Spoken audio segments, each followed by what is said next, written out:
Hello, hello. How are you? Today we have a special. Am I audible? Am I audible to you?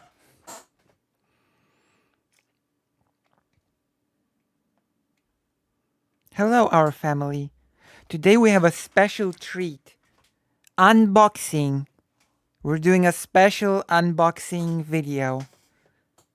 Oh, okay. Share the info. I have interesting unboxing. Yes, I'm doing pretty good. Thanks for asking. How are you doing? I'm doing well because I giggled with my mom today.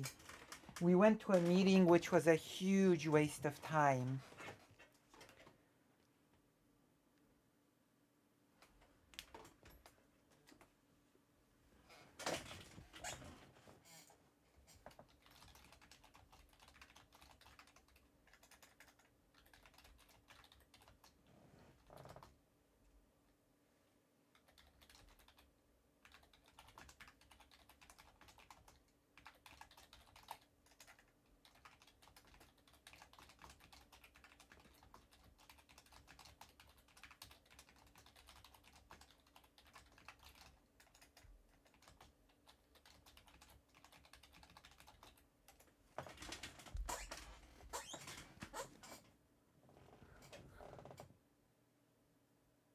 Well, I'm happy to hear that even if the meeting was wasteful, that you got to spend time with family. That's true.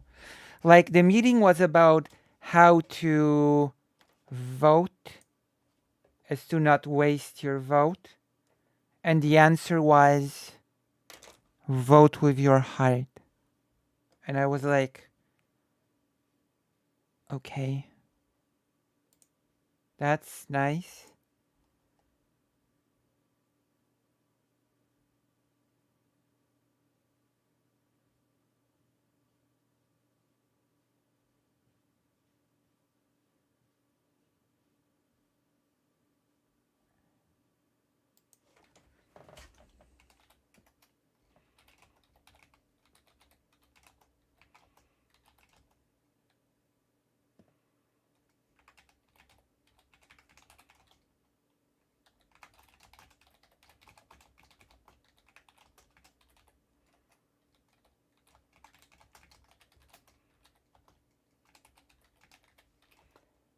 Uh,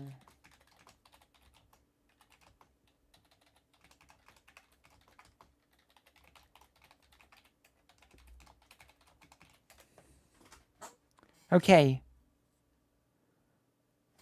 I'm gonna check if something happened during when my phone died. Are you excited for today's unboxing? We're gonna try to wait. We're gonna have to.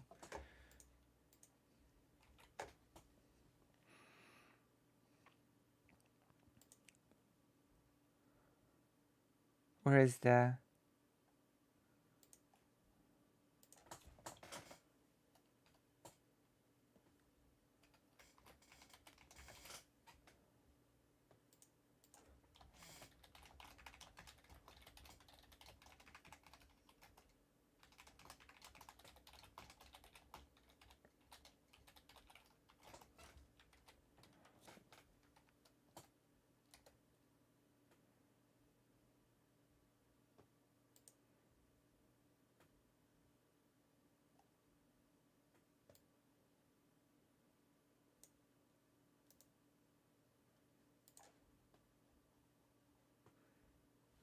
All right, we did it. We need to get more people for the fantastic unboxing.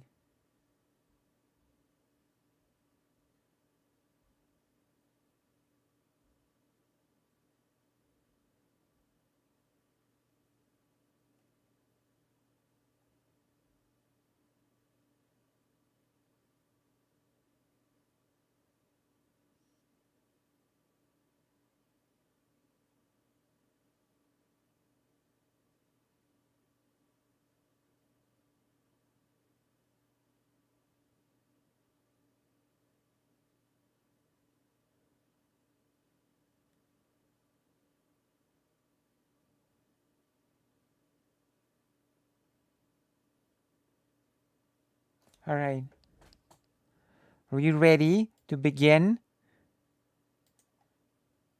You read my interest in factoid. Oh, wait, that's true. Are you familiar with John Heinrich Dolafrabe? I learned a tiny bit about him earlier and it's interesting. He was a Nazi businessman in Nanjing, China, who apparently helped 250,000 people from Japan's purge. He tried to turn in Japanese war crime evidence in the German to the Germans as was betrayed, basically for obvious reasons. It was a waste of time.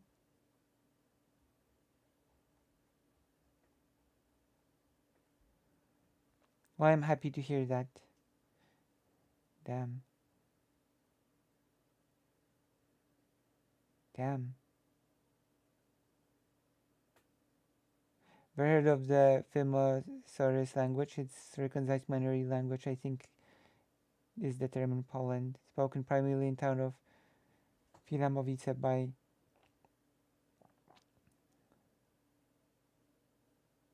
wait. I have never heard of it.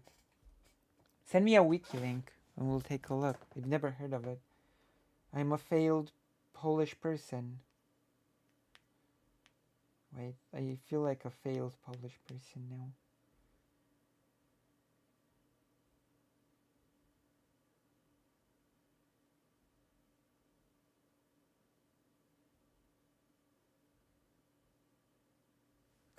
Okay, I'm gonna... Oh, let's see. Let's see what the Polish term is. Język wilamowski.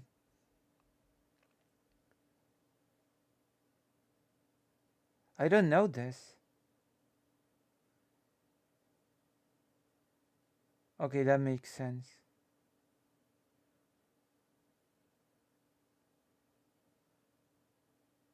Oh no.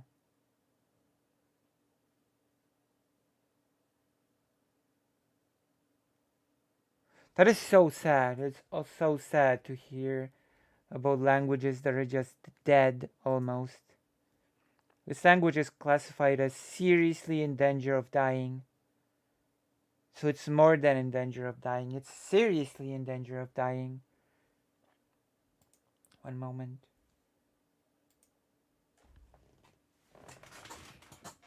I'm going to do the thing when I brush my everything. I'm gonna brush my everything. I'm gonna prepare the box just for you. Well, Lucy, you could learn it and keep it alive. That's true. Maybe I should. Maybe I will. First, I need to learn Yiddish and keep that alive.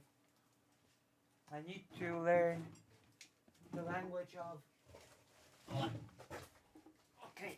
Oh my god. So... Oh, a bunch of stuff fell. Okay. And now I'm eating my own hair. I cannot believe... Well, you're getting entertainment, okay? You're getting... Are you entertained? That. Hi, Doc. Hello, Lenitas. So, okay, listen. I basically got this because I need a real knife. So,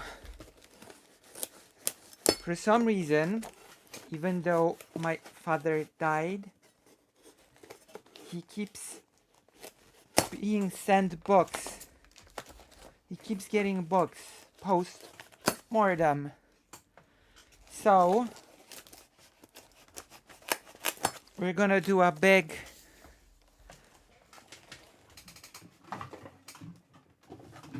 We need to clean the room, like Jordan Peterson always said. We're gonna do a big unboxing. My condolences for the passing of your father. That actually happened in 2020. It's been like basically 2 years. It will be 3 years soon. No, he wasn't subscribed. Basically, he got the books from an institute, a public institute. He was sort of... He cooperated with them. So I guess they just sent him books and they never stopped even though he died. Well, he was like not a professor, but sort of like he was involved in politics.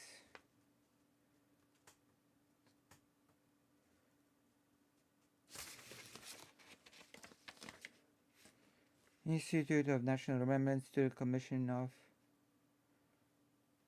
Sends publications to include in your library or something. Okay, let's see. What books do we have? Okay, first book. Just that's here. Office dedicated to the affairs of faith. That's the book. Let's take a sniff.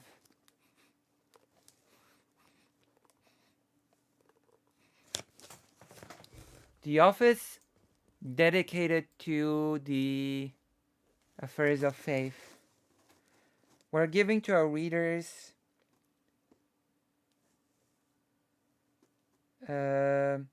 a book that is supposed to describe the structures and activity and workers of the faith department of the Polish People's Republic between 1950 and 1975. So I'm gonna let you vote. Good or bad? Does that sound interesting or dull to you?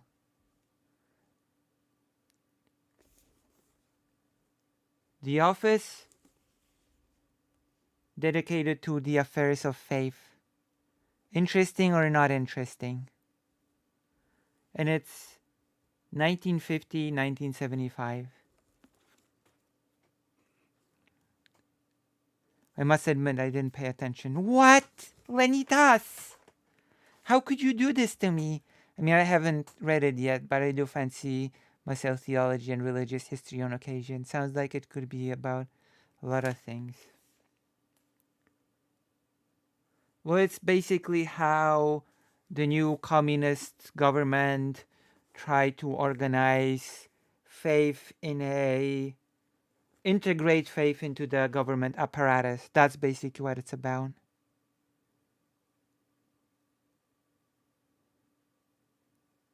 Oh. Well, that's okay then. Okay, next book. I see that you have approved of this book. Oh my god, so many faith books. I don't know where to put this.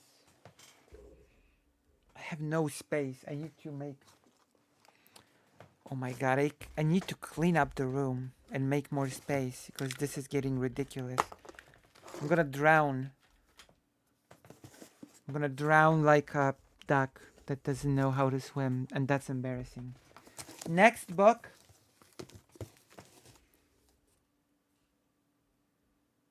A Big Shot in the Church. Prymas Wyszyński. So it's a super religious book.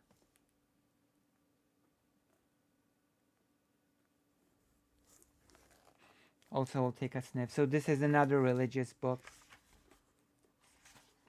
Another religious book. So we're gonna put it away. Oh. Now this is an interesting book, I think.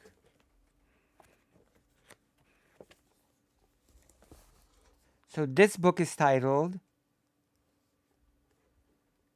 Defiance. Defiance, sort of acceptance or cooperation. Citizens of the pre-World War II Poland in the lands occupied by the Soviets between 1939 and 1941. In this book, We have put 12 articles which speak of different aspects of the first Soviet occupation of the parts of pre-World War II Poland. We will be talking about 1939 and how people lived in those lands, about Soviet repressions, etc. It's like people describing their own fates.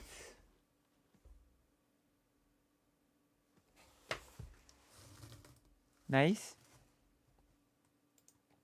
Okay, next.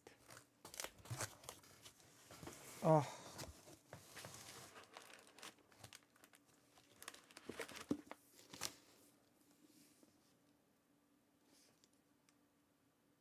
Oh, that's really interesting. Oh my gosh, some of these sound interesting. Yeah, the Book of Testimony. Yeah, that's right. Greater Range.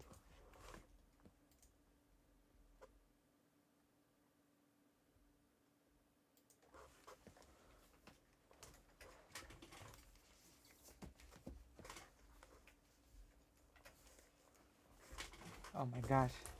Oh my gosh, the box is ringing and everything.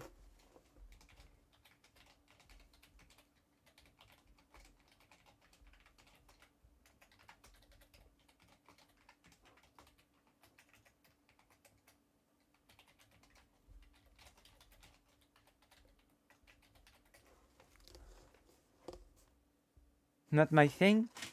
Well, I think it's very important in creating a fuller picture of history, in my opinion. A Party in Crisis. The last part of the Polish Unified Workers' Party. So the party that was in charge of Poland when it was communist. Party in Crisis. The last decade of the PZPR. The PZPR was the name of the party. Polish United Workers' Party. The Polish United Workers' Party. That were the last decade. Party in Crisis. In the 80s, the Polish United Workers' Party was in a deep crisis.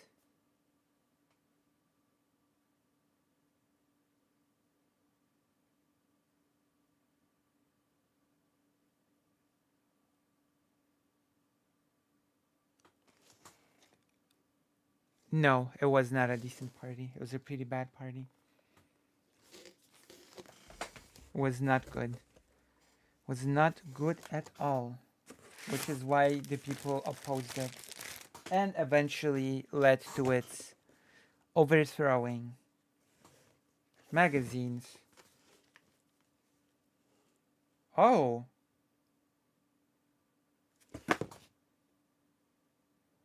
Of course. We get propaganda. This is a national institute, so we also get propaganda. Not only about the ULMAs, assistance offered on Polish territory to Jewish people during German occupation 1939-1945. So of course we're gonna get propaganda as well from this little booklet. How heroism overcame fear. You do know how many Jewish people survived on the Polish territory, the whole of Polish territory. 1%. And here they have the guts to say how bravery overcame, how heroism overcame fear. And Polish people contributed to the death of 200,000 people.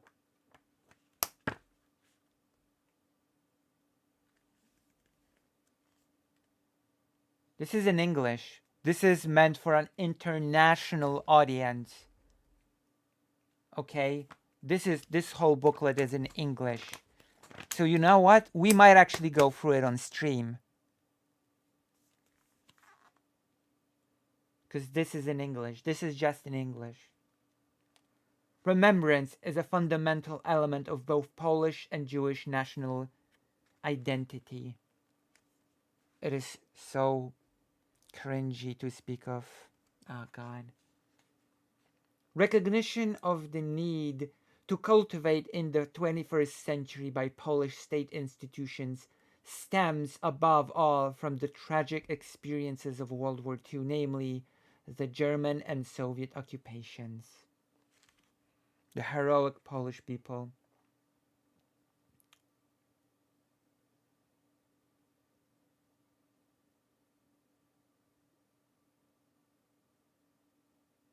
Around 6 million citizens of pre-war Poland perished on occupied Polish territory, which we sort of already established that this is a number that is just taken from thin air. Oh, I'm getting annoyed already by this.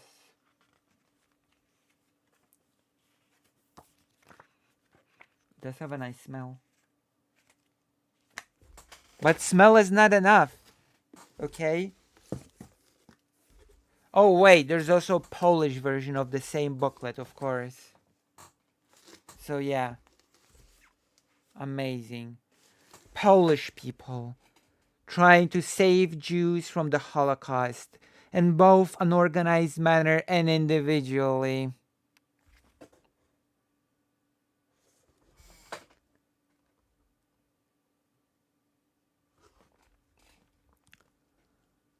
Fully deserve to be recognized as a phenomenon. 1% of Jewish people on the occupied territory survived. 1%. What a bullshit phenomenon.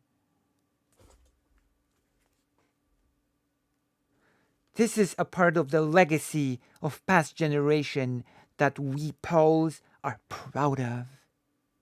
This refers to the righteous, who are decorated with the righteous among the nations, which what? Is 7,500 people total? That is basically the full number of the list of the people recognized as the righteous among the nations. 7,500. Give me a break. A phenomenon?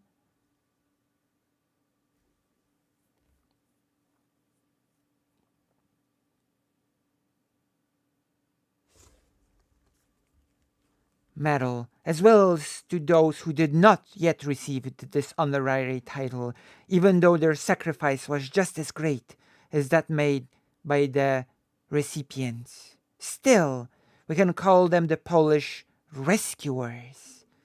The phenomenon of the righteous and the rescuers arises from the experience of being targeted by the German terror machine.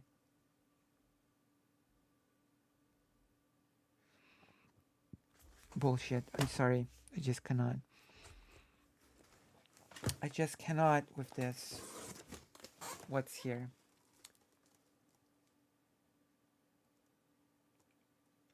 Polish traces in Solothurn and Zuvil. It's an album.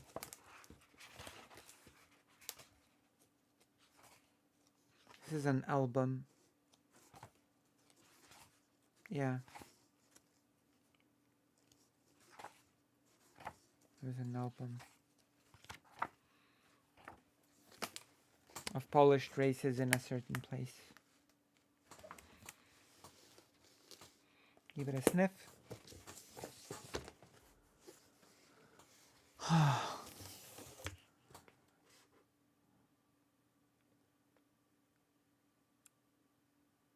I do have actually. I have 3DS Pokemon. But I have to go to my mom's to check which ones. Oh my god. The propaganda is real.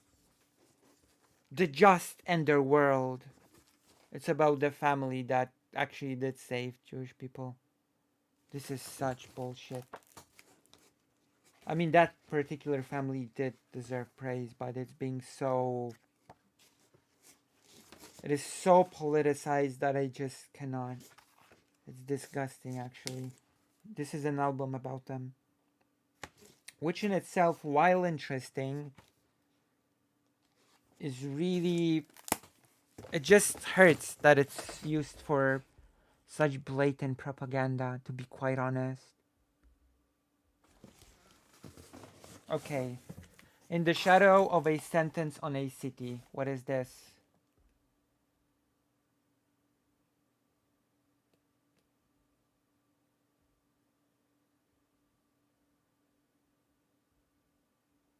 Oh, this is about World War One.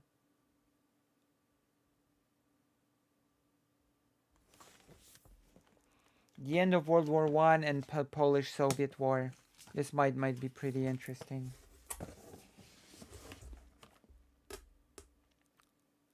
I actually have to call my mom. Okay, I'm gonna call my mom. Excuse me for a second, as I'm gonna call my mom because this is just unbelievable. Excuse me. I have to do this. I have to call my mom and tell her about this, okay? Please forgive me for doing this. You're gonna see me gesticulate and you're gonna see me get angry. I'm gonna mute myself for a second to call my mom.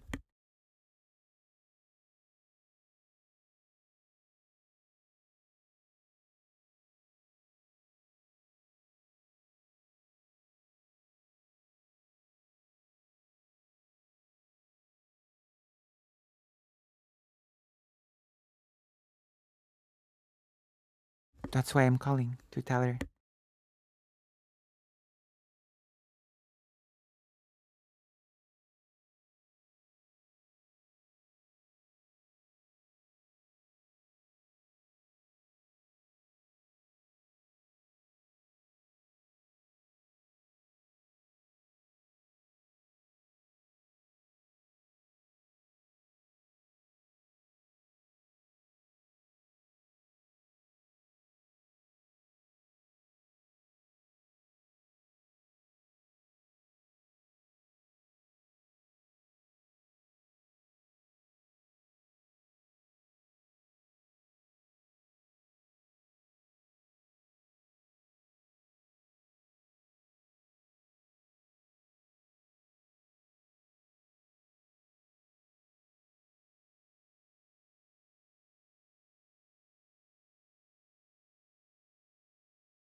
And now it's over. Oh my god.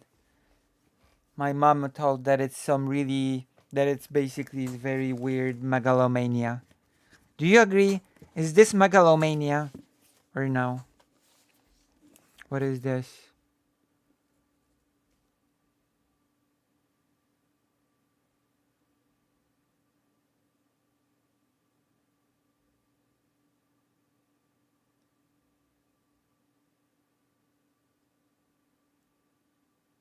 This is really interesting. Do the thing by which communism will fall. And by communism, we need the Soviet Union version of it. Okay. So this book is called The Autonomous Eastern Division of solidarity, of fighting solidarity. And this is a quote. We agreed that nations have the right to self-determination and existence in the form of democratic nation states. That means the fall of the Soviet Union as a country in its current form. No nations are our enemies. Our goal is to fight with the communist imperialism. And by communism, we mean, by fighting solidarity, I mean solidarity that is fighting. Because solidarity is the name of the org. It was the name of the Polish org that was in Poland in the 70s, 80s, etc. It was called the Solidarity, and the Solidarity was fighting.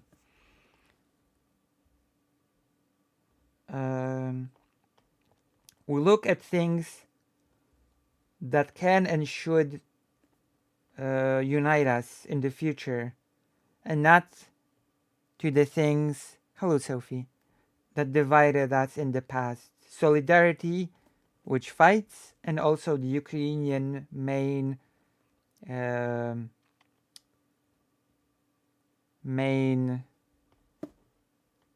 freedom organization. So this one's pretty interesting.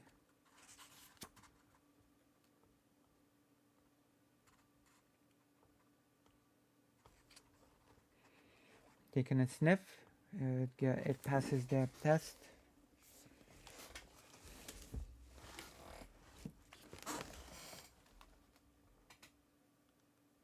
Hello Lucy, what's good, what's good? We're doing an unboxing of books.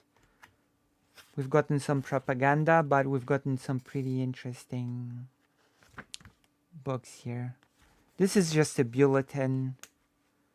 So it has many different articles. I'm suspecting, yep, there's the mention of the family. So we have some propaganda here as well, which is not good. Biography of a biography of a big Polish historical figure. There is nothing much to discuss here. Polish people and British people in the face of World War II erupting. The Polish Institute of National Remembrance delivers this. So this is British and Polish people in the face of the eruption of World War II. So this one could be good. I'm going to show you the cover. Vowing. Oh, of course. Wait. Oh, wait. Vowing. Let's see. Vowing.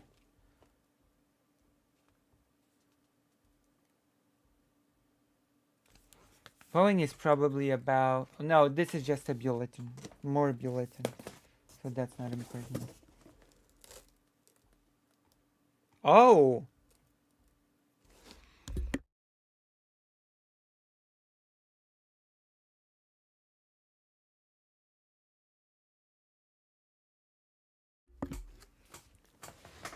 A breakthrough time. Destalinization, the year 1956. So it's about the post-Stalin era in Poland.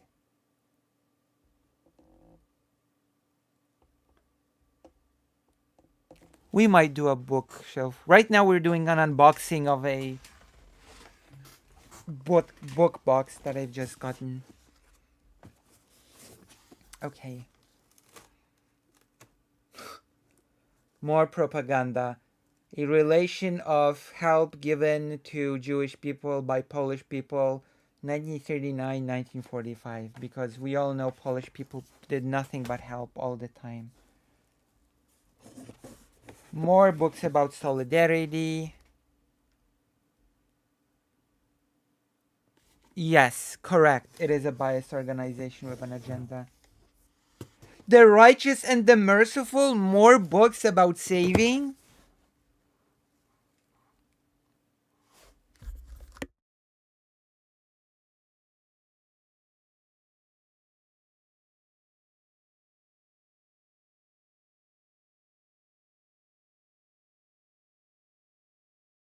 This is impossible. This is just a. We've just received a package of propaganda. The Markova massacre is a textbook example of German bestiality during Second World War, like many others, not properly appraised. But what happened in Markova on the 2nd March 1944 is not only an example of blatant injustice, but also proof of how much good a person can do.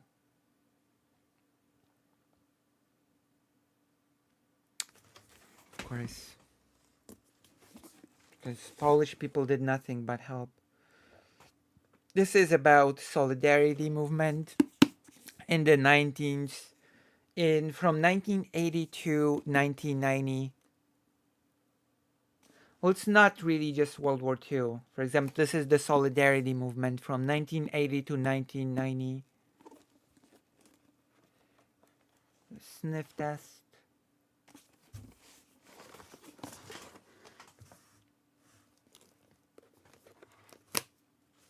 I know that my Savior lives.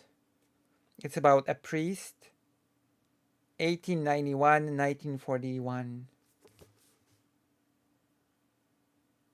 About some Catholic priest.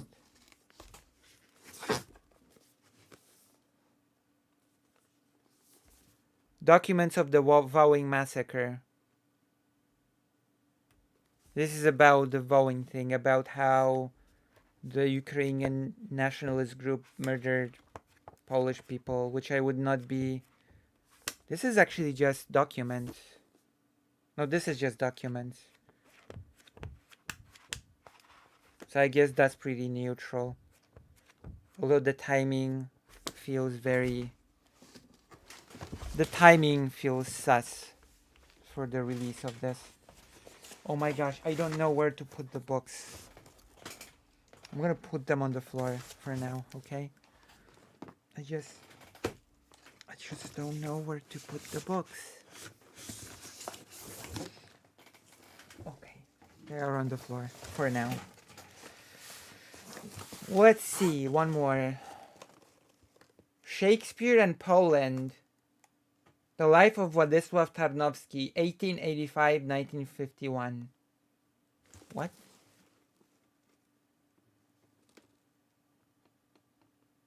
Oh, it's about some English philologist. I'm gonna show you the cover, it's pretty funny.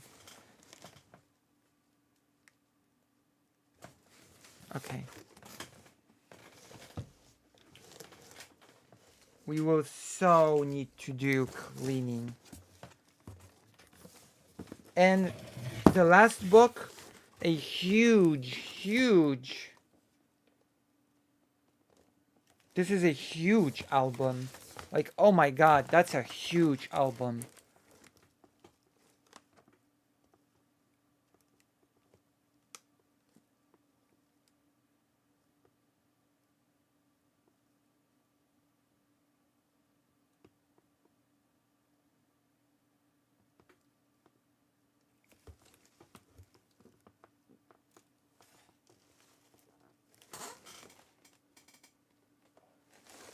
This looks like The Time of the Beast. The Terror in Occupied Poland in 1939-1945. I guess there's, this could not be so bad since there was actual horrible terror in Poland when the Nazis occupied it. I mean, the Holocaust happened in Poland. So I guess that one might be good. So that's it. That's our unboxing. Ugh. Oh my god. I mean, we could open it. We could open it and I could show you some of it. Oh my gosh. You know what? Let's open it. Let's treat ourselves. If I won't open it, who will? Nobody will. Oh, yeah. Okay, I'm gonna open it. It's in plastic. It's in plastic in plastic. It's locked in plastic. Okay. The Time of the Beast is just an album of photos.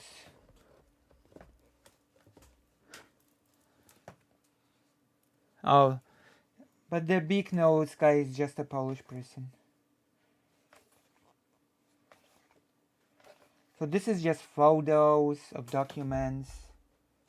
Kharkiv.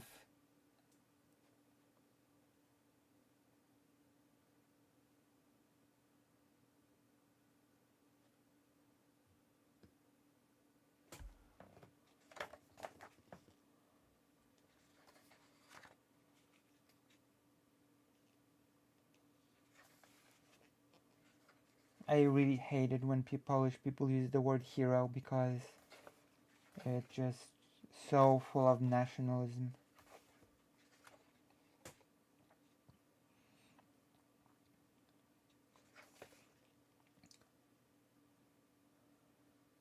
Oh yeah, during World War II, the Nazis did the same thing that Russia is doing right now in Ukraine. Germany basically abducted Polish children. Sniff the book. Okay.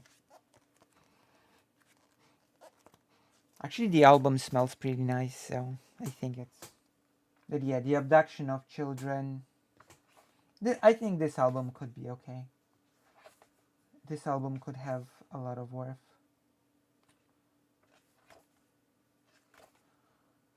It has, for one, it has genuine photos.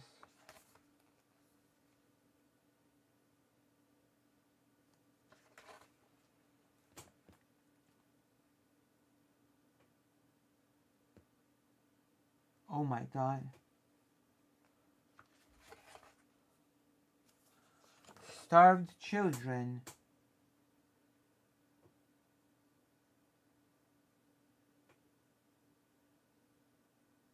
The starvation of children that were moved. Oh. Can you see the photos of the starved children?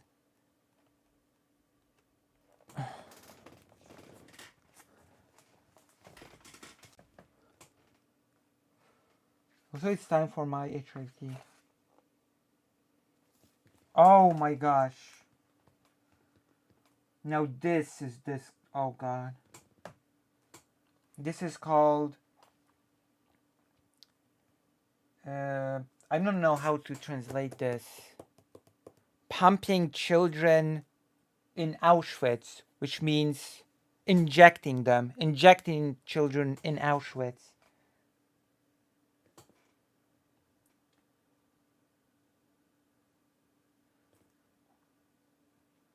Czesława Kwoka,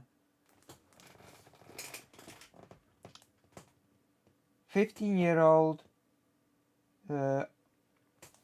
victim. She was in Auschwitz. She was murdered 3 months after arriving with a injection of phenol.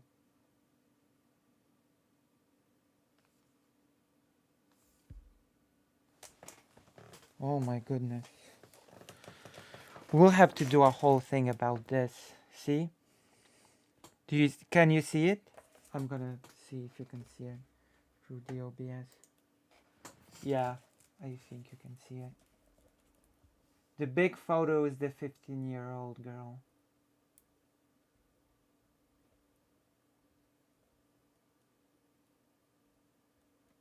Killed.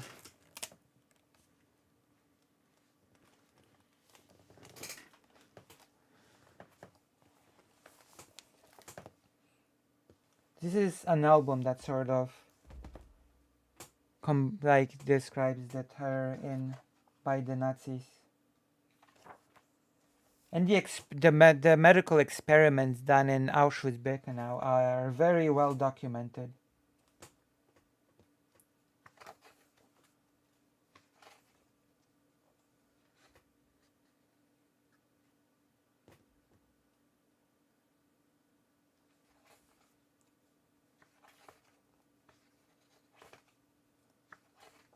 Of course, I've already found some propaganda even in this album.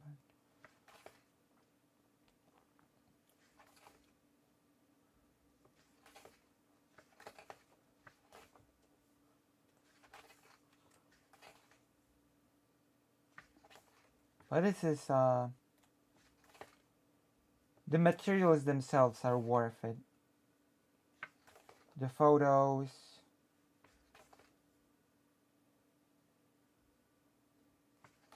the materials here. I should show you some of the photos.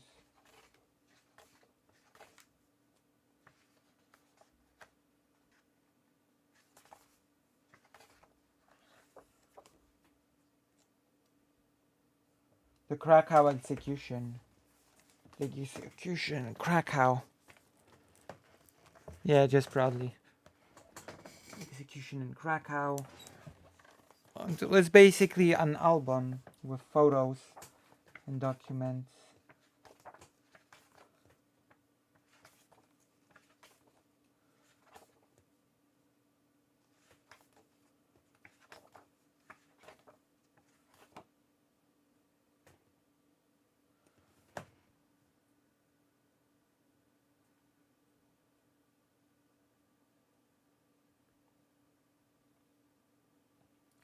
Bodies of Soviet soldiers who died from hunger and disease and from exhaustion.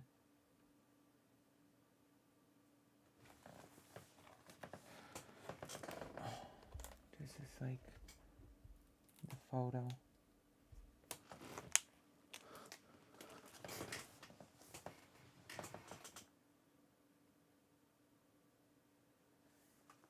Babies being born without organs or without decisions. Deformities like missing limbs was actually developed in the Nazi concentration camps, considering both the timing that was distributed by German. Interesting. Right, interesting.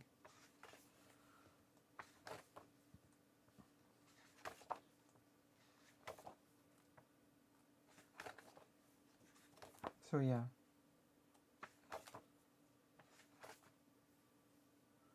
Oh, there is of course a big part dedicated to the Shoah. The Warsaw Ghetto. The Warsaw Ghetto. This is the Warsaw Ghetto. You would not recognize, if you went to Warsaw right now, you would not be able to tell where this is, because those buildings do not exist anymore. The Nestle Corporation managed to kill millions of babies around the world. They're greedy. Wow. Yeah.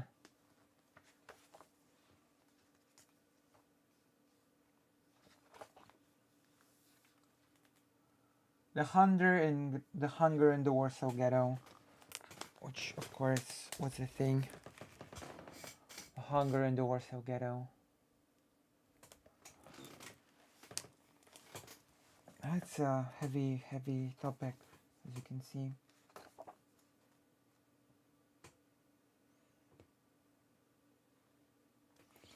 The Lviv pogroms.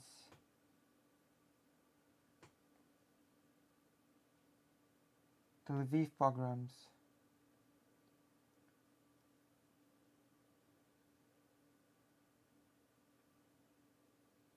On Jewish people. What a horror, like,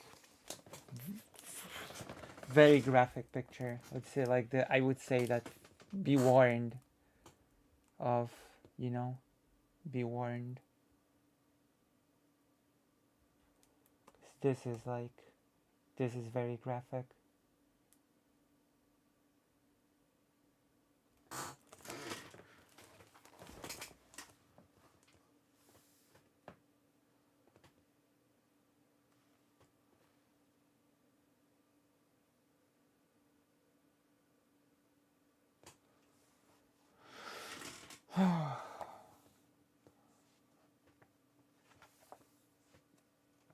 I think we'll leave it at that.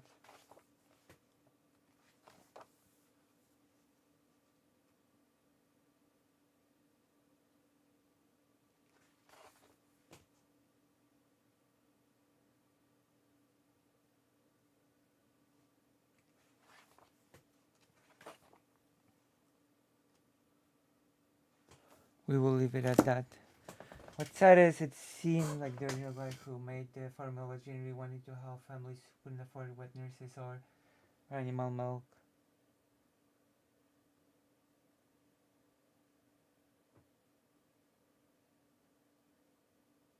Well, the graphic part is like the sheer terror in the eye of the person.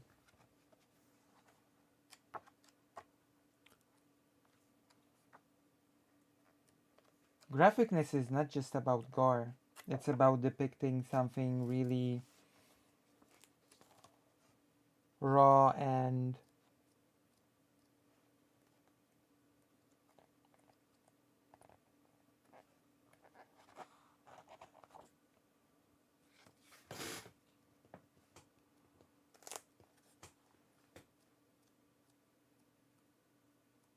horrifying. Okay, I will show this.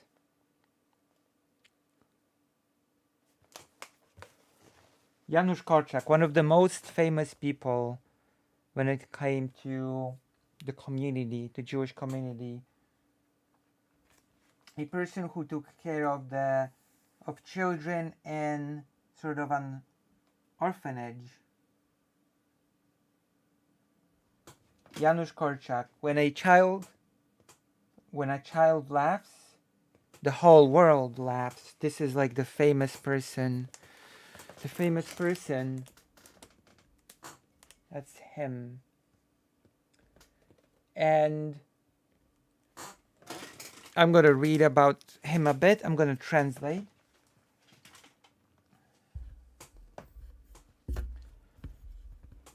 Henryk Goldschmidt, because that was his actual surname.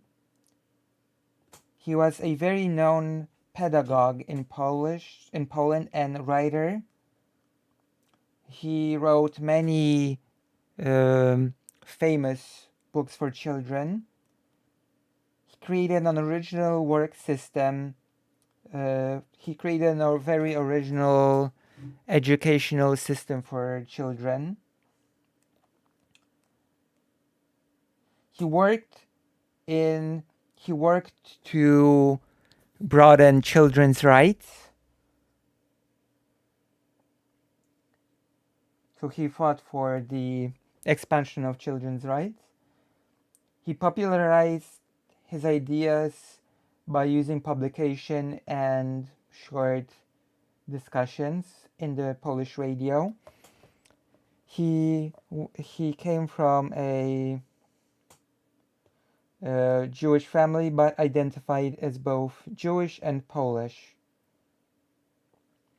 During the war, he was in charge of a orphanage in the ghetto, which was started and led by him in 1912. He also helped other places which sheltered children. And this is the most important part. Janusz Korczak was offered a way out of the ghetto. He was offered to be smuggled out of the ghetto and to survive. Here it says,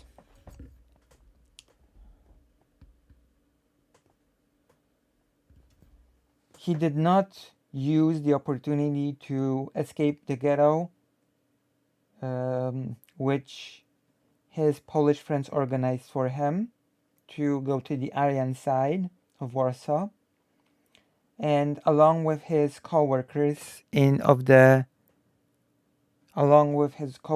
of the orphanage and 200 children, he went to the death camp in Treblinka. They all died in the gas chamber.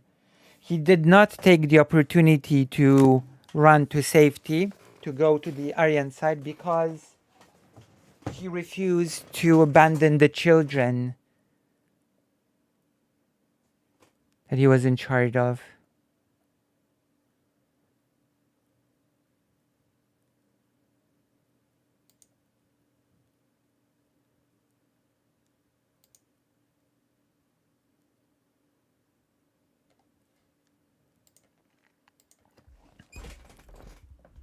So he went to the death camp with them. He went to the train with them, holding their hands.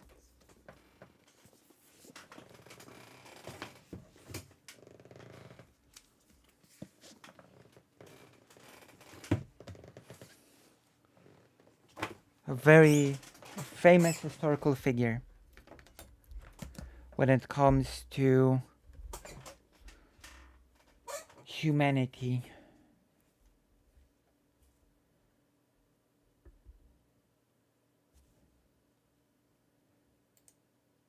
Who does this?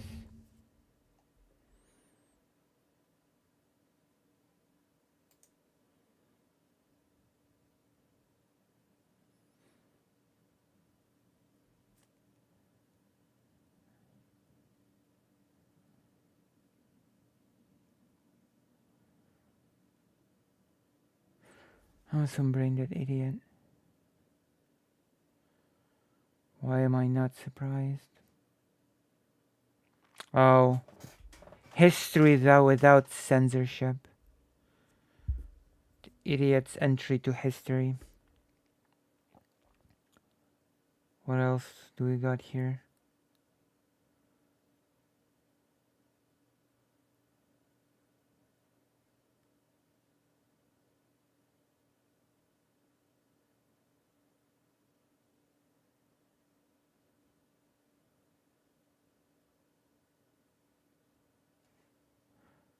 Amazing.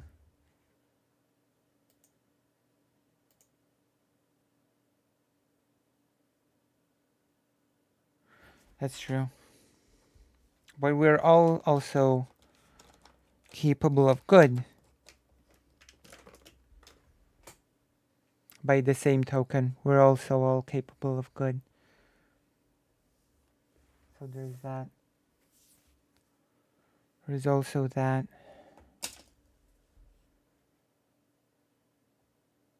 I have to rewatch the new books. Some of them are blatant propaganda, Karasu. And also, there was a strange Polish chatter just above that came in to say, I pooped my pants.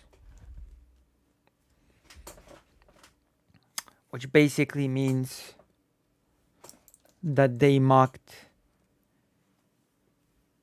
the whole thing by saying, I'm so excited that I pooped my pants.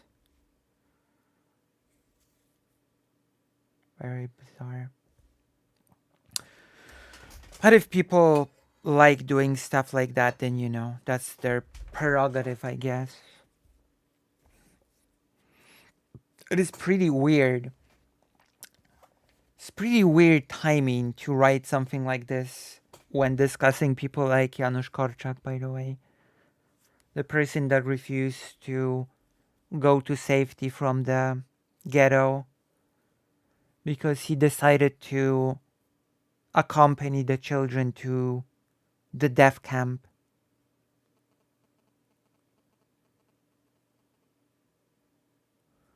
Hope they have their parents close by to change their diaper. I'm not sure if they were able to do it so themselves. Well, that might be a problem. Did that book mention other pogroms? Because I'm not mistaken, the LV program is often attributed to Ukrainian nationalists at the Einstadt Pro. Yeah. A lot of different pogroms are listed in here. It's not super selective. Like, I'm just gonna say it fast and move on from this subject, but while it is important not to while it is important to not fixate on talking what Ukrainian people did or what Ukrainian nationalist groups did during World War II or didn't do during World War II, because of the current climate, it just buys into Russian sort of sentiment. It is important to remember that these pogroms did happen.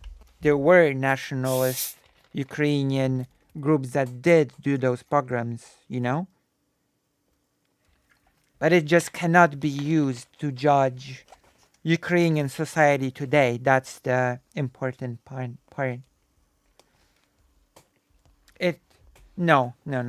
It has a lot of different pogroms. It has about medical experiments in Auschwitz. It talks about a lot of different pogroms. It's just the one that happened to open.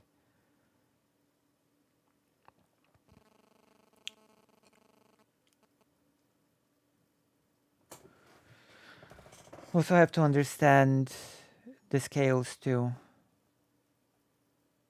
Yeah.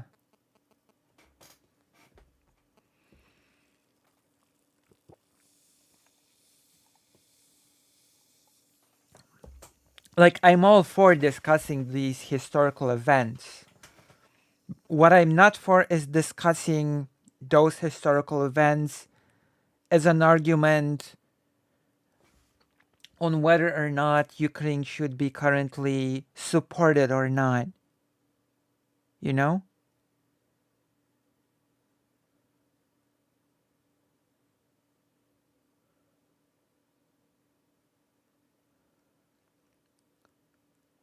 So the scale of genocide in Ukraine done by the Axis troops are really massive. Like, you have to also understand why Ukrainian people and Polish people, for that matter, were often pushed, nudged, and encouraged to do these things. You have to understand that German soldiers had mental breakdowns from executing Jewish people. It's not, as it turns out, people are not born monsters. People cannot execute an infinite amount of people and just feel nothing. People will break down from doing such things, and they did. And so the Nazi regime tried using the locals to do the executions for them because German soldiers had those reactions. And that did not work out as well, because in the end, Nazi Germany moved to the final solution.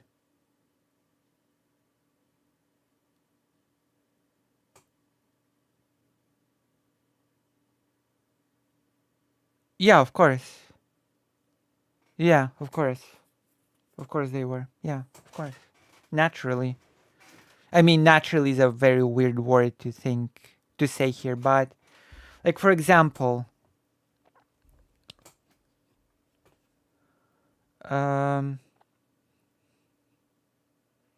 I mean, we do need to remember that, like, I used the word locals in a very specific context. Jewish people themselves were also locals. So, yeah, you know, Jewish people themselves. Hello, tipster. Jewish people were also locals, so that's also a thing to remember in all of this.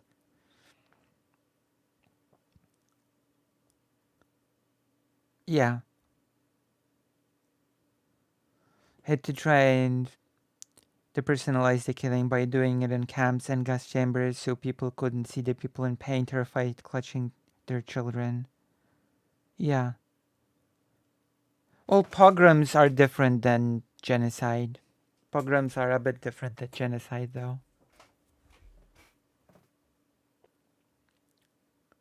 They describe shaking so bad they couldn't aim, having mental break. Yeah, vomiting. Correct. Yeah, that's correct. Yeah, and it's also important to remember that. Well, it gets complicated. Okay, there was also national interest, like, sort of mixed into all of this. There were, so for example, in Ukraine, there were certain groups that hoped that this was the chance for Ukraine to finally win a country during World War II, just as basically Poland did during World War One.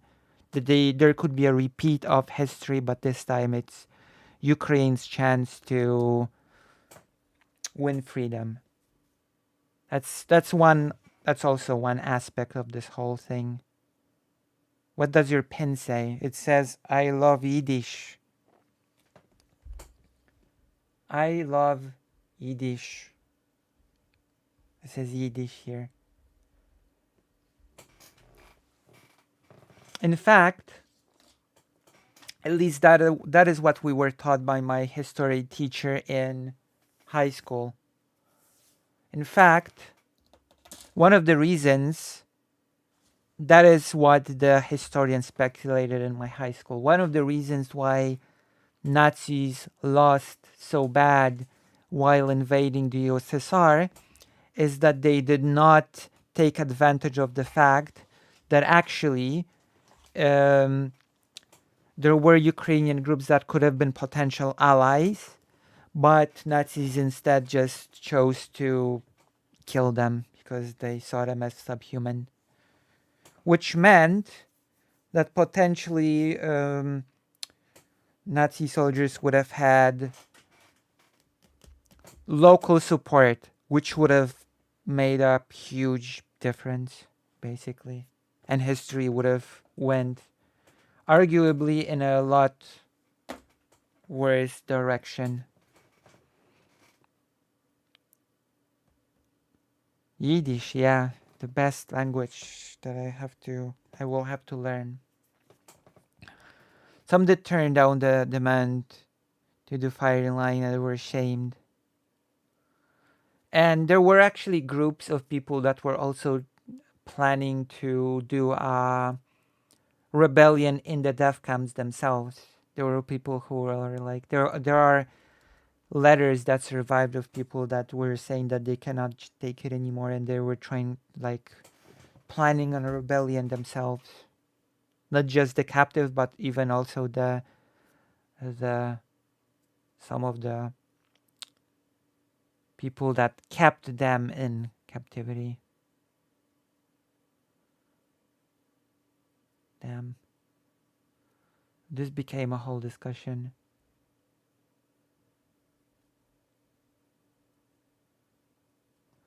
Romanian, Italian, and Hungarian troops acting similarly how Russian act like. It's more massive scale. They were the ones who charged keep peace behind the front lines. Right.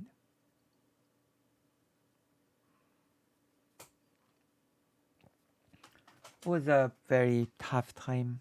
And there's probably a lot to talk about there in the near future.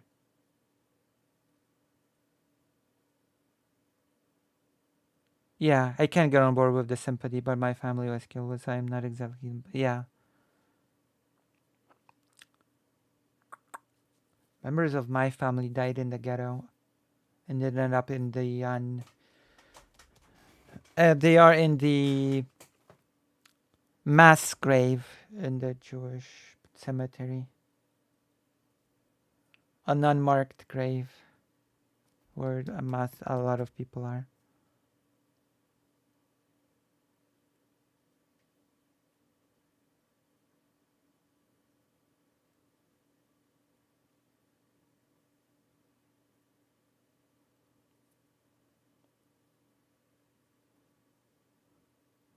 It was a bad time. Also, someone should make Sashi not white. Okay, being white is not good. It's not good to be white. It's not okay to be white. I'll say it. I'll say it right now. And I'll add an evil emoticon as well. No, I'll add this.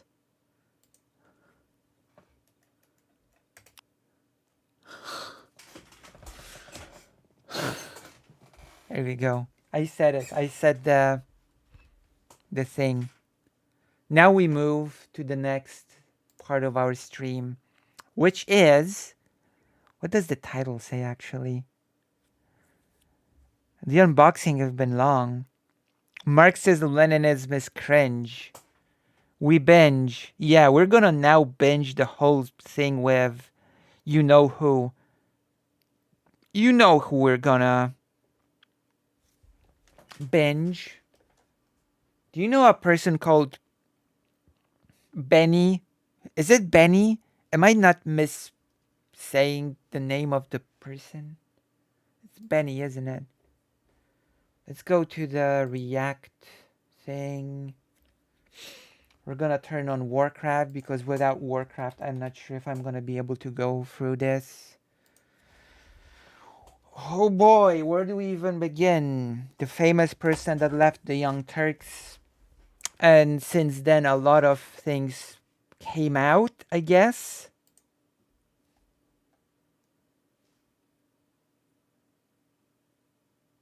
Yeah, Benny is a she, yeah.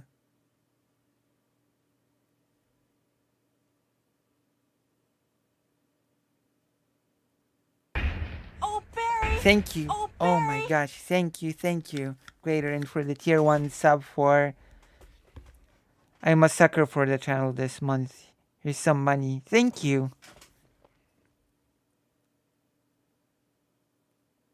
This segment could be about too many people recently.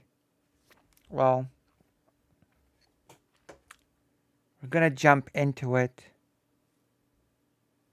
Now you can use all the magical emotes, by the way. I'm gonna show you an example. You can use Megatron. You can use Evil Parkery.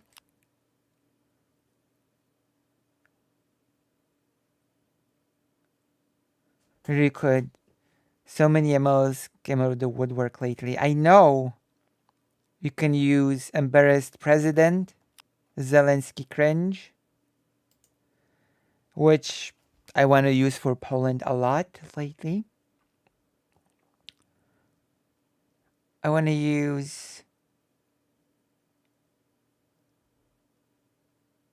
Sugoi. You can use the Sugoi.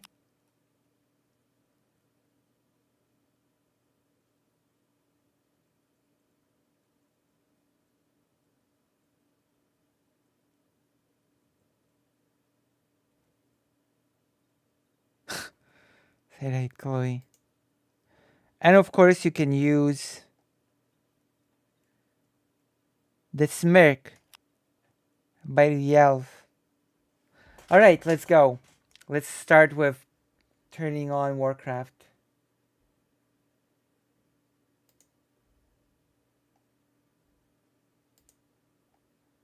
How do I do this? Play.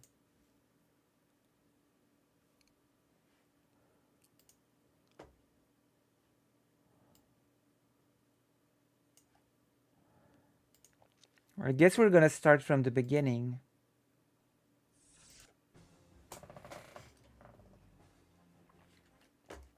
It started with the whole debate.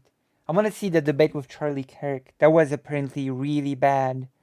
We're gonna start with that, our little history lesson. What is this? Okay, so let me see.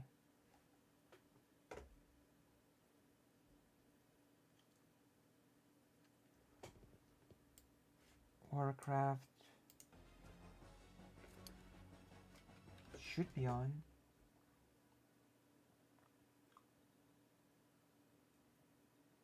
It is on. Okay, it is on. Now we go to the browser. Ptasie mleczko. YouTube. Oh.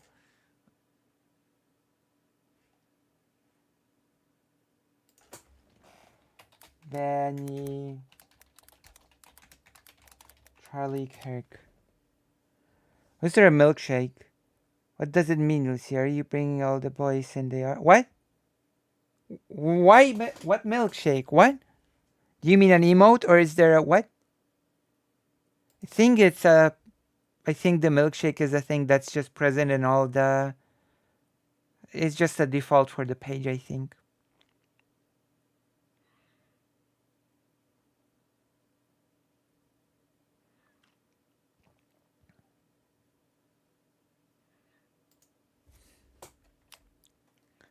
I think it's just the default.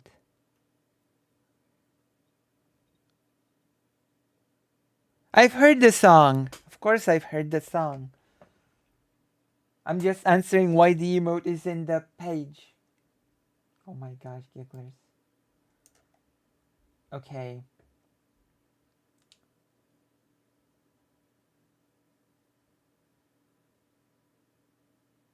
So we have a choice.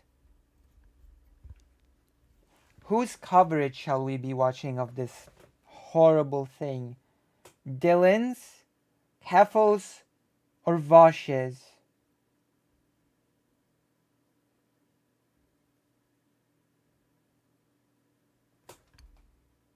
Choose one. Right, either Vosh, Heffel's, or Dylan. We're gonna look at this debate through their eyes. Because I cannot deal with this alone. I need help.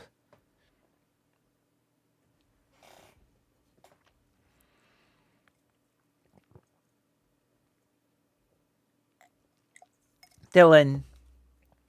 Keffels. Dylan? Okay, we have 2 Dylans, 1 Keffels.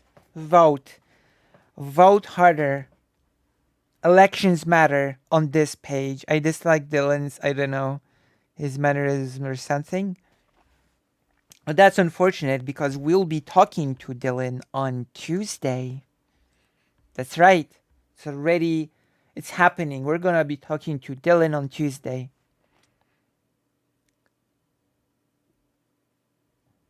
Keffels, Dylan. So we have 2 Keffels and 2 Dylans because this chat loves to create draws.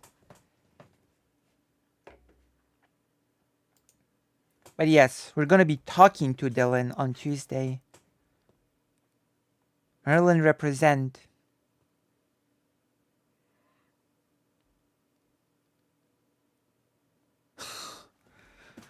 We'll be talking to Dylan live. Keffels. Okay, let's count. Keffels.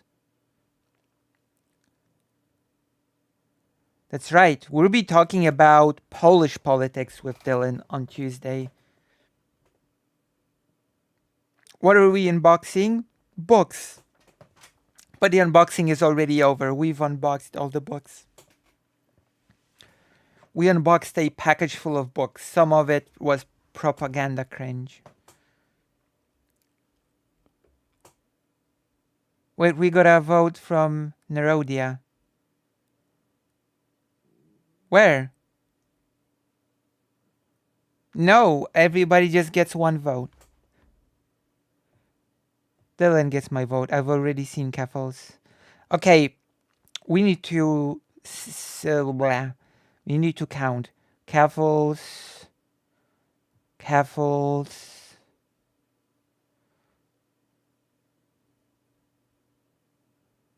Keffels. 3 Keffelses. Dylan. Dylan. Dylan. Dylan.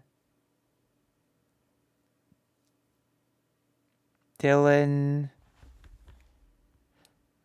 I guess it's 4 Dylans to 3 Keffelses. I'm not interested in Keffels. Okay, let's just watch Dylan for now. I was just trying to clarify. Keffels mainly for intricate knowledge of the subject discussed.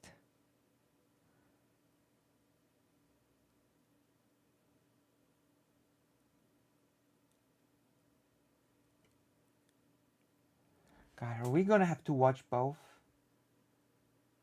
Okay, I'm gonna have to do a whole official count.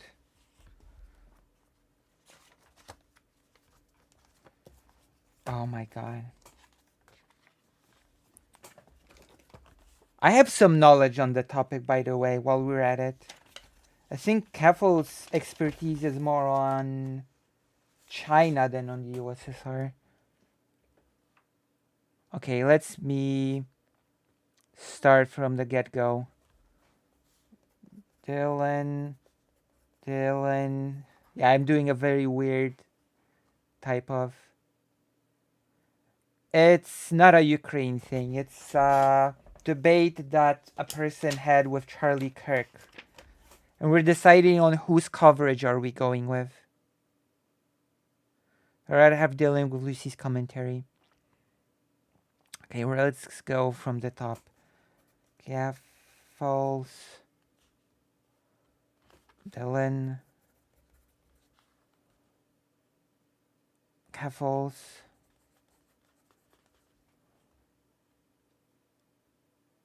Dylan.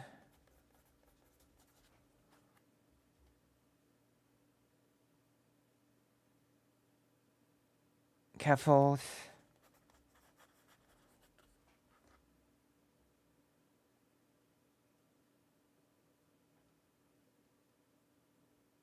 Uh,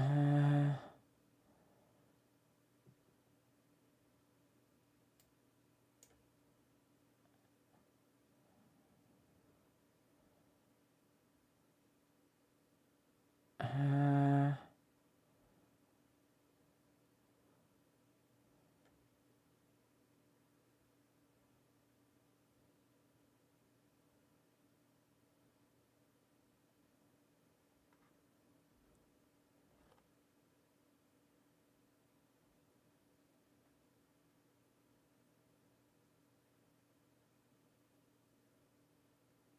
what?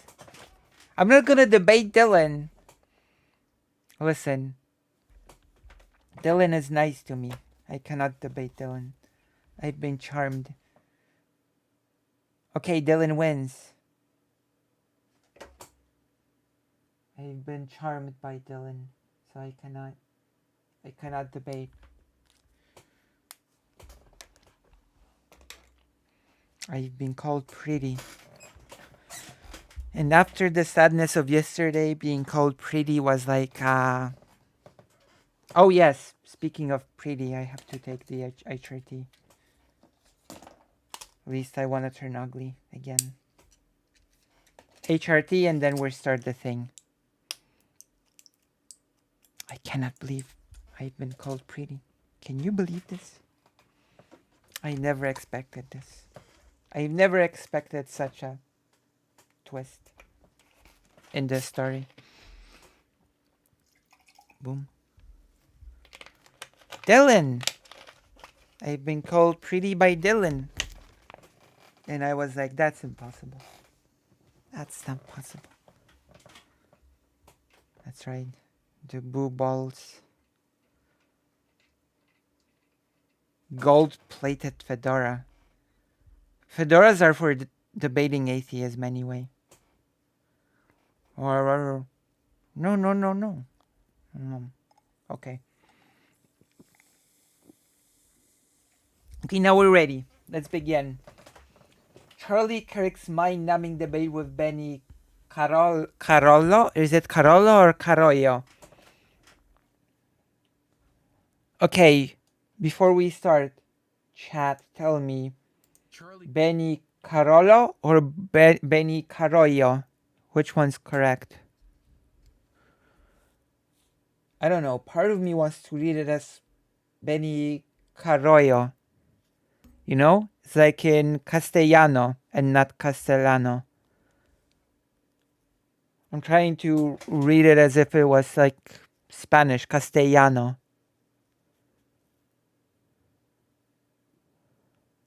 Carollo. Okay. I guess that makes sense.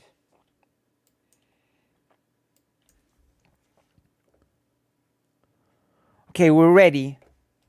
I'm gonna be playing Warcraft while doing this because we cannot just... I am so frustrated Let's just start this segment with me saying that I'm so frustrated with the rise of open Stalinists, open genocide deniers in the public sphere. And I also hope that I can count on Karasu's input. Karasu always has great input. And Karasu also is from the Eastern Bloc. Kirk debates trans. Oh yeah, by the way, while we're at it, tell me if the audio is okay. Tell me if the audio is okay.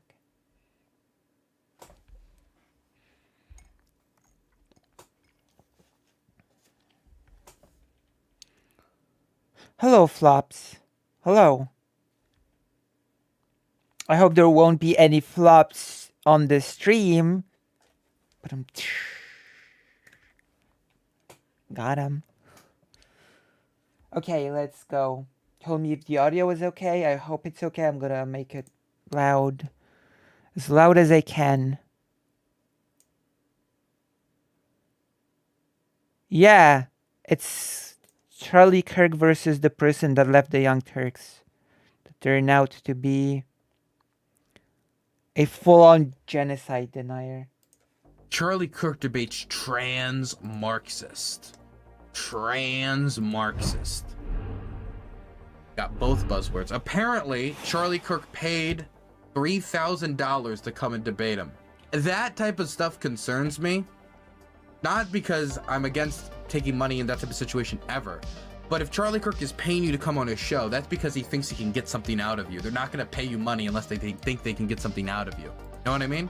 Yes, and so he's not giving them $3K so they can come on the show and bring the great word of Marxism to all these people, or push back against, conservative talking points. Also, this person is not a Marxist. Let's just get this out of the way right away. This person is not a Marxist. This person is a so-called Marxist-Leninist. I'm pretty sure also a Maoist. Dylan is already spot on. Yeah, I believe so. It is a worrying trend, isn't it?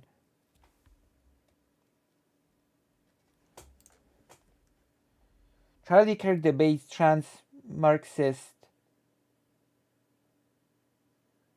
Ben Carollo. How subtle. What a title. You see? They turned Benny into Ben.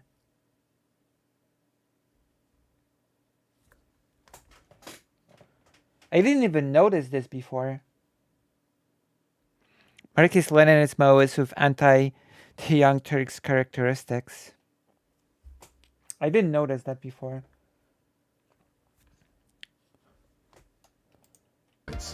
Kirby Boy would not be paying someone to come and squash him. Of course not. That's obvious. Do you think Charlie Kirk is confused why this video is getting more views, or he's plugged in?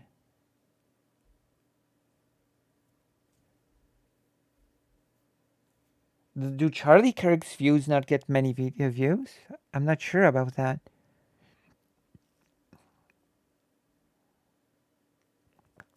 Well, it would be a subset of Marxist, no? Unless I suppose you want to argue that MLs are antithetical to Marxist principles. But for Charlie Kirk, I don't think this audience cares if they're Marxists or MLs. It's the Marxists that will be... Well, Marxism-Leninism was just like this invention of Stalin. It has nothing really to do with Marxism itself.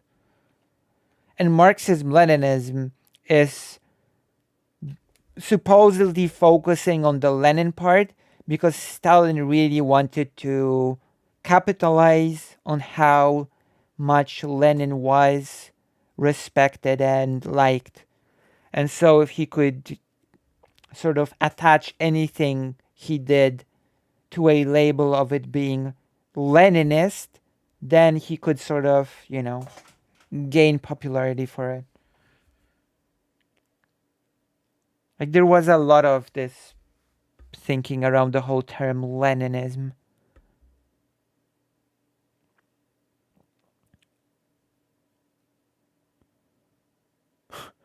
Yeah, she defines communism as a state, which is just immediately wrong. Right. Keep in mind that Marxist end goal society was basically an anarchist society. Like Marx's ideal endgame communist society was an anarchist society, including no division of labor, etc., etc.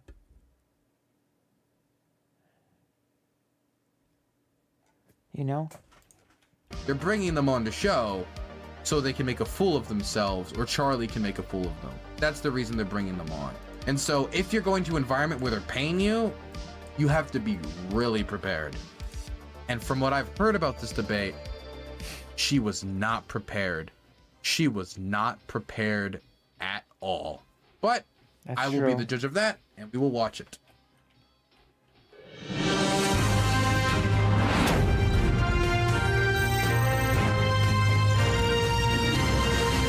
Oh my god, what music. Welcome to another episode of Debate Night. We're joined by founder of Turning Point USA, Charlie Kirk, and contributor for the Young Turks, Ben Carallo. Former contributor. Tonight's topic is Why is it Marxism Ben? in America. First, Wait, why is it Ben? Why not Benny? Isn't it like... Isn't Benny a trans woman? Am I confusing this? Am I confused?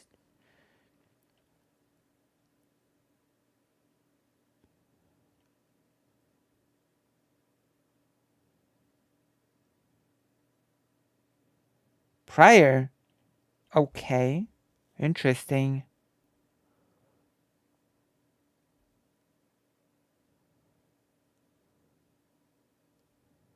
I guess it is, but...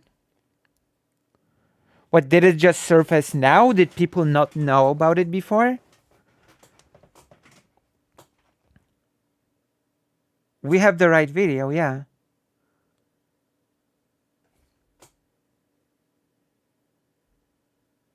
Yeah.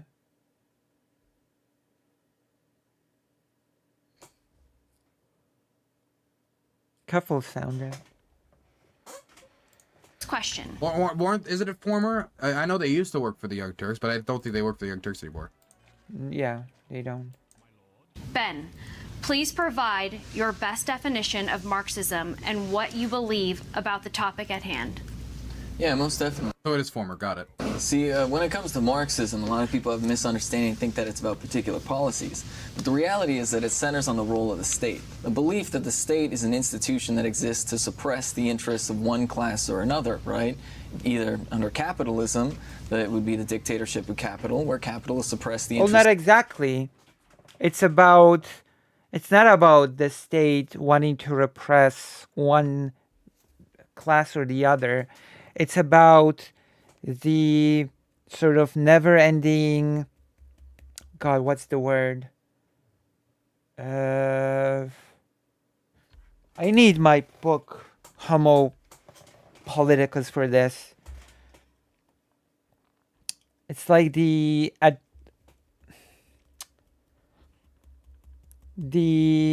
conflict between the state that has too much power and society that does not have too much power, right? That's the main thing, right? And to Marx, the problem between state, power, and society was the state. The state needed to be either weakened or eliminated altogether. That was the problem with the state, not that it wanted to friction. Not that it wanted to suppress one class or another. It was like about the entire dynamic between the state and society, which actually now is said that it's a lot more complicated, and the state and society are not actually too easily... that you cannot just neatly separate state from society. There are a lot more groups and that they're intertwined together. The liberal state, right?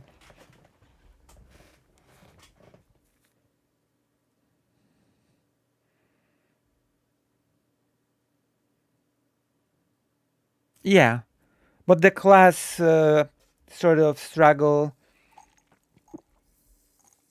The class struggle is not the main thing about the role of the state, because Marx wanted in the ideal and scenario eliminate all sort of sources of conflict. You know, all sources of conflict, and those were like the state. Those were classes which were bound to fight, sort of the class. What's the class antagonism? And yes, it was about the modern state. The From what I know, it went as far as I've mentioned. Yes, of course, state is not neutral in relation to class. Of course. Yeah, of course.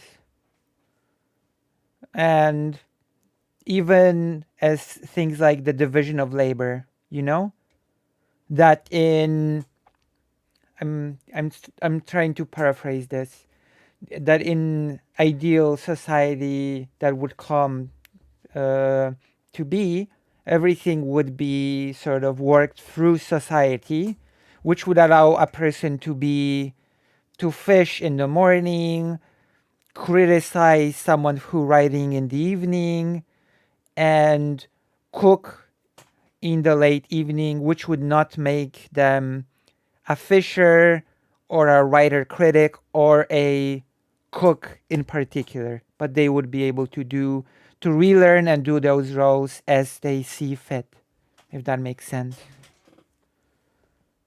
You know, that there would no specialization would end, as it was also seen as a source of antagonism. You know, having strict specialization.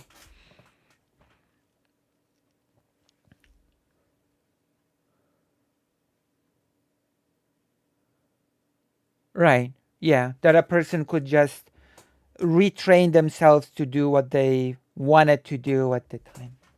Or as you say, what would be needed at a given time. Property rights. Yeah, correct. That's a good example. So yeah, that's the workers to the benefit of their profits. Now, under Marxism, the state serves the purpose of basically serving the interests of workers to the benefit of, to the benefit of the workers to suppress the interests of the capitalists. Because obviously the very nature of no. That's so incorrect. To the benefit of the workers, serving the interests of workers. Now, under Marxism, the state serves the purpose of basically serving the interests of workers to the benefit. So under Marxism, the state serves to the interests of workers to the benefit of the workers to suppress the interests of the capitalists. To suppress the interests of the capitalists. That is incorrect. Marx talked of dissolving the antagonism, okay? Like what Marx said that must be done and that will inevitably happen is the dissolvement of the antagonism altogether, because the classes will be dissolved, right? It's like Marxism is not just doing a reverse Uno card and saying we're on top now and you're being the one that's gonna be repressed. That makes no sense. You know? Marxism is not just, like we're gonna replace you as the group on top. That's gonna be the source of the class antagonism. The problem still remains the same. It's just the group switch. That makes no sense.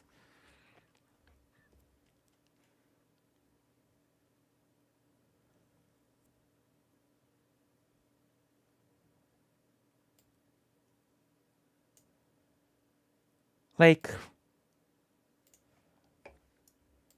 Because obviously the very nature of capitalism is to lower wages, increase prices, and this has an inherent contradiction that basically squeezes the working class and inevitably squeezes the capitalists themselves by leading to things like inflation and market crashes. So really the central theory of Marxism is the belief in a state that works to I'm gonna be honest, my knowledge of Marxist theory is quite small. It's not huge. Like, I have a lot to read when it comes to this. But I know this is nonsensical on its very basics. serve the interests of the working class, to suppress the interests of capitalism, and eventually get to the point where the need of the state itself is irrelevant. Okay. How much of that do you believe? Oh, 100%. All of it. So you're just like a full-fledged Marxist. 100%. What a small face.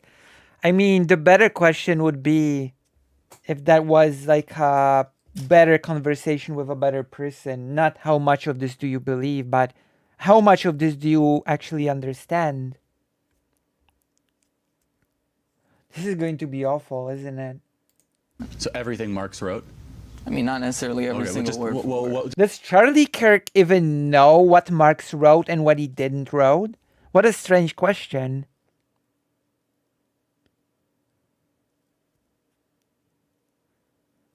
Oh my God, is Charlie Kirk gonna bring up the Jewish question?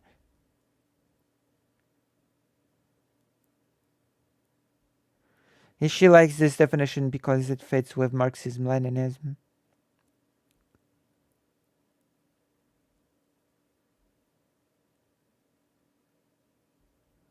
Well, capital was supposed to be used to build socialism.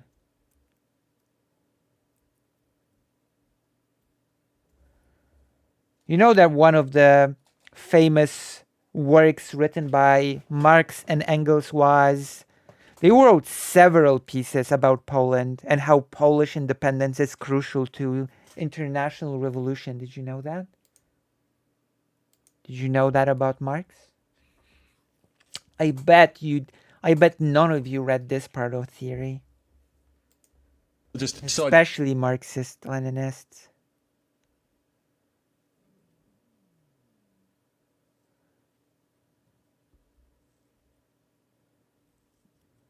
so I can understand, just so we can make this constructive. Like, just tell me your political philosophy when it comes to Marxism. Well, I think that really is my philosophy, and we really have to look at, like, not necessarily Marx, who's the theoretician, right? Not even necessarily Engels. We also have to look at the practitioners of Marxism, right? So those people being like, obviously, Lenin, Mao, today. Oh, you're a big fan of Mao? Mao's a pretty interesting character. How many people did he murder? Mao is a pretty interesting character. What a non-answer. True. It's not hard to say, no, Mao was bad. You shouldn't go out and beat all the birds until you have a famine. That's bad. I mean, I just want to say I noticed something. I noticed that nobody even ever acknowledges that Ho Chi Minh existed when discussing those people that they like. Like, Ho Chi Minh does not exist even in their mind, even though he was the best of the bunch, in my opinion. No, you shouldn't, go do mass executions. That's bad. True. You shouldn't have people trying to smelt iron in their backyards. That's probably stupid. I mean, it wasn't until Mao's death and he was not 6 feet under, but like under like a glass screen, until they basically made him like a stuffed deer for display, just like Lenin was. I think Stalin was for a time, and he was removed from the mausoleum. You could actually watch Stalin as well for a while. Mao is a bit more complicated character, though. You could probably draw a line between pre-World War II and post-World War II, especially the Great Leap Forward, what Dylan talks about it now. You might be surprised, but I'm pretty sure during World War II, the US supported Mao. I'm pretty sure that's a thing. I would have to look into it, but I'm pretty positive that the US supported Mao at the point of the war, actually. It wasn't until he died that Oh yeah, you could say that Mao is a bit more complicated. Right before was the time when there were backyard smelters, pretty horrid things. I will admit my knowledge on Chinese history is not big. I will say that right on. As I know much more about the Soviet Union than China. So if I want to speak with any authority on that, I will have to do a lot more reading. So that's why we need Karasu in the chat to add things that I might be missing. China was able to pull itself out of that economic disaster that he led the country into. The Cultural Revolution did not succeed in bringing apart Marxism. All the atrocities and all that stuff he did was all for...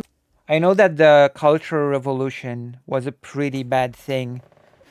Like, I know that how just the Cultural Revolution was bad because it was also targeted history. Like, the Cultural Revolution, in my opinion, was a travesty when it came to the devastation of art, literature, architecture, and many other things. Like, temples were devastated, literature was destroyed, the whole writing system was simplified to its detriment, in my opinion.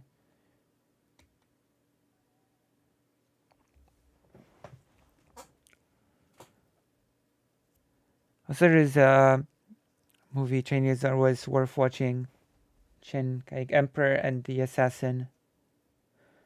In my opinion, that is a secret Mao criticism. Yep, Cultural Revolution was after the Great Leap Forward, but we also have to note that Mao was against the Han supremacy too.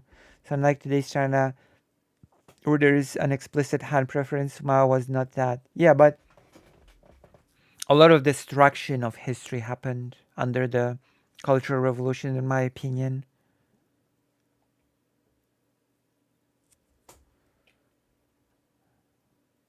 Today's China has been against Mao. Yeah.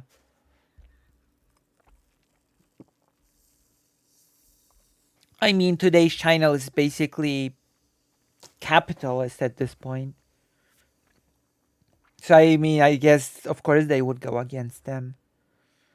It was tragic, yeah. Like, there is a big... This might sound very strange, but it will happen today too, except if targets minorities create this Han ethnic China. That's really bad. Or the culturally other is smelted. That seems to be a really big thing across the board, doesn't it? This sort of elimination or suppression of minorities. We've talked about this, about India last stream, didn't we? It seems to be like this common thread, doesn't it? A supremacy of a certain people over at the detriment of all others.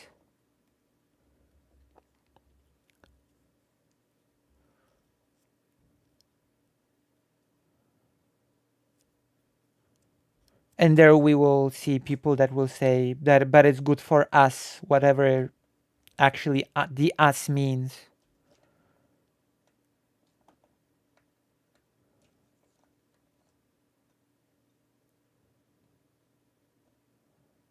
Oh yeah, I know about the Civil War. Yeah, about that. I know about that. This chain is marked by C. Also, I'm gonna say a few things about the simplification of the writing system. Okay? I'm just gonna say that there is a I mean, even Japan simplified the characters to some extent, okay? But I think there is a, how do I say this? I think there is a value to characters that exist basically universally across a continent that convey a certain meaning. It greatly helps with communication. And in my opinion, the simplified characters break that down to a degree, to a pretty big degree. But I guess that's my 2 cents on the whole simplification thing. You know?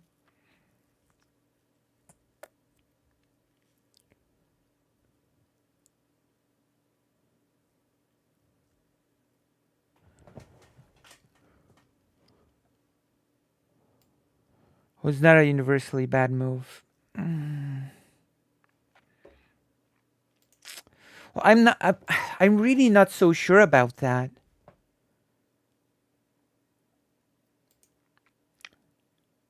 You know, I really not as sure if if the non-simplified characters were not accessible to people. After Hong Kong doesn't have the simplified, but that's, I don't know, that's correlation and causation to me, to be quite honest. Just because the simplification correlated with teaching more people to read and write, it does not follow that if the writing itself was not simplified, that the literacy would also be lower.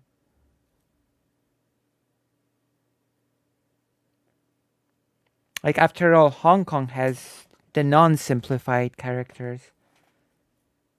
Like, Taiwan probably has the non-simplified characters. Japan has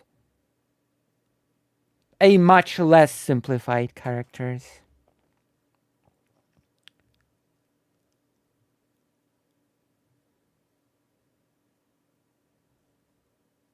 You know? So I don't know. I don't know if the simplification itself has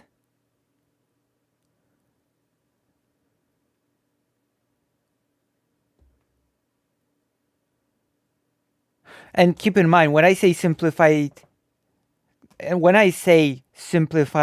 Chinese, I'm focusing on the writing system. I don't know how the language itself was simplified. I'm talking like of the writing system. I'm purely focusing on the writing system.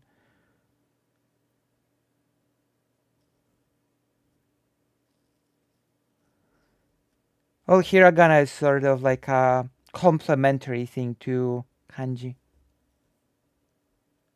So we're comparing here kanji to we're comparing kanji to simplified. And hiragana has its own history because hiragana was created by women because they were not, it was created by women basically. It was created as a writing system for by women for women.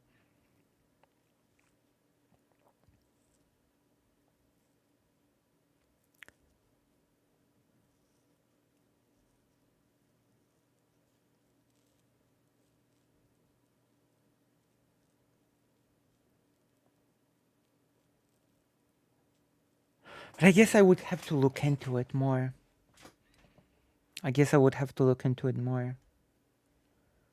Like, I know Japanese, I don't really know Chinese, so I would have to look into it.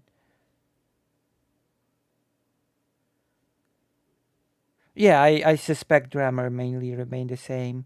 Even though China is complicated when it comes to language because Mandarin is just one of many in China,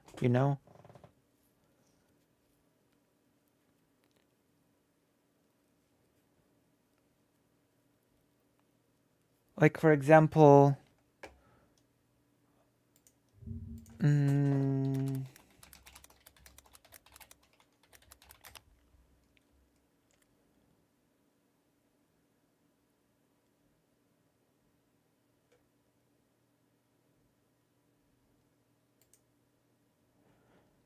I guess I'm a big fan of Cantonese. When it comes to Chinese, I'm a big fan of Cantonese, the language used in Hong Kong.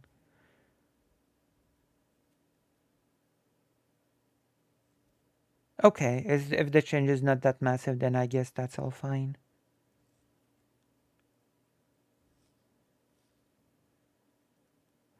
What about the Korean writing system? How does that fit into the broader framework? That's a really good question. Mm, Korea has created its own alphabet, Hangul, and it is said to be the most sort of academia alphabet ever, because a bunch of academics actually sat down and created Hangul, like tailored it exactly to work perfectly with Korean language. So Hangul is this sort of, it is said to be the most well thought out alphabet out there, Hangul. But from what I've seen, Korea is actually starting to reintroduce Chinese characters into its curriculum for small children, etc., and moving forward. I guess it makes sense because it allows to communicate easier. Because if you know certain characters, you know, if you go to China or Japan, you won't have to be able to even read them as long as you'll understand their meaning.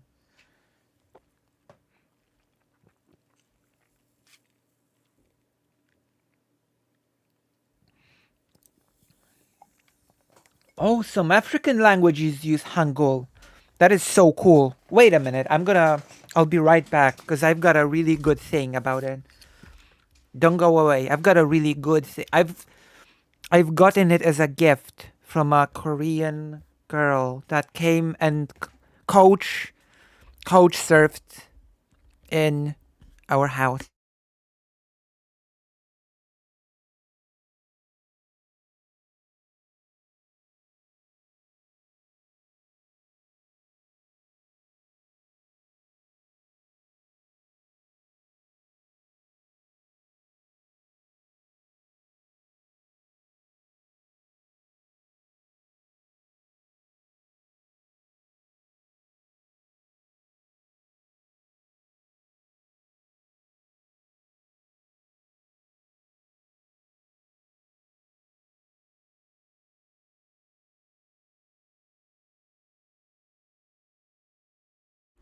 I like both simplified and traditional.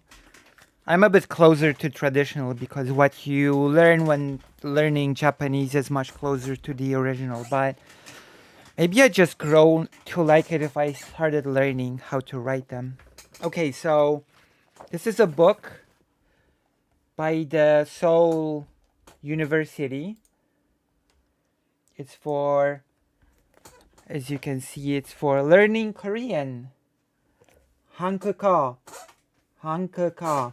It's a Korean language. I can somewhat read. I used to be able to read Hangul more. Basically, just read it, and now I've forgotten a lot of it. It's not a complicated alphabet, and it is actually really well thought out.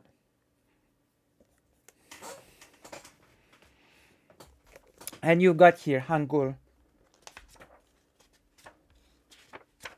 It's a really wonderful textbook. I really like Korean alphabet.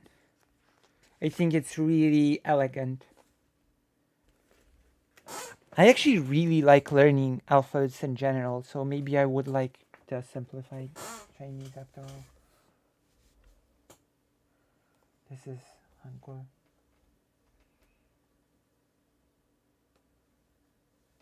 Like once you start getting it, it really all clicks together, you know?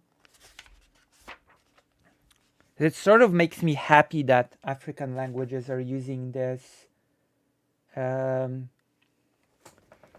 alphabet as well. See, you learn words.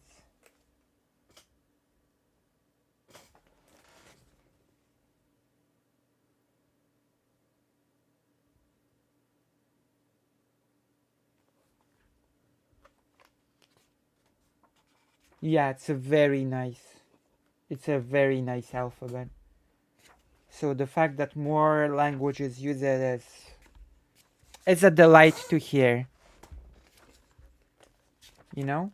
It's just good news to hear. Like, look how nice it looks in text. It just looks very nice, you know? It's just a very nice alphabet.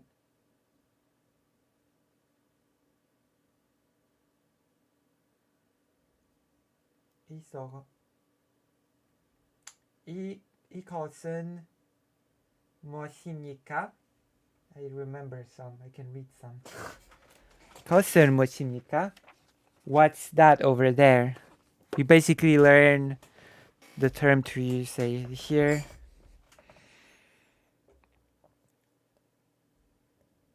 They used to preserve hunter-gatherer languages and help with education. It's a pretty cool program. Nice. I really like this. The use of Hangul for other. Wow, that's really nice. Listen, I have learned not to be rigid, so I guess I will adjust my opinion on the simplified Chinese. Okay, I will. Language preservation is extremely important. It is super, super important. It is, in my opinion, one of the most important things.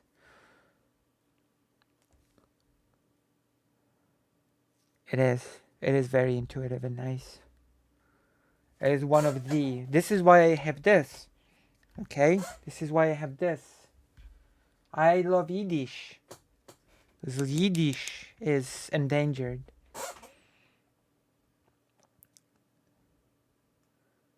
The real horror in Cultural Revolution was the paranoia and destruction of foreign stuff.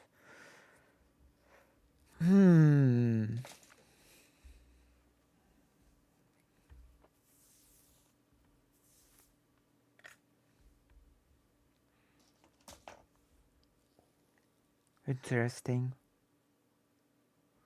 Yeah, I love Yiddish.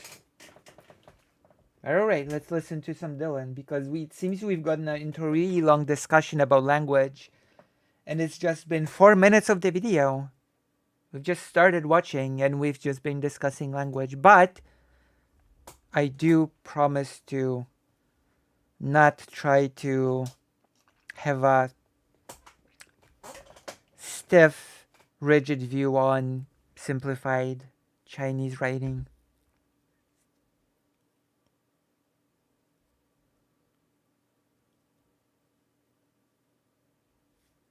Okay, let's continue.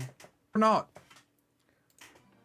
At least when it comes to bringing about Marxism, because if you look about China today, it's not a Marxist state, and it's not making moves to be a Marxist state in the sense of there is the workers, they control the means of production. Not only do the workers... Oh, that's true. There is no push for the workers to control the means of production.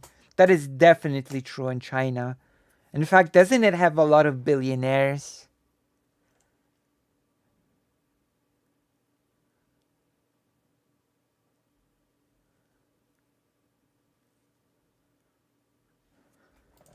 Workers control the means of production, but they have some sort of democratic control over that. Doesn't exist.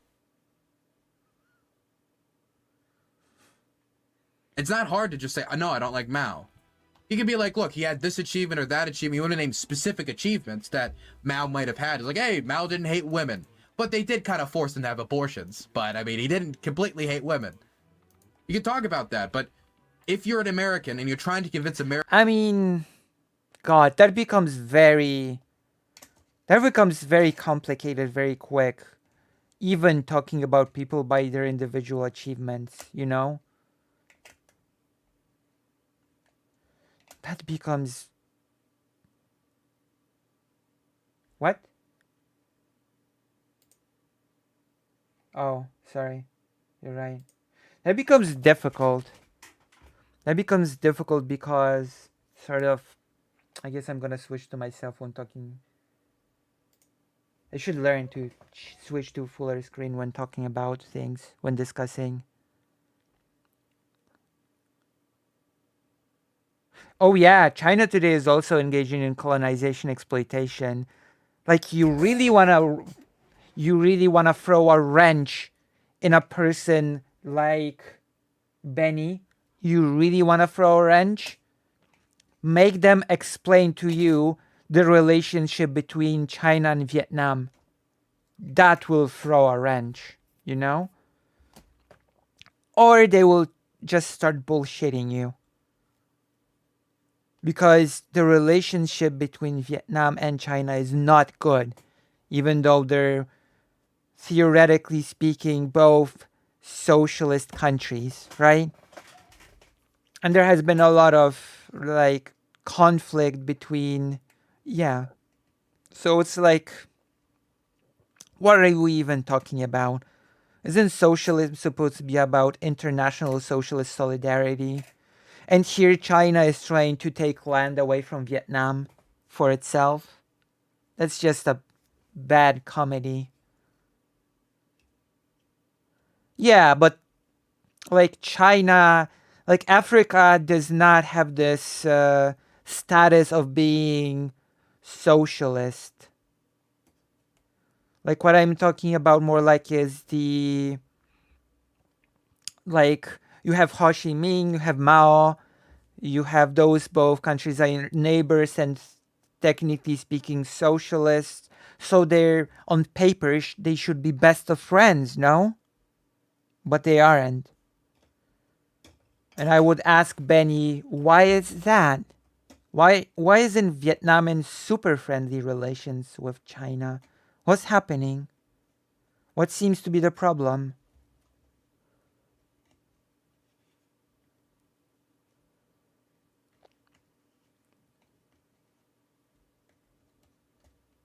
Yeah, the China colonialism exploitation is real. We actually have very left-wing communist parties movements in Africa. And they often not helping them. Yeah, of course they would not help them because China is not an actual real socialist, not to mention even communist project. Like, of course they would see actual socialist slash communist projects as competition or something not to be supported. Yeah, of course. I think so. You're gonna have to look into those parties. Can you... Okay, we're gonna have to pinpoint them. That's a discussion for a different time, but we definitely have to talk about that. React. Americans of Marxism. Saying stuff like that makes it sound like you like Mao Zedong, and you're not going to be able to sell Americans on Mao Zedong. Oh yeah, yeah. There's also like, I know that it's not a super perfect comparison to say, but it becomes like for some people, for example, Stalin was just a monster. So even trying to do like, I know Stalin did horrible things, but he had this, and this achievement. Like this, like, I don't know. To me, it would be a bit like saying, well, Hitler had achievements because he built he built roads and gave people jobs. You know,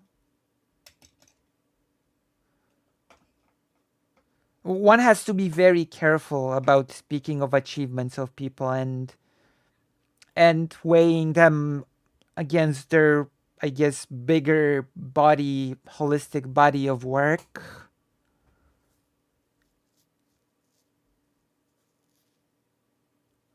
One has to be careful with this, in my opinion.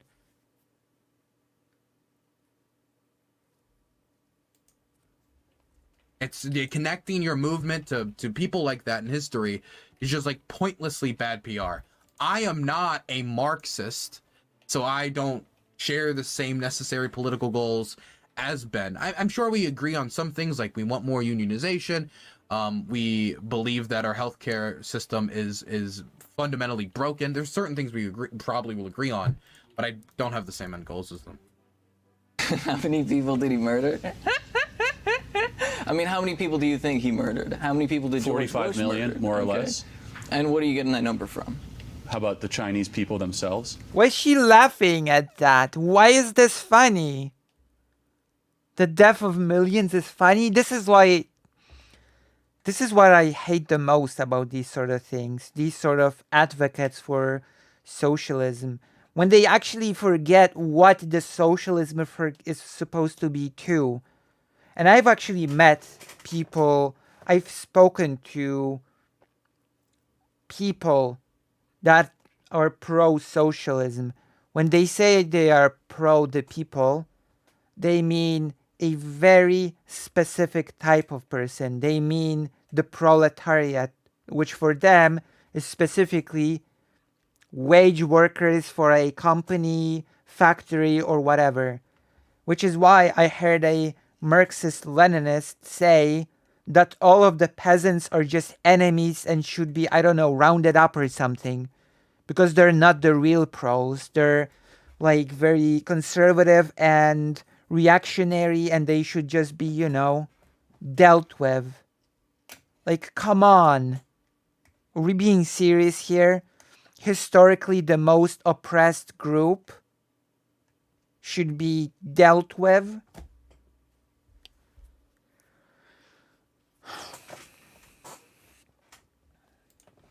Rough calculations of international organizations, mass graves. What do you mean? That isn't a great response from Charlie. The Chinese people themselves. How many people died in the war in Ukraine? I don't know, 2 million. Where'd you get that number, Dylan? That's wild. Ukrainians told me. The Victims of Communism Fund that literally puts out Nazi propaganda on a regular basis? I'm sorry, wait. The Victims of Communism Fund is a what group? Puts out Nazi propaganda. They literally have a statue. I mean, you have to be joking, right? You realize in the USSR, they list Nazi war deaths as victims of communism. Hold on a second. You're pro-Lenin, too? Yeah, I mean, Lenin did a lot of really great things for the USSR. They literally... The USSR. We're getting into it now.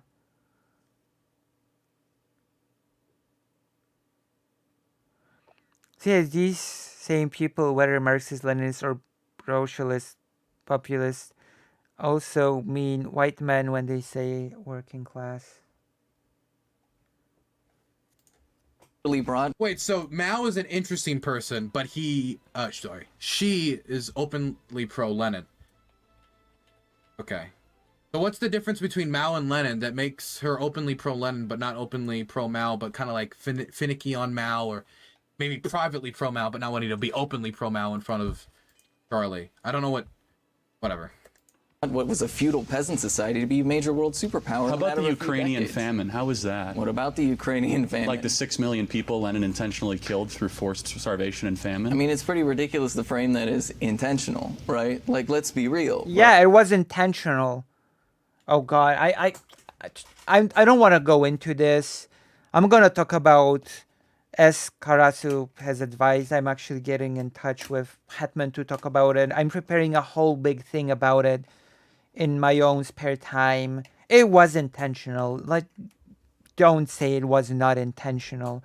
We have speeches of Stalin saying how the peasants are the soldiers of nationalism. We have the destruction of the kulaks, who made a big part of the countryside in Ukraine. We had the conspiracy theories created that the Ukraine intelligentsia is working in tandem with the Polish government to separate Ukraine from the USSR. So there had to be a crackdown on the intelligentsia, which means they all had to be executed. Don't tell me it's not intentional. Don't tell me that.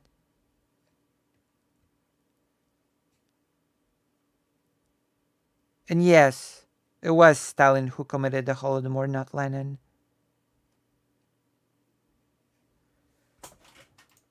Right? There was a famine, and we can argue about the mismanagement of famines, but capitalists have mismanaged famines all the Hold on a time. second. Wait. I assume he's talking about the Holodomor. I assume Charlie's talking about the Holodomor. Yes. What does that mean also? What does it mean there was a famine and it was mismanaged? Like, for example, let's say the Kazakhs, like the biggest group that Marxist-Leninists always talk about when they try to say that the Holodomor was not a genocide, when they say, oh, but the Kazakhs died as well in big numbers, so the Ukrainian people were not targeted. And they give Kazakhs as the example. You know, the people that were forced to settle down against their own will, to change their lifestyle from herding animals to farming, which they did not know what to do, how to do. And they were not sent any experts to teach them how to do it. So they had to, like, I don't know, get good. And then they tried farming. They failed to farm and died because they had to kill their own stock to survive. And animal stock does not last forever, as we may know. So it was more than mismanagement. It was the targeting of groups. And Kazakhs was also can be called a genocide. It is true that we had capitalist countries also using famine in an ethnic way to weaken, destroy people, or not to prioritize. Does it excuse USSR doing that? Maybe we can call out both. They call the Bengali famine in 1940s. Call out the Irish famine and the Holodomor too. What is hard about that? Yeah, but that's the thing, Karasu. The Bengali famine, the Irish, those were not simple mismanagements. I would call those genocide as well, especially the Bengali famine. I would call it genocide. Like, those were not mismanagements. That's a horrible, like, misrepresentation. She might just be trying to say it was a natural disaster from Doe and the USSR wasn't the cause. However, the USSR deliberately made it worse.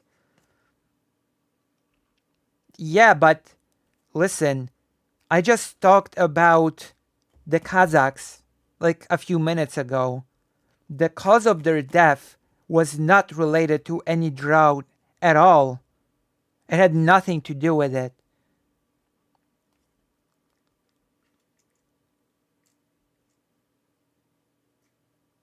You know?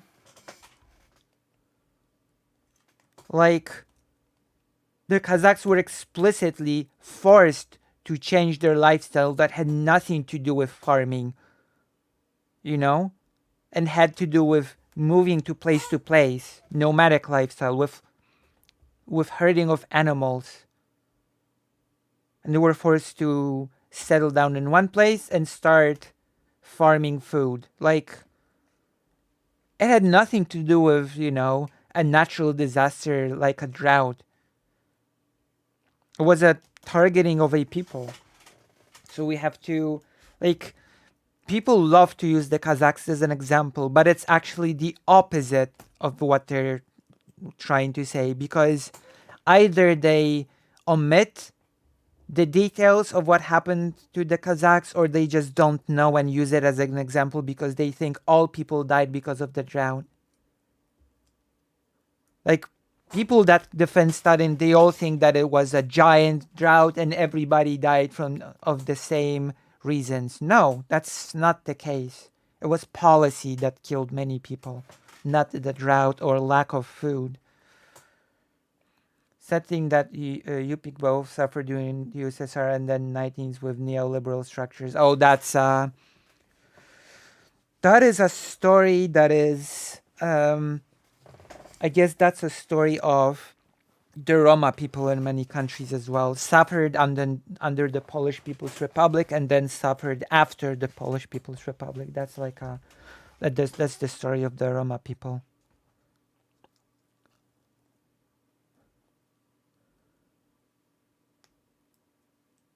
Right. It would be like cooking sausages your whole life and then suddenly you ran a noodle shop, I guess. Like,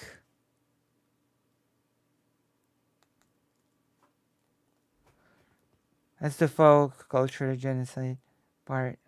The one specifically targeting the Cossacks. Right. The Cossacks were being eliminated even when the Polish-Lithuanian Commonwealth still existed for very obvious reason, because the Cossacks were a powerful force to be reckoned with, so they had to be like eliminated or at least weakened severely.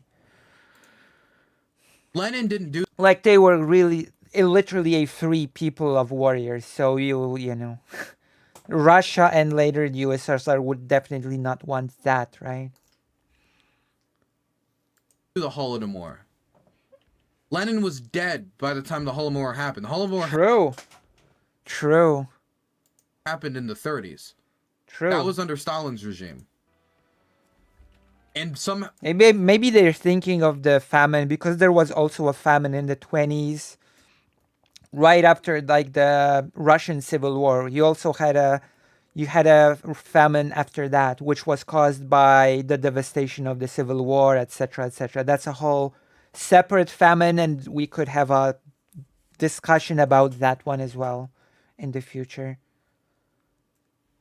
So maybe Charlie Kirk was thinking of that one, because there were actually two major famines in a relatively close period of time.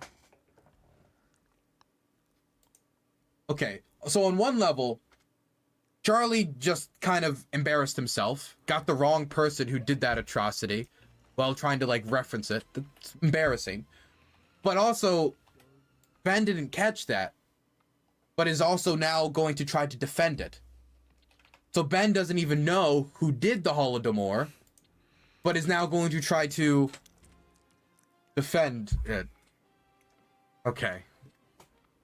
This is a great conversation right off the bat. True. What is a It's like You're an what is a so Irish right. potato famine. what's a kulak? What do you think a kulak is? I know what a kulak is. You tell me. You're the No, Marxist. no, I want to know what you A think. kulak is someone that owned a certain piece of land that was not allowed to own that same piece of land because of Lenin and Stalin's government. And if they owned more than The definition of kulak is a little bit more complicated than that. Like, and this is something that many Marxist-Leninists do not seem to understand. That kulak didn't just mean peasant/farmer. A kulak was supposed to be like the super rich sort of landowner, landlord, farm owner, you know? And then you had the middle owning people and the super poor not owning people. And in theory, the Soviet Union was supposed to break up the kulaks and protect the middle and the non-havers. And the big part of what made the breaking down of the kulaks so bad was because they were stripped of what they had, and they were not really allowed to join the newly formed structures of collectivization. So they were basically left to their own devices, so they were left to die. You know? Does that make sense?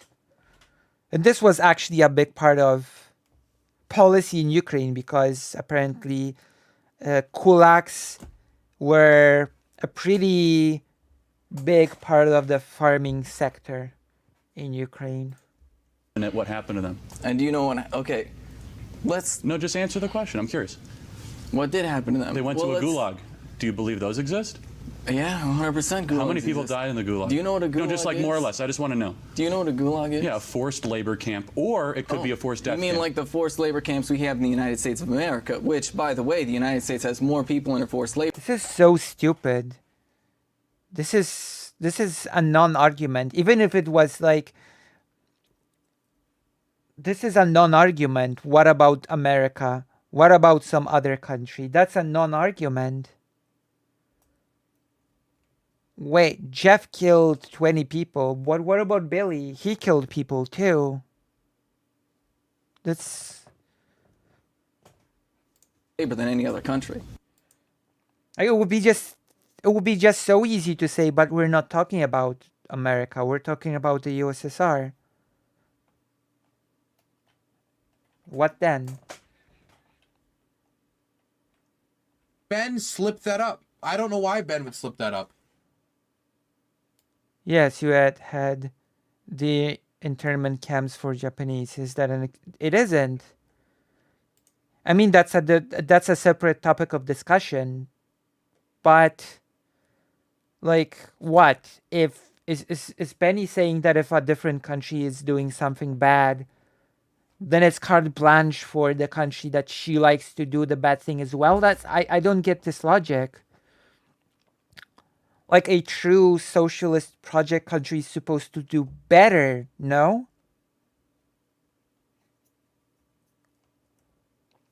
Like it would be so easy for a person to say, so what you're saying that the socialist USSR was just as bad as the capitalist US. So how was it better if it did the same thing as the US did? Like it would be easy to just ask that. If you're saying that the US did the same things and US is bad because it's capitalist, then how did the USSR differ in the positive sense? Like that's nonsense. Like the country that she champions is supposed to do better than the US, no? Exactly. She's thinking that the internment camps were necessary then? I can ask a different way.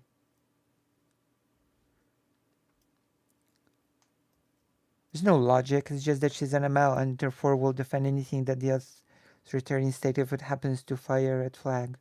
Like, I think the worst thing that you can do is to say our socialist country did this, but that capitalist country did the same thing. Like the socialist country is not supposed to do the same thing as the capitalist one at all, no? So you can say, yes, I would not accept the existence of those camps. Yeah, exactly. Exactly. And yes, like there's a lot to talk about the US. The fact that the internment camps are not even the internment camps in the US are like a tip of the iceberg, so to speak, when it comes to the long history of the abuse of the Asian community in the US, starting from the beginning when people from Asia were used as labor force to build things, going to when what now is Chinatown was destroyed by a giant earthquake and people were not treated as citizens, so no help was sent to help the victims. When the US tried to use that incident to just wipe that area off the map because they saw it as disease ridden and disgusting, and they tried to move all of the Asian people somewhere else when like there would be no problem for the people in charge, and that as a act of self-preservation, Asian people rebuilt what is now Chinatown to make it friendly to tourists, which made the government agree not to destroy it and move all the people out. Like there's a lot to be talking about there, but it has nothing to do with the Soviet Union, right? Like we can talk about the US atrocities, but that's not like it shouldn't be a competition. Like human lives should not be used as bargaining chips to sort of weight on a scale. That is a pretty disgusting disrespect for human life to treat whole groups of people like this, like arguments in a thing, like pawns on a chessboard.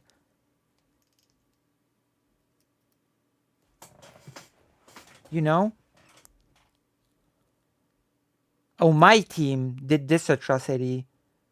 But this team that I assume you're on did this atrocity. So I guess we're even. So you can say, yes, it would not be accept the existence of these camps, but she can then pose they were not a necessary part of communism, as it has happened in non-communist countries too, and throw back the ball. Would Charlie defend the internment camps, removal of Cherokees or dying people, and so on? I don't know. I really dislike this line of truth. As far as I know, when we talk about prisons, while the system we have in prison was come to the prison economy, and the little, like, the nickels and dimes we give prisoners for hours of labor is horrific, and I would say is. And I would say that even the internment camps in the U.S.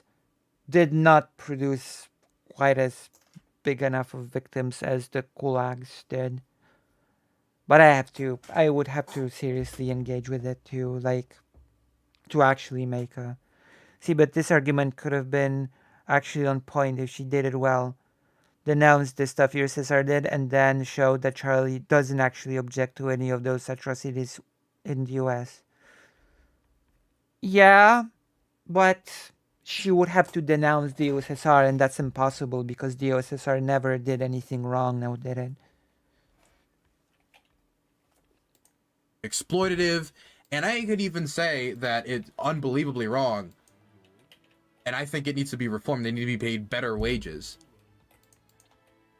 When he say we have more people in forced labor than any other country, what is he referring to? Because in a lot of the kulaks instances were of not a labor, prison system. people can voluntarily choose not exactly, no, to then go out and do that work for that very small amount of pay. Is it exploitative? Are they taking advantage of a very vulnerable state? Yes, but it's not forced labor in the way that a gulag was forced labor, which is work or die. I think it's a little different. A bit.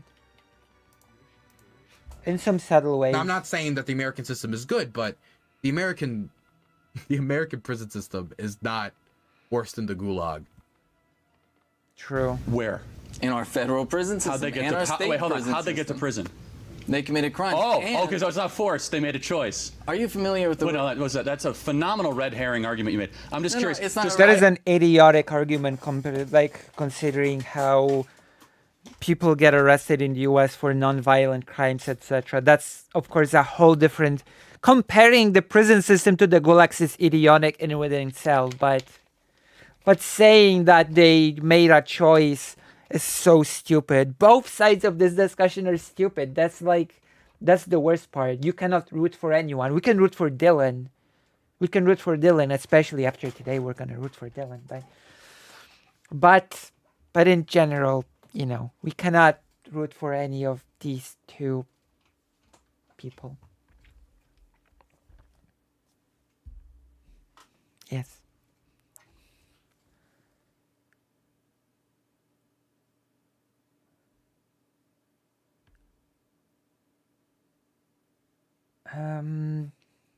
Okay, but by the way, in this regard, we have to differentiate the Chinese re-education camps too in Mao era.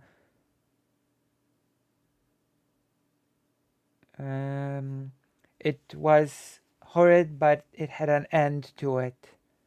There was a planned release. Yeah, the planned release is when the person is re-educated, right?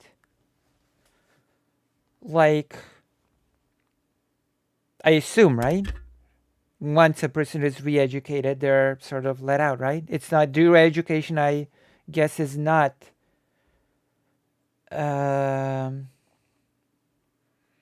just a thing. Which the re-education itself is considered erasure of culture, but that's a whole other topic. But yeah, we do have to differentiate. We cannot just lump it all in. We cannot. Dylan is wrong here because a lot of prison labor is actually forced and isn't people working for an extra prison bar. Yeah, so it was different than gulags. It was, definitely.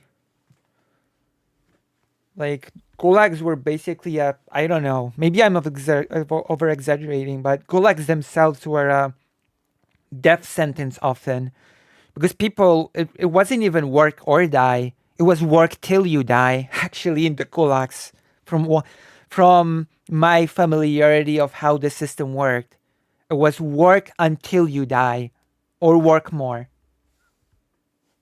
You know, that was the gulag, actually. Work, work, work till you die. Okay, I'm gonna go to the toilet real quick. Don't go anywhere. Like I cannot hold it in. I'm sorry. I'm sorry. I'm sorry. Listen. I try to be strong, but I'm not always strong. But I'll be right back. Somiostatic will entertain you in the chat while I'm not here.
Oh, hello. I was just trying to see if it was muted or not. I was just trying to see if the mic was muted. I mean, the room is very messy right now. The room is so messy that it's not even funny. I have to, God, I have to, after stream, I have to clean the room. Maybe Jordan Peterson was right. I have to clean my room. Listen, can we talk just a few seconds about what the saddest thing about this whole debate is?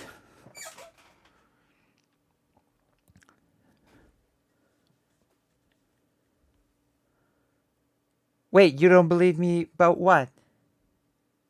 Wait, what do you don't believe that my room is messy? You don't believe that this room is messy? Well, you'd be,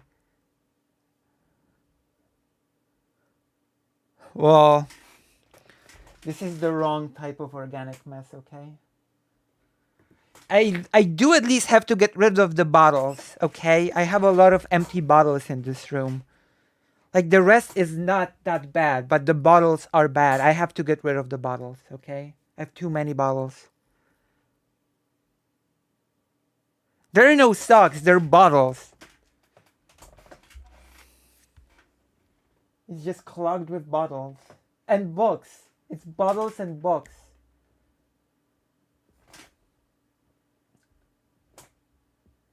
It's sad.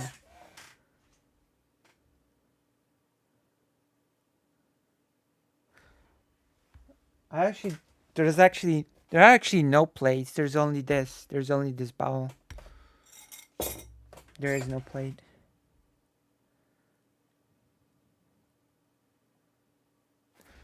Oh, there are socks, but they're new.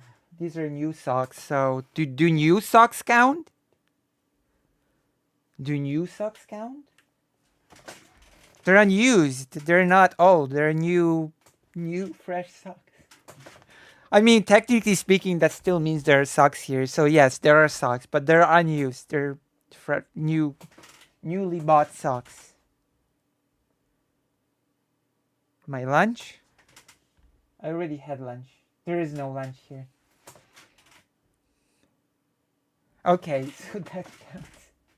So there are socks. Oh my god. Being judged. I don't... Okay, you did not say. Hello, Gulford. You did not say if they're older than you. That's true. Oh gosh, I do need to clean up. We go, Lucy. Where are we going? Where are we going?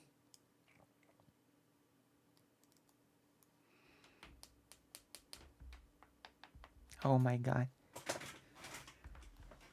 It's just... But there are nice books here as well. It's not just a mess. Okay. Okay, going back to the discussion, to the important discussion. We got Lucy. Oh my goodness. Listen.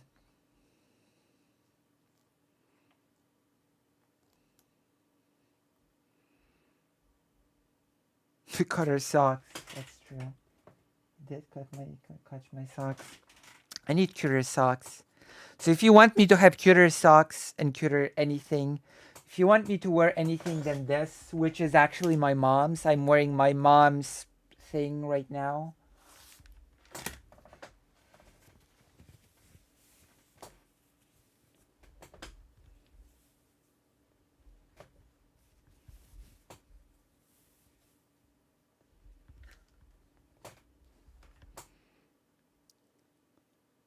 Then you need to consider donating and subscribing, etc. My mom told me today, I can see that you've already adopted my thing.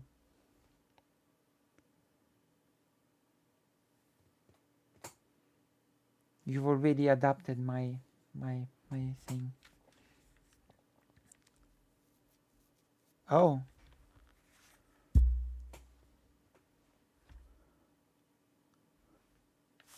I think Ethiopian is a Semitic language, actually. I'm pretty sure Ethiopian is a Semitic language. Correct me if I'm wrong, but I think a person from Ethiopia told me that Ethiopian is a Semitic language. So...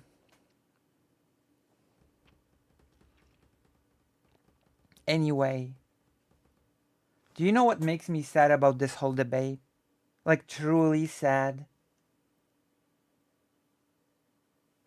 Racketeering. No, that's not racketeering.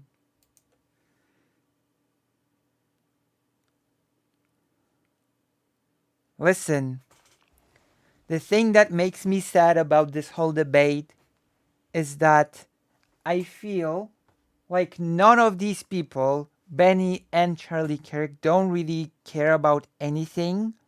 They don't give a crap about anything.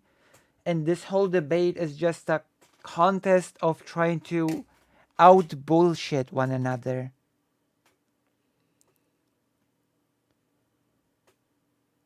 And it's just, you know, it just feels like a contest in who can out bullshit the other person more. Which makes it very saddening to me. I need to put this on.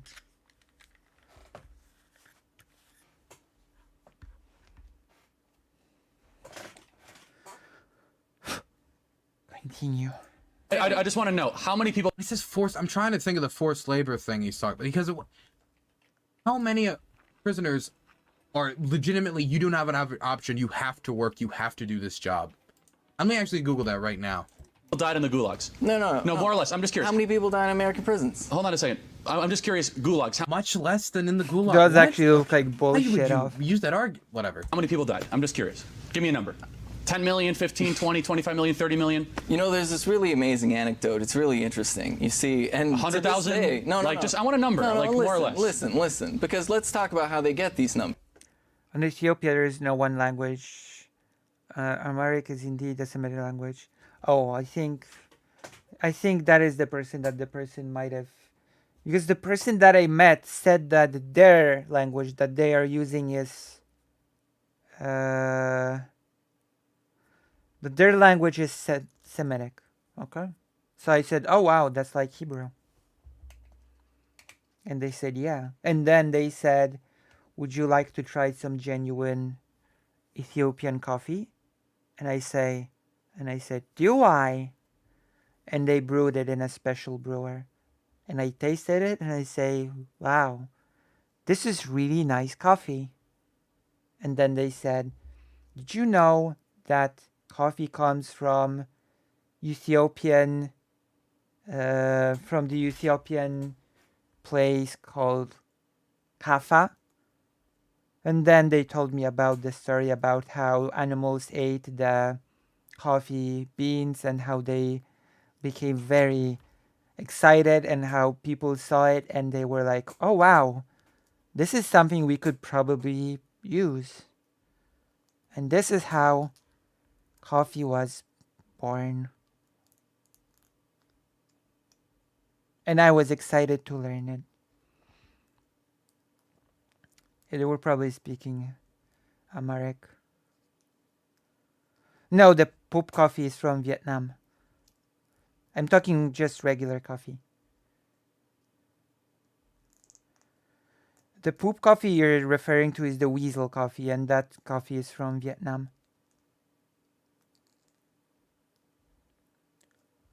There is to say Benny manufactured her truth in her slave factory, which is to say she's a liar. I mean, unfortunate, but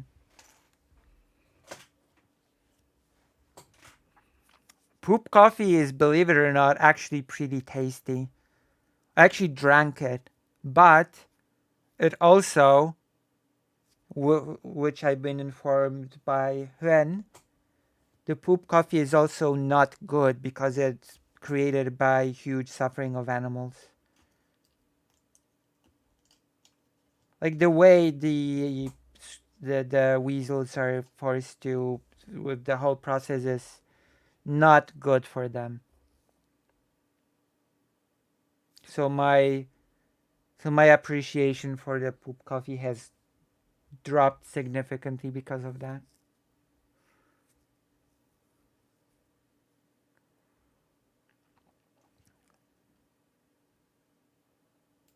Teresa figured out the beans part, so they brew the bad poop at a premium.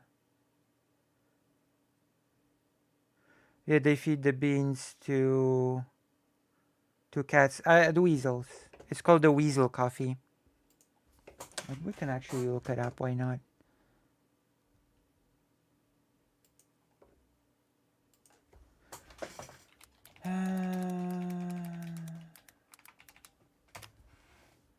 What is weasel coffee? It's a very specific... Well, you know, we're having fun here.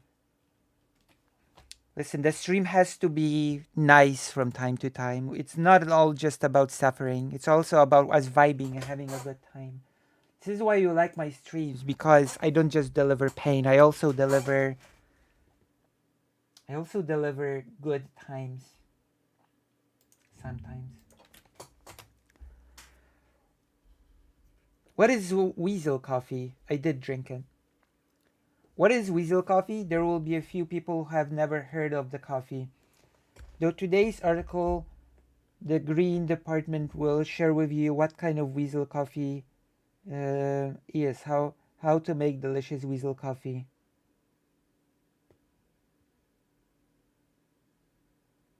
Vietnam weasel coffee. Weasel coffee, Vietnamese, is also known as mink coffee, which is the type of coffee processed from the weasel, the waste of ferrets. When the coffee beans are cooked, they feed the weasel, and the sense of smell that the ferret will choose the delicious coffee beans will relate the other shell and only swallow the meat and seed inside.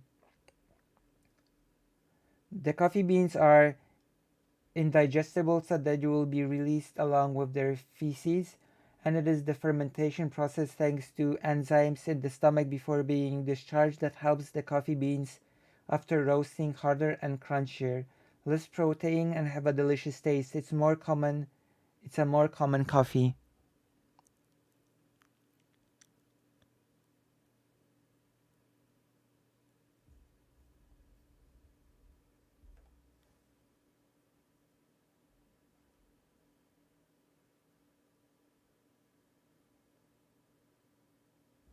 And there are apparently some really shady methods of just like usually it's no big deal, weasel will eat the coffee, poop it out, no problem.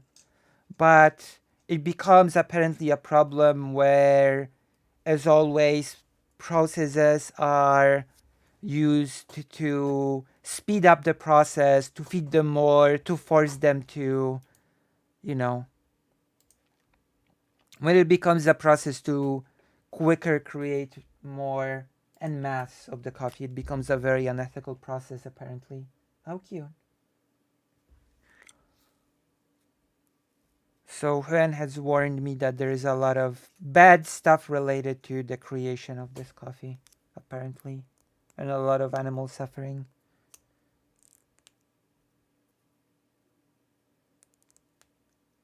So, we have to be careful about the moral creation of the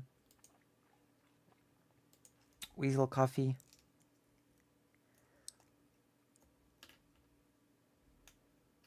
Okay, we continue the pain now. Because we're all a little bit masochistic in this on this stream, right?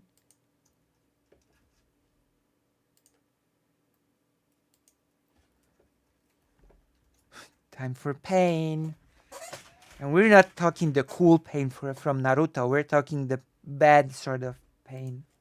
Right? This is a perfect example. There's this really great story, right, where you have Winston Churchill talking to Stalin. He asks, he's like, "Hey, Damn, actually, no, I'm wrong. It says right here, over the... This is so weird. This is so theatrical as well. He asks. Why? Why do this? Why do this whole theatrics thing?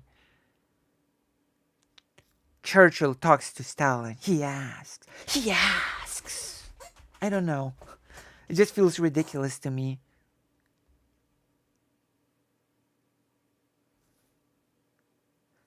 We all a little bite of Asian palms if it as first, though.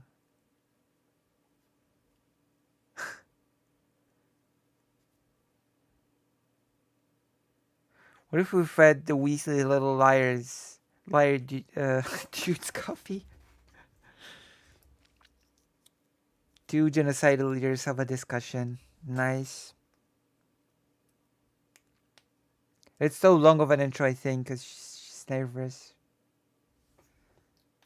We're all a bit digested. But we become crunchy and tastier, so that's good. Years, the courts have held inmates may be forced to work and are not protected under the Constitution against involuntary servitude. That is true. I didn't even think about the involuntary servitude, but I can't believe that's the 14th Amendment, isn't it? Is it the 14th Amendment? Where's the involuntary? Because there's an exception to the involuntary servitude statute. Not statute, but the involuntary servitude Right. edition that was added after the Civil War, after we abolished slavery. Yeah, that is true. How many 13th, not 14th. people died in the famine? Although typically it does not involve working till you die. Correct me if I'm wrong, if that's a thing that is like built into the US system of forced labor. Working till you drop and die. And Stalin. But the idea that we have more people in American prisons doing forced labor than anywhere else in the world is still a Because that's not like the kulaks were not just a place where people did forced labor. They did it in horrible, dangerous conditions, and a lot of the time they died. That's also a pretty crucial element to this puzzle, I think. a bold claim. We have more people in prison than anywhere else in the world, but that doesn't. But not all those prisoners are engaged in forced labor. Even though that forced labor, I would say, is a type of slavery. It's not chattel slavery, but it is a type of slavery. And I think that should be removed immediately, stopped immediately. Obviously not wanting to talk about it, they had bigger things to deal with, you know, like World War II. He puts his hands up. And Winston Churchill walks away and says, oh, yeah, that means 10 million. He must mean 10 million. Now, we can obviously talk about mismanagement of famines, but if we're going to talk about mismanagement of famines, why don't we talk about the people in India that Winston Churchill killed? Why don't we talk about the so we're people not that here. died I'm happy to during do a the whole. Wait, I wouldn't say. Well, whatever. I don't want to I don't want to argue the free markets too much. I mean, they could talk about that. That would be a great topic of discussion, but it would have nothing to do with the USSR.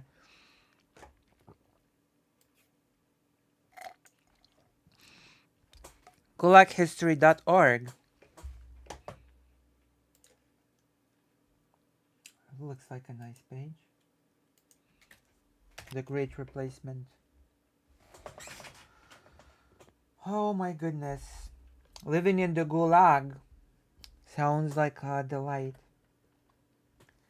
During their non-working hours, prisoners typically lived in a camp zone surrounded by a fence or barbed wire, overlooked by armed guards in watchtowers. The zone contained a number of overcrowded, stinking, poorly heated barracks. Life in a camp zone was brutal and violent. Prisoners competed for access to all of life's necessities, and violence among the prisoners was commonplace. If they survived hunger, disease, the harsh elements, heavy labor, and their fellow prisoners, they might succumb to arbitrary violence at the hands of camp guards. Oh yeah, that sounds like a typical prison system, doesn't it? All the while, prisoners were watched by informers, fellow prisoners always looking for some misstep to report to Gulag authorities. Damn. It just sounds like the typical prison system to me. Yeah, and the whole informer system was actually pretty widespread in the USSR and the Eastern Bloc while we're at it.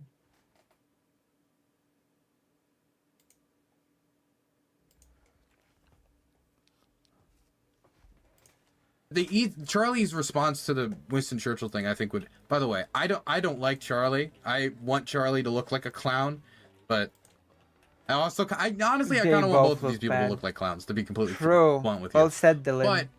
But the response from Charlie would be, yeah, Well the problem said. with that was that Winston Churchill violated the free markets and was taking that grain from the people of taking the food from the people of India when they needed it, and used it for the war effort. But yeah, that was wrong. That would be a response that he could give, but he would have to say, yeah, it was against the free market. That was the problem. He went against the principles of capitalism. That would be the smart thing to say. But Charlie probably also doesn't want to bad talk Winston Churchill. Whole defense of the greatest man of the 20th century, Churchill. I'm not going to actually do that right now. See, exactly. The greatest man. Churchill. I'm in his head. I'm in it. Churchill, one of the greatest men in the 20th century. Oh boy. I mean, I guess Charlie Kelker is just illiterate. He doesn't know many people who were actually great in the 20th century. Okay, the 20th century admittedly was a messed up period. But there were some pretty cool people in the 20th century. Human pet guy. I don't know. I have a bit of a bias, but I personally like Moise Shore more than Churchill. His head. I'm in his head. I So, like Moise was Alexander Shore Solzhenitsyn more. a liar? I don't know who that is. What? You're kidding me. You're a Marxist that you do not know who Alexander Solzhenitsyn is. He wrote a book called The Gulag Archipelago, which was a first-person account. He actually was in a gulag. Come on. That was like a hyena laugh. The Gulag Archipelago is one of the most famous pieces of literature. Literally. I don't know who that is. I don't know about the US, but in here, there are no people that do not know this book. There are none. Like sometimes my mom just when topics about the USSR were brought up, my mom would just randomly bring the book up, you know? It's a pretty big book not to know anything about. Come on. Karasu definitely knows about this book. 1,000,000,000%. There are no people. Like, press 1 if you know about this book. Press 2 if you don't. I have to know.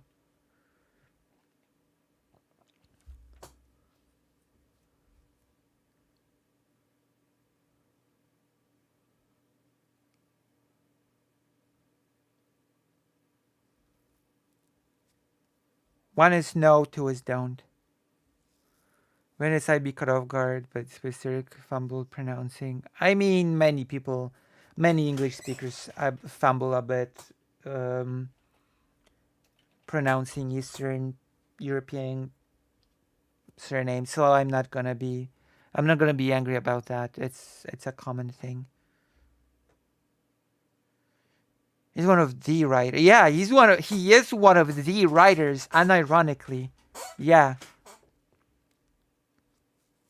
That is so bizarre.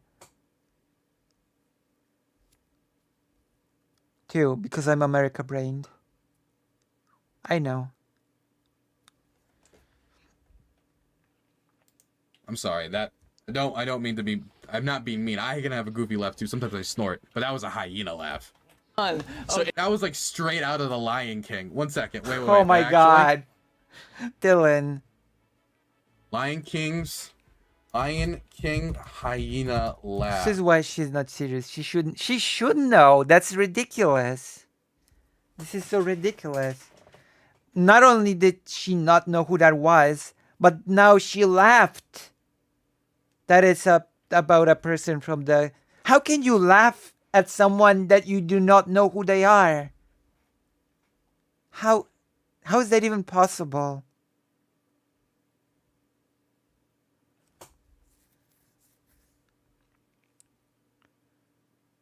JBP? Jordan Peterson?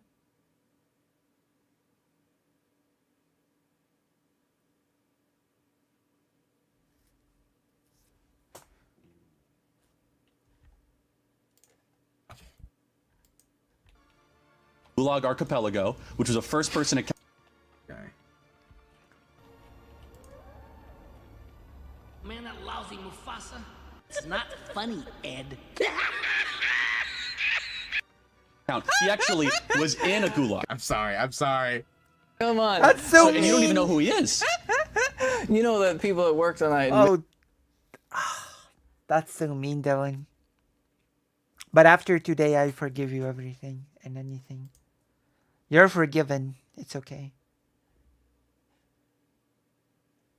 Admitted that they just made up a lot of those numbers, right? It is a similar laugh. Ah, yes. Ah, yes, the numbers are just made up. My source, I believe it was all made up. Like, the Gulag Archipelago is not even a book that interests itself with numbers. It's a book that just writes about the experience of living in a Gulag. It's not a, like, today, in the year X number of people were killed. That's a really weird argument about numbers being made up, because it's not a book about numbers to begin with.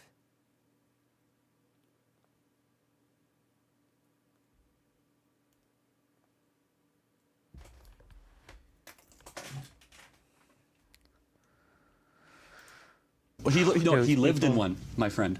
There's a lot of people who lived in the gulags. In fact, there's a really great. Yeah, Somebody in gutter chat's right. It's actually Ben's laugh is more like an actual hyena than the hyenas in Lion King.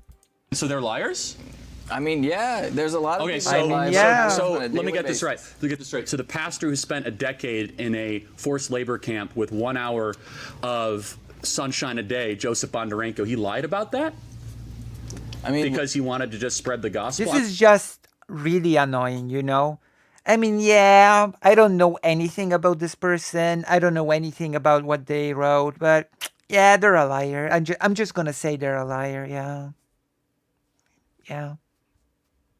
Without even checking. This is what I'm saying, that this feels like a contest of who can out bullshit who. Nothing's based on anything.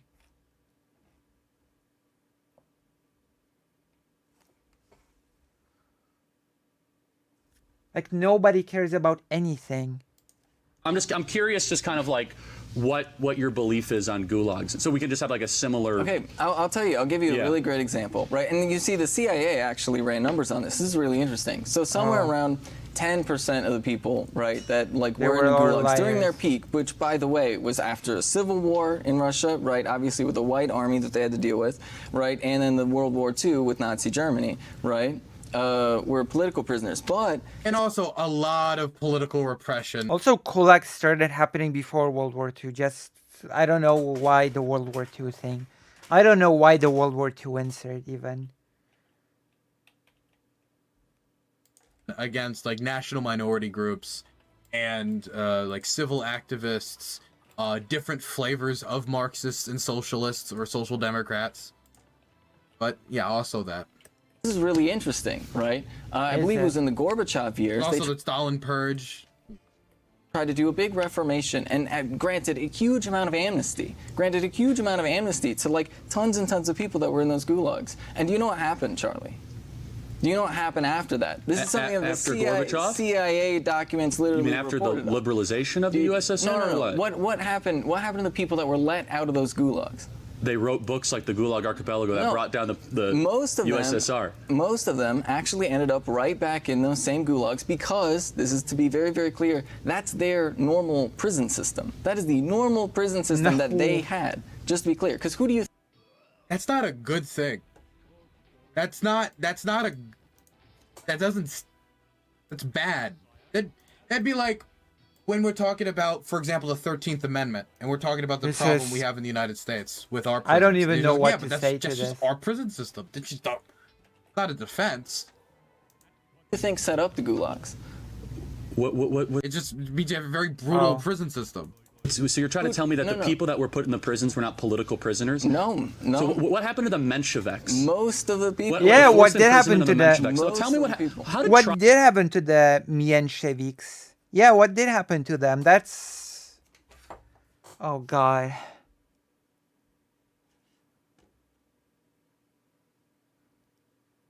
She's serious addressing anti-left narratives. Trotsky die? What do you mean, Who assassination? who killed Trotsky? Look.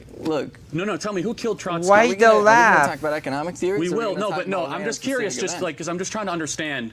You say you're a Leninist. I mean, who killed So- Salvador Allende? So By the way, this conversation is completely Stupid, incompetent. And pointless. we just got into it, but it already is. We're 7 minutes in. right? I feel like it would be Oh my much more God. effective if they stayed on one thing Yes, for like a good amount to please. like where Charlie would maybe try to hold them down on it, like Mensheviks. Let's stay on the Mensheviks for a moment. You were saying you know you really like Lenin. You really what about all these purges this, purges that, Mensheviks, this group, those purges? They could focus on it, but they're jumping from thing to thing to thing to thing to thing so quick before they can like get into any of the specifics. And I feel like it's basically Charlie right out of the gate, basically taking out a Tommy gun of points and just going. Yeah. And while it might be effective to his audience, honestly, I find it a little distasteful. I'm just gonna say that it's interesting how many of people like Benny, who are usually from the US, I'm sad to say, when people like me start talking about the USSR and criticizing it, suddenly a bit of xenophobia or I don't know, bigotry sips in when people talk to me and say, "Oh, you're Polish. Oh, well, that must mean that your view on this is absolutely incorrect and actually to be dismissed because you're Polish." Polish, you know? Even worse, when I talked to a person, they basically said that I'm just saying that I'm Ukrainian without saying that I'm Ukrainian, and that Ukrainian people lower the IQ of the whole world, or something like that. Like, this is basically how Marxist-Leninists look at people who actually are from the countries that used to be Marxist-Leninist.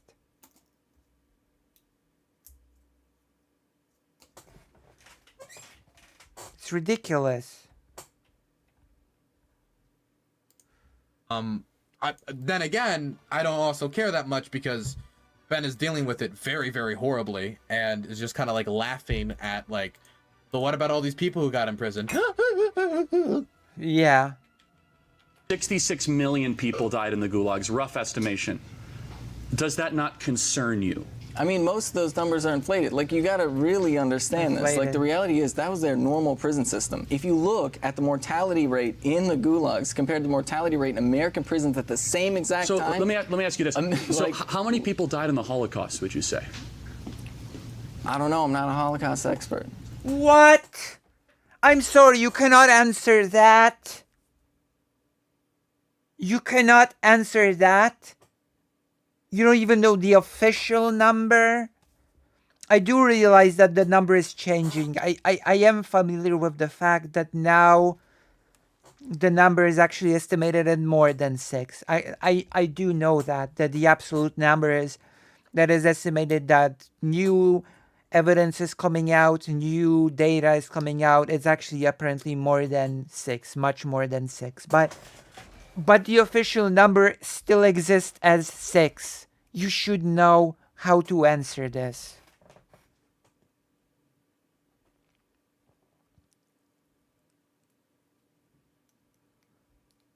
If you want to attack the numbers, learn where the source comes from. True.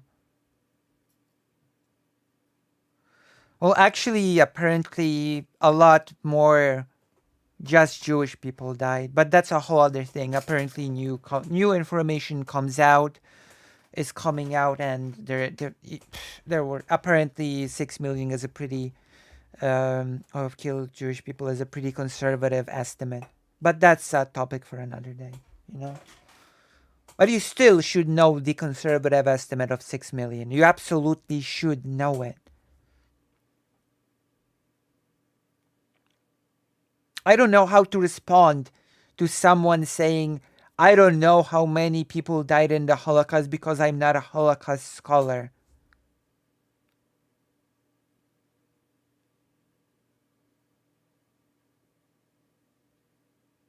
Right.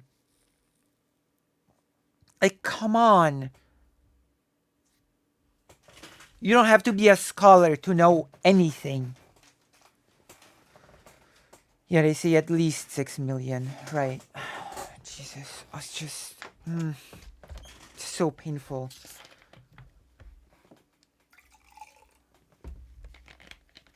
How can you respond with that? How?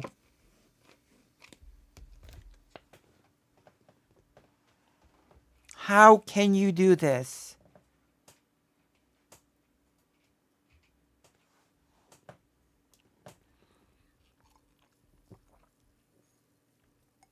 Benny is reactionary. I can see that, yeah. It is it is becoming evident. How about like 8 million? Would I feel like that's information most people should know. I agreed to reactionaries talk. True. I agree with Dylan. Dylan is great. But yeah, I agree. You should know. You should know. Come on. That is a very basic thing.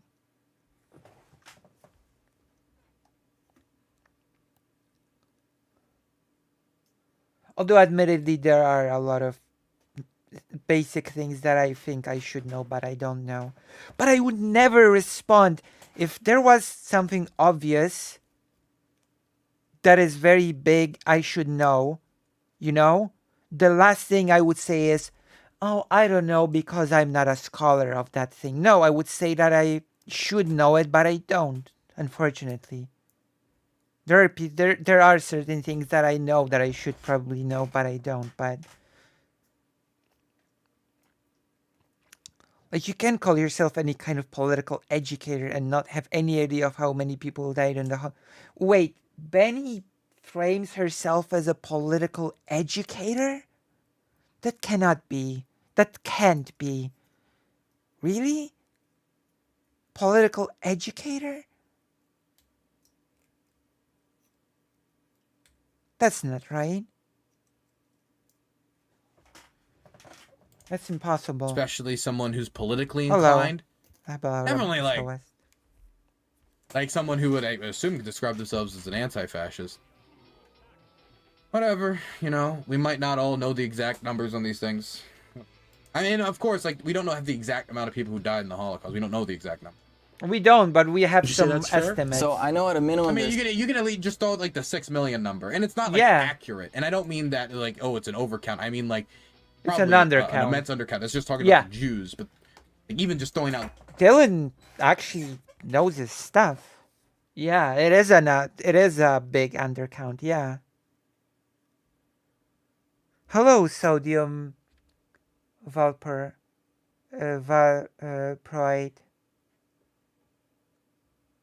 Hello.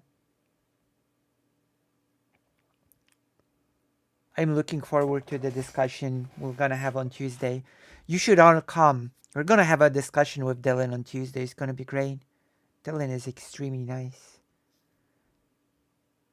Did I mention that I've been called pretty? Did I mention that?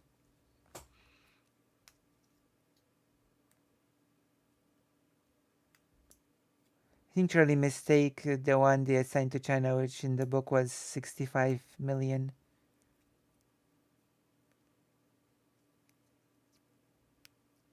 That's right. Dylan is nice. See, it's like a nice balance between yesterday and today. Thank you, Greater Eight. Can anyone see me? Yes, we can see you, sodium valproate.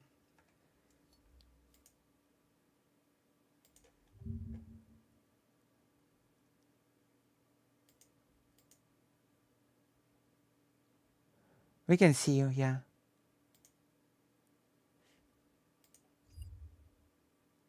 Hello. Also, since you're probably fans of other streamers,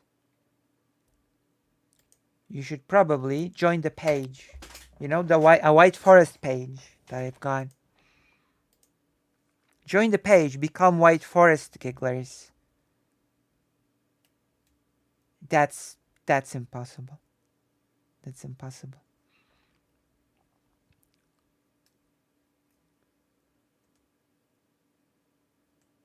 Wait, why would you be invisible?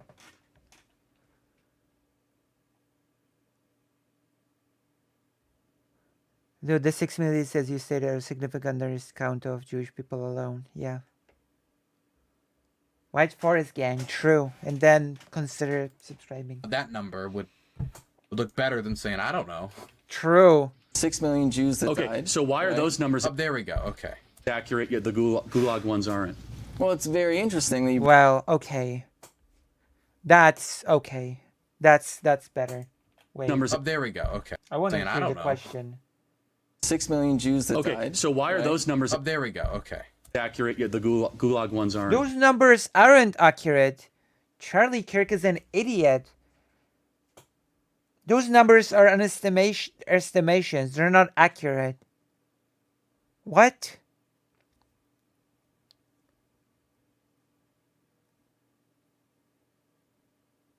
Well, Vosh also lost his mind when Charlie Kirk said that those numbers are accurate.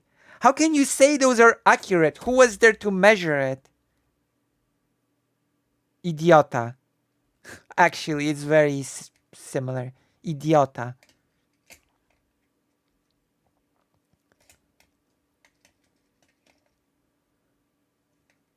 Look, Benny so long transferred, it just feels like denialism.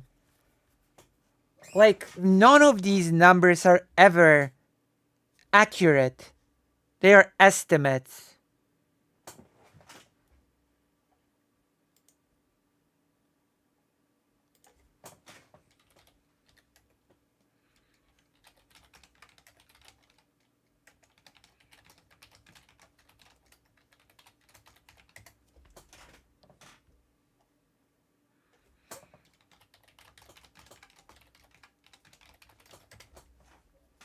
Idiota, yeah.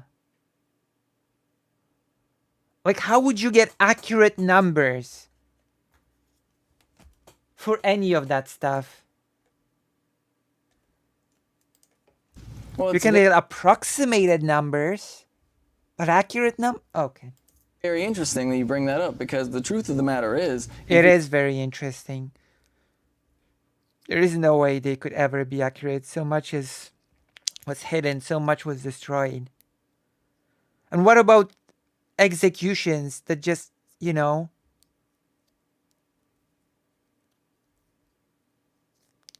just happened without any sort of documentation?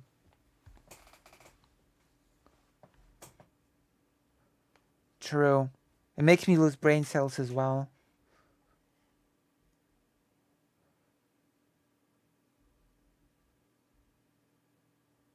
Like Russia, exactly. Like, you cannot have accurate numbers on these things. you look at the people. Why do they keep saying the truth of the matter is? I don't know, because it's the new favorite phrase of people who debate things is. I'm not sure who like made this whole thing popular. I know that Destiny likes to use it a lot lately. Truth of the Oh, I'm sorry. Destiny actually likes to say the underlying fact of the matter. I guess Destiny modified it a bit to the underlying fact of the matter. Mostly to invalidate people who use the self-ID model.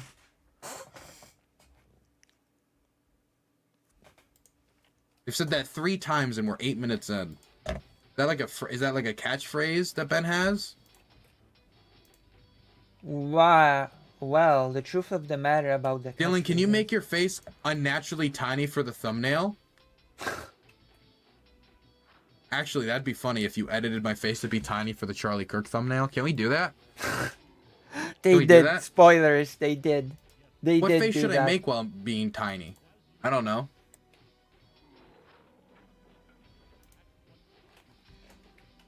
Wait, let me move my hair. Okay, should we do that for the reaction to that? To keep the thing going? The thumbnail that is a reaction to this?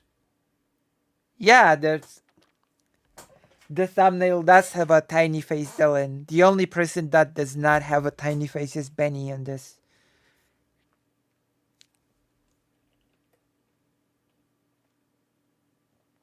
We have like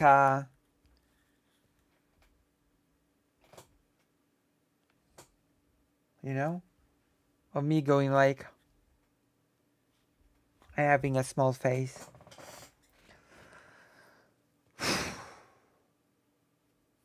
Yeah, there are certain deaths that just don't have any record.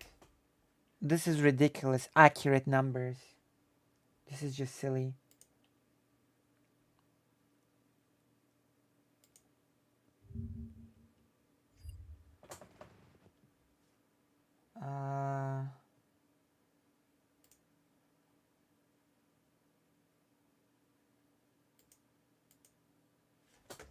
Let me check. Someone just sent something to me.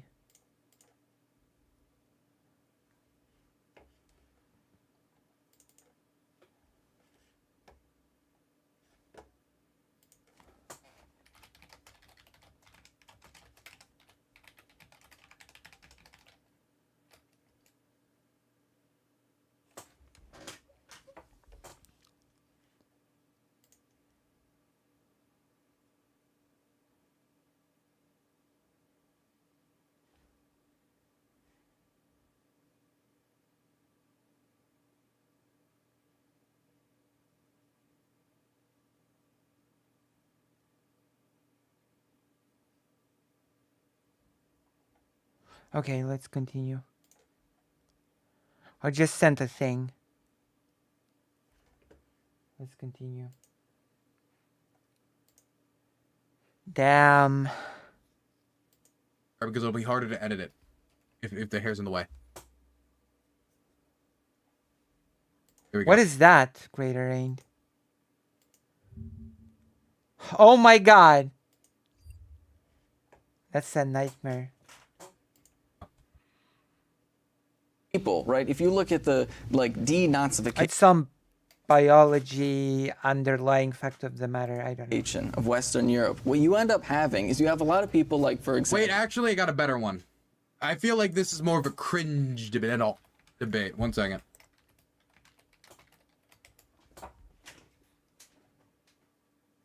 There we go. Better. Marketing genius. Right, like Nazi government officials that get put in charge of West Germany, right? Then you have Nazi officials that get put in charge of institutions like NATO, and then you have a lot of these Nazis that quite literally set up institutions, right? Like put who? out information. What are you put out talking about? information? Like me? I don't know what the point of that was. What's not talked about, and I think it's because we're Americans, so we're kind of like reflecting on ourselves in the space program. But the Soviets also took Nazi scientists. The Soviets also had Nazi generals in East Germany. True. And the reason why is anyone who had the most basic of military knowledge fought in World War II in Germany. Oh my god. Like, I just cannot. This is such a incoherent conversation. It just jumps from topic to topic to topic to topic to topic endlessly. What a conversation to have for $3,000.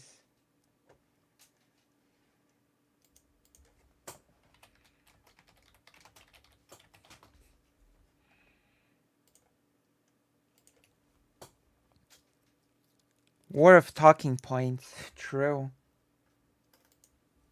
If you were a general or you had any knowledge of like how to manage war, you were involved in the war.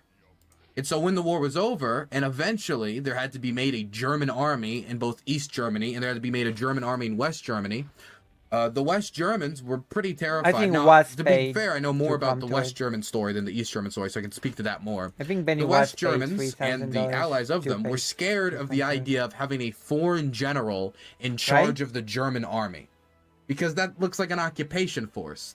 That's not how army. If you have a nation's national army and you're trying to claim to be the real Germany, you need a German army. If you're claiming to be the real Germany and your army is headed by a foreigner, then the East Germans are going to look at you and they're going to say, wow, look, it really isn't an occupation. And that's also why the East Germans had their own German generals who were former Nazis as well. The people that they ended up choosing, they went through a list of potential candidates and they basically were like, okay, who's the least Nazi on this list?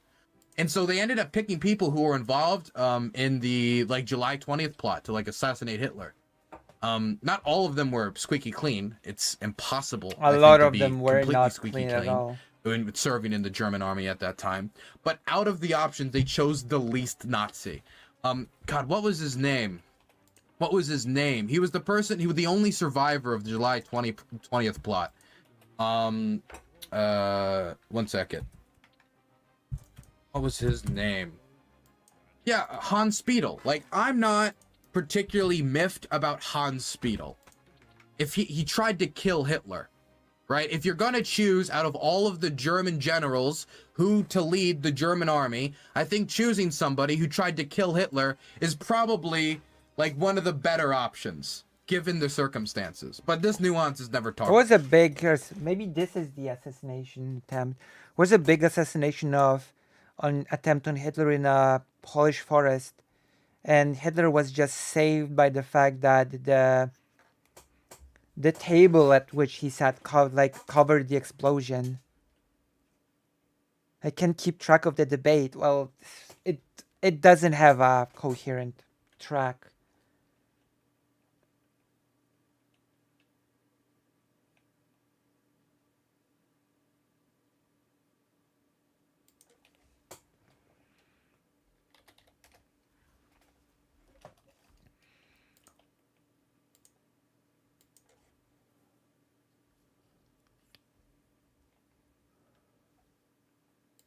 About.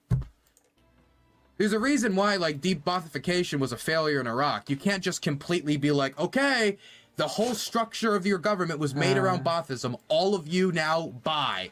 None of you can participate in government. Those are the people with experience. Those are the people who have the local connections. Those are the people who know how to manage the state. Like, obviously, the ideological diehards need to be kicked out, but you can't kick out literally everyone. Both the East Germans and the West Germans realized this. And that's why, when the war was over, a lot of public officials who had to basically swear fealty to the Nazi party in order to be public officials, they took a new oath, and they were like, do you think Nazis suck? Yeah, sure, okay. Fine, you can go back to being like the local regional commissioner of Dusseldorf or whatever. That's how it vaguely worked. Both in East and West Germany, even though there was different details. Both of them realized this. Name one person. Look at the first commander of NATO. Literally, look at the first NATO commanders. Eisenhower? Who, I don't know, are they talking about Spiedel? Is this about Adolf, what was it, Heisinger? I forget what their name was, or how to pronounce the last name, but who, whatever. I assume they're just talking about, like, Spiedel. Valkyria Chronicle? Literally brought in people from Nazi Germany. Are we going to pretend that Operation Paperclip is not a thing that the United States did? Operation Paperclip was in conjunction with Operation Mockingbird, which was a CIA propaganda campaign, which I don't quite answer the question of the accuracy of gulags. Anyway, that's a little bit of futile. I'm just trying to understand, though, like, maybe we're just on different planets here, quite honestly, because I've actually met countless, thousands of people that were in these gulags, and their stories and their firsthand perspectives, and they did nothing wrong to be put in there, except they had the different political viewpoints, or they were pastors. And then you embrace a political worldview that does that.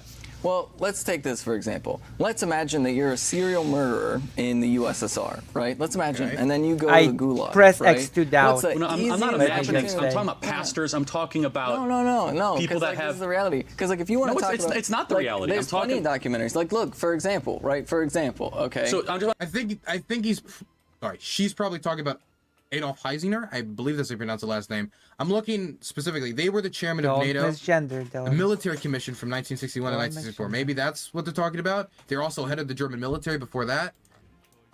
It could be Spiedel. I don't know. They're not saying the names, so I assume that they don't know who it is either. But then also brought it up. Radio Free Europe did this really great interview session where they literally went to people that were in these gulags, and it was so funny because when Radio Free Europe puts out this video about these people who used to live in the gulags, they asked them, what do you think about Stalin? And they basically said, because remember, right? Best person you ever, remember that the of USSR course. was invaded by the Nazis, right?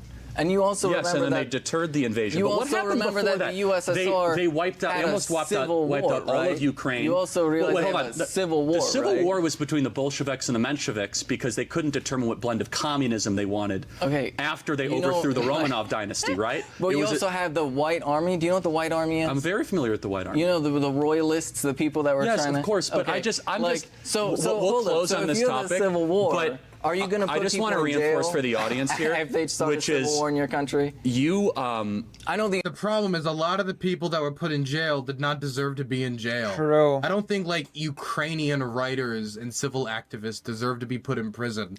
Oh, don't worry. Ukrainian writers were not put in prisons. They were executed, so that's okay, I guess. Also, all the Polish people that were also executed, I guess that was fine as well. Like, don't worry, Dylan. The Ukrainian intelligentsia was just executed. That's fine. That's okay. Because were they believed interested. in like Ukrainian independence or that they didn't like the Bolsheviks. I don't think that's enough True. to go do hard labor for like 30 years. I don't think that being a Crimean Tatar is enough to be like forcefully displaced. Like I don't, whatever. The United States You doesn't like to jail insurrectionists. but remarkably that's what they did in the U.S. just made an argument that was pro-Gulag. What? We did arrest the January 6th people. What do you mean we don't like to? We arrested them and then we put many of them in prison. Oh boy. We did what? Okay. And Yeah, they had a. Why would you? That's recent history. We lived through that. What do you mean we didn't put any of them in prison? Some of them are like going through solitary confinement. Like yeah, they're in prison. Knowledgeable kulaks. prison system. That's correct. Oh my goodness. It kind of does explain some of your other views because we're just living on different planets, like Team Reality, Team Narnia. So quite honestly. how is our prison system better? Wait, hold on a second. For example, Kulaks you have a was lawyer. not a. We have an independent judiciary. You have a Ooh, I don't Flex think is Charlie wants not to a- answer that question because Flex it's is not not hard a to simple prison show how system. garbage the American prison system is. jury of your peers. You know what I think it's not hard to make the argument Didn't that happen, the but they American prison deserved system it. is better than the Gulag, Basically. but it's still pretty bad. That's basically. But he's tough the on crime, argument. so I don't think he wants to look nice towards the criminals. show trial is? Do we have What is an a show trial? independent judiciary? Hold on, what's a show trial? What's a show trial? Yeah. I don't know. Ask Steven Donziger. Who is General Tukhachevsky that Stalin Ask took up? Steven Donziger. You think the United States doesn't do show trials? Look at Guantanamo. What are those Hold on a people second. doing What in you're trying to do is Guantanamo Bay? indict the entire Western legal tradition and conflate it with the Leninist, Stalinist. We're going to kill half the population we don't like. Look, No, you could what have. you're trying to do is you're trying to take a country that had to deal with a civil war, that had to deal with an invasion, and compare that to the no. United States. Let- to This the- person knows nothing about the history of the USSR. What exactly does the Civil War have to do with the special NKVD operation on Polish people that resulted in close to 200,000 victims?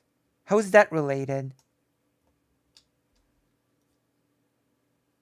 Day. I'll close with this. You are defending genocide, which is quite honestly a remarkable No, thing. Actually, now that I think about it, maybe Ben, and I'm trying to be as good face as possible, maybe when Ben was talking about the insurrectionists being arrested, maybe they were talking about the Confederates.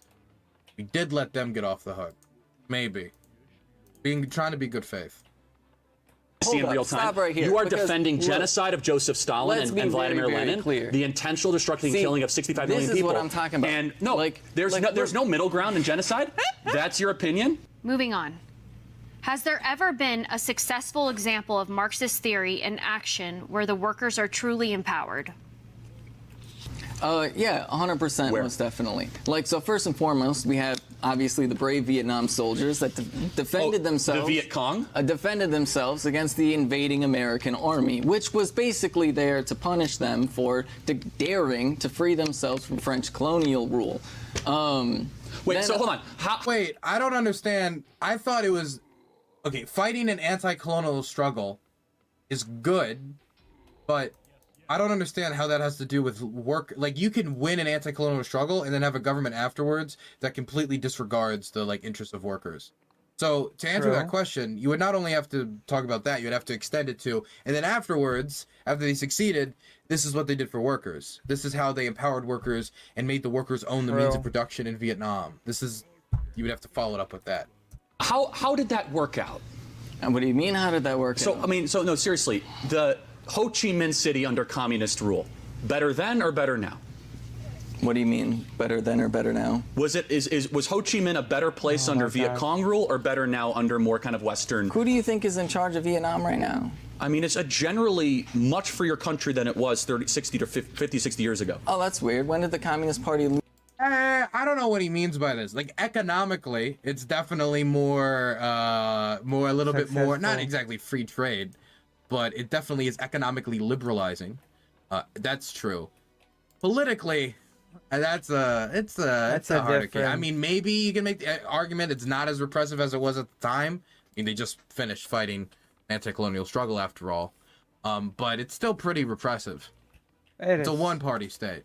Lose power in Vietnam? Well, hold on. They've industrialized their country. They've opened themselves up to international trade. The U.S. messed up so bad with the whole Vietnam War, by the way. Ho Chi Minh went to the U.S. first. Just remember that. For help against the French. Just keep that in mind.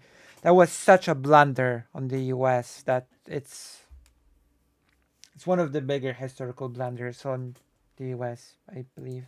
Trade. They actually have fair and free elections. Like, I'm not going to say Vietnam's a perfect country, but post Viet Cong rule, so you their think- standard of living has so- increased. So you think Infant mortality has gone down? You think maybe perhaps Agent Orange had something to do with some of the struggles that you had? Do you think that maybe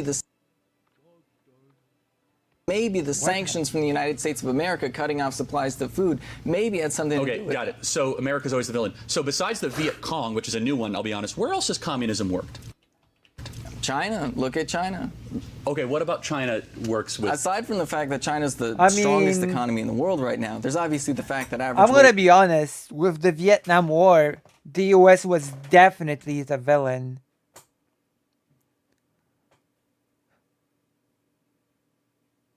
The Polish-Lithuanian Commonwealth, true.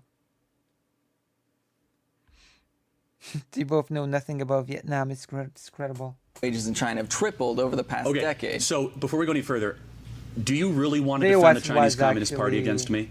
Sure. Okay, got it. So, The villain. Yeah, the U.S. Uyghur was Muslims, the villain how do you feel about them? against- in What? Vietnam. Oh my God, Charlie is so. I don't know why. Like, so much of this would be so easy. Like, all Charlie would have to say. Okay, communist China. Okay, why do they have private property enshrined in the Constitution? Why did Deng do that? Is that communist? True. Not saying that the government doesn't interfere with people's property rights in China all the time. They obviously do. But they enshrined that in the Constitution to try to, in fact, attract foreign investment. There's billionaires in China. Is Ben going to say that in a communist system, billionaires exist? Like, this would be so much, there would be such just a smarter path down. It would be like, all Charlie would have to say is, well, China was not prosperous, and the more they economically liberalized and worked with world democracy, world capitalist countries to develop, then they got more prosperous. This is all Charlie would have to push back upon. But instead, he just like pivots to like, Well, Charlie why is. pivot to that? You can talk about the Uyghurs later, but why? Whatever. Maybe it's because Charlie wants to basically paint Oh yes, China. modern time. China as the Marxist model. It is the true It is a truly Marxist state. It's So not. then he can pin all the It's not. atrocities of the modern Chinese state on Marxism. I think that would make more sense, I guess. Stop making me side with Charlie. I'm not trying to make you side with Charlie. I'm more kind of peeved that from his perspective, he could be making better arguments and he's not. For And some I'm reason, peeved that I the was other person could be thinking making a better argument Could say you like, were making in a me million different ways, but it's Cybertronian. just failing on every front. Like somehow Charlie's doing better than the other person while also fumbling left and right. So this is like Oh my this is gosh. like two people with no it feels like two people with no boxing experience, right? And Charlie has media training. I would assume that'd be a little better than this. True. Probably gonna work in his own audience. mean, you though. Maybe that's all that cannot matters. But it's like two people with like deer legs on ice. Like, You cannot really just replace knowledge with media training. Media training only goes so far as bullshitting goes. Can't Charlie stick to one point? Boxing No, and, no like, one can. one is just slightly connecting more. That's what it feels like. Dylan, do you hate America? Yes or no? obviously, as a demon rat, I hate America with every fiber of my being, like Nice. every other Joe Biden voter. Nice. So you're pro-concentration camp? No, not pro-concentration. Okay, so where are the Uyghur Muslims right now? Do you know what the East Turkmenistan No, movement no, is? don't Oh change topic. no! No! Why is would not you gonna Marxist. defend No, it? it's No, not. okay, number one, Charlie Kirk, I think, might actually be slightly uneducated on this because Ben just brought up the East Turkmenistan movement, which is a movement to basically separate what is East Turkmenistan, which is Xinjiang, from China proper. Which is part of the reason why China is so aggressively cracking down on the Uyghur Muslims and putting them in re-education camps and separating them from their children and monitoring everybody like crazy, right? Now, I'm pretty sure if you were to ask most Marxists or most left-wing people in the United States, was it a good thing when we monitored the Muslims in their mosques in New York after 9/11? Most, including me, would be like, no, that's horrific. That's a violation of their rights. Wait. That's terrible. Wait, did Dylan just call himself a Marxist? I'm gonna have to go back. Defend no Muslims in their mosques, left-wing people in the United States. Okay. Was it a good thing I when guess Dylan considered himself left-leaning person. we monitored the Muslims in their mosques in New York after 9/11? Most, including me, would be like, no, that's horrific. That's a violation of their rights. That's terrible. Let's not defend that when China does it on a much True. larger, worse, and systematic industrial scale. I'm not. This is the same topic. Uyghur you Muslims. don't know that the East Turkmenistan movement was labeled And goes further, to be clear. Like, it wasn't just monitoring in the mosques. It was separating people from their, like, why defend this? Why pointlessly defend this? But also, why didn't Charlie know what the East Turkmenistan movement is? He should know that if he's bringing up Xinjiang. by the United States of America as a terrorist Oh, organization. got it. Okay, so pro-concentration inside camp. of China. Got it. What about That's the not one-child pro-concent- policy Hold up, for hold 40 up. years? No. We need to stop right here because first and foremost, you pushed earlier the double I'm gonna genocide. Ben stop said you East right Turkmenistan there. knows nothing. Wait. Is Ben okay? Give me a second. What happened, Dylan? What happened? It's East Turkestan. Oh my God, Ben is actively making me stupider. It is East Turkestan, not East Turkmenistan. Ben is actively making me stupider, and it's like in a very very tiny way too. Okay, now I can't blame Charlie for not knowing what that is and changing the topic. Okay, now I can't blame Charlie. But it's so they were actively like changing the words in my mind Chemical because I was like, castration. because Yeah. I know that. Yeah. That's so frustrating. It's actively making me dumber. Genocide theory, which, No, by the way, you- Holocaust I'm not scholars have surprised. very You are pro-genocide, but explicitly- anyway. No. Stop right here. Saying no doesn't make the it right. The double genocide theory is literally Nazi propaganda. The whole idea was to say that the obvious, mismanagement of a famine, they're trying to equate that to the invasion and Oh the my mass God. murder committed by the Nazis. They're literally Nazis that intentionally push that theory. Why do you think that Israel, to this very day, actually has tensions with specific people in Ukraine who are pushing that double genocide theory? Because the truth is, a famine and the mismanagement of No, I'm resources talking about, in addition, is not the mass graves, same gulags, and all that. as an But let's talk about the intentional CCP. genocide. So let's talk about the CCP. So, Oh you're my cool God. with the one-child policy? Mismanagement of resources is when you confiscate all of the food and grain from a people. Are we being serious right now? Don't worry. I'm working on Ukraine behind the scenes.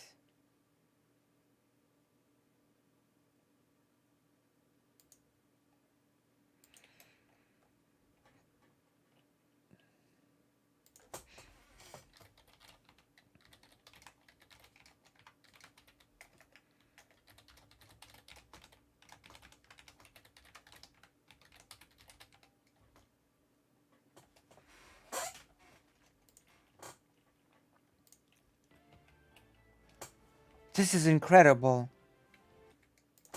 It doesn't matter what I'm cool with. The reality is... No. is That was a policy of the CCP for years, where they would murder another child if you had more than one kid. Look, what we need to understand is that Like, I don't like. Ben can call it Nazi propaganda, can call the Holodomor Nazi propaganda all they want. True. The orders that Stalin gave during his regime are public record. You can look them up. They were released. True. Like, we can look at I them. have them in the book. Actually, We know the that book they did is not at my mom. distribute food to the rural communities in Ukraine. We know that they continued to take food That's from right. They didn't. Oh, okay. Dylan's about to say it. They confiscated all the food. They confiscated all the seeds that didn't. They weren't able to, you know, even grow more food. It's, them during the famine. and it wasn't just grain that was taken. It was meat, stock, anything that could be used for food was confiscated. The point that people were basically forced into cannibalism. We know that in comparison to Moscow, Ukraine starved at much higher rates. Yes. Why? If this is a communist... And not just at much higher rates, but for longer. Compared to other regions, Ukraine started for a longer time as well. That's important. society where everyone shares everything, where certain regions with national minorities that Moscow saw and Stalin saw as disloyal just seemed to starve at higher rates, like Kazakhstan. Wow, it's so convenient that all the areas... Kazakhstan is a whole thing that I've already explained. It's like... have higher amounts of disloyalty according to Stalin, just so happen to I have suppose higher rates so. of famine and death. I suppose so, yeah. It's not... you can't just call it Nazi propaganda. If you want to debate about, well, this is why I don't believe it's a genocide, because I believe in this term of genocide, do that. But don't just say all this stuff about it all being man-made or it all being taken advantage of to persecute people. No, that's complete Nazi propaganda. Don't just completely dismiss it. That's dishonest. China is a democracy, and they are going to make laws Well, no, hold on a second. based Wait, off of their how are they a individual material. How are they a God. democracy Are exactly? you kidding me? Aside from the fact that the central government has a 95% approval rating, which, by the way, before you're like, oh, but Have they're you, no, have Really? The one government that is in charge of the country forever. Didn't you know that it has a 90% of approval? Oh, okay. Is this Holodomor denial? Yes. Yes, it is. I'm preparing a big thing of the Holodomor. Don't worry. have you been to China? No. No. No, of course Oh, I so you haven't. must be a subject matter expert. I'm not. Yeah, so it's interesting. So, No. okay, so they're a democracy. Do they have senators or Congress? That East Turkestan thing gets me, because the problem is that word was so... East Turkmenistan or whatever, it was so close, East Turkestan, that it like replaced the file in my mind. It erased the actual word and replaced it. I didn't even notice. My brain is actively melting. What does it in take? China? Well, there's about 1,000 members of their National People's Congress, and then obviously they have a system of local people's And Congresses. so you don't think those elections no, are I'm going to rigged? test you. I'm going to test you. What does it take to get on the ballot in China? What is it? A lot of money, power, and influence, and killing the right people. Oh, that's weird, because it's actually illegal to spend money. Killing the right. What does that even mean? I don't know.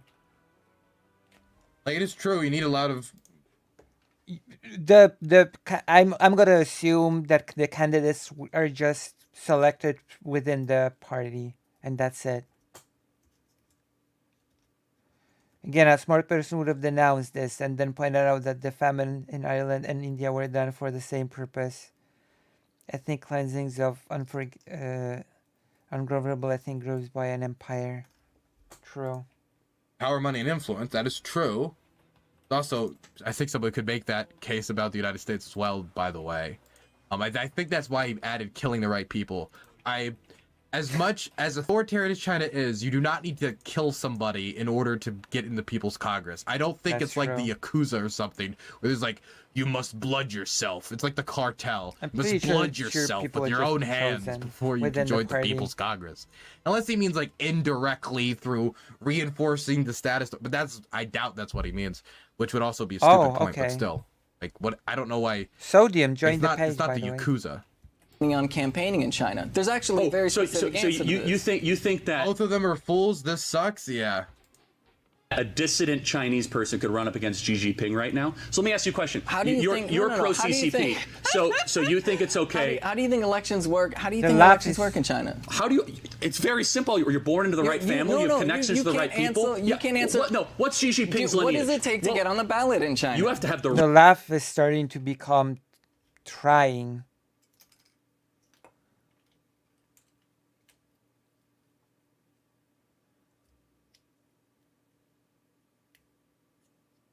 Oh yeah. Right, Sophie.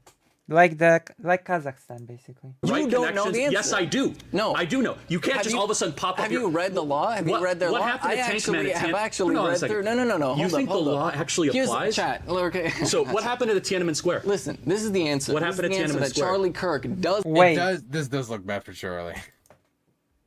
did I actually hear that right? What happened at the answer Tiananmen that- Square actually Here's applies? Chat. Okay. Chat? Did I just hear chat? Chat. Did I just hear her say chat?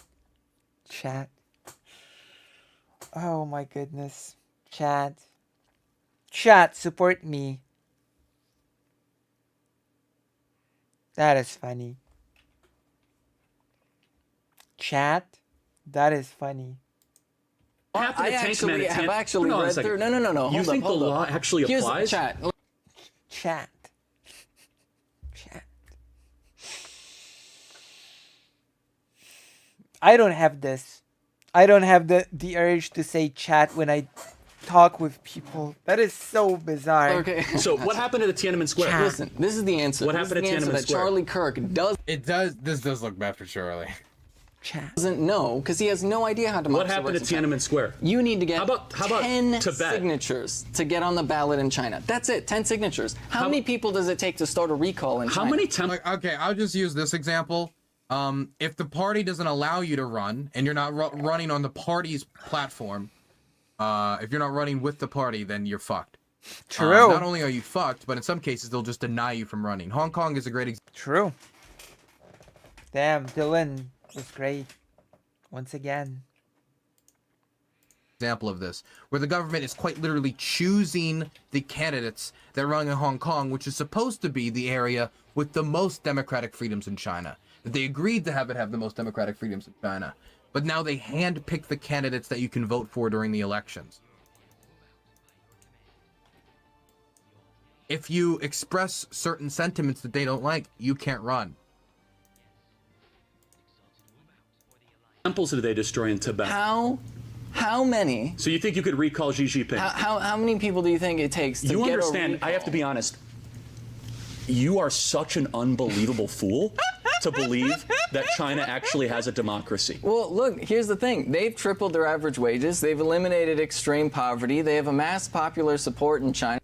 That means nothing to the question of whether or not country has that democracy, by the way. That And they have the strongest economy in the Nothing Ben is saying is a representation of saying this is democratic representation. True. Wages can go up and it cannot be a democracy. That's possible. world. true. And right now, they are. How many people through live in abject peaceful poverty in Western international China? trade, through More peaceful people than the international population trade. of America do not have access to clean water or toilets, and that's your idea of lifting people out of poverty. Let me ask you this question. I mean, more people are out of poverty in China today than they were like 20, 30 years ago. That's true.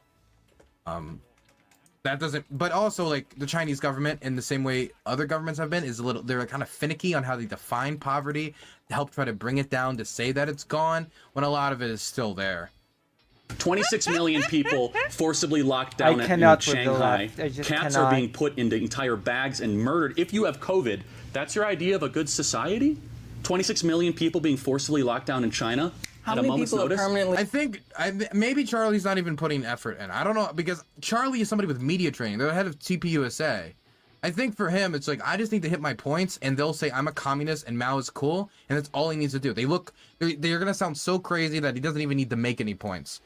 They'll just let them be like, yeah, actually, it's okay to lock up all the Muslims in Xinjiang. It's okay to, and then he just has to sit back and he can say anything, and because that's so I mean, that is to an extent what happened. So, Chinese, the most ideal interpretation, could have a pretty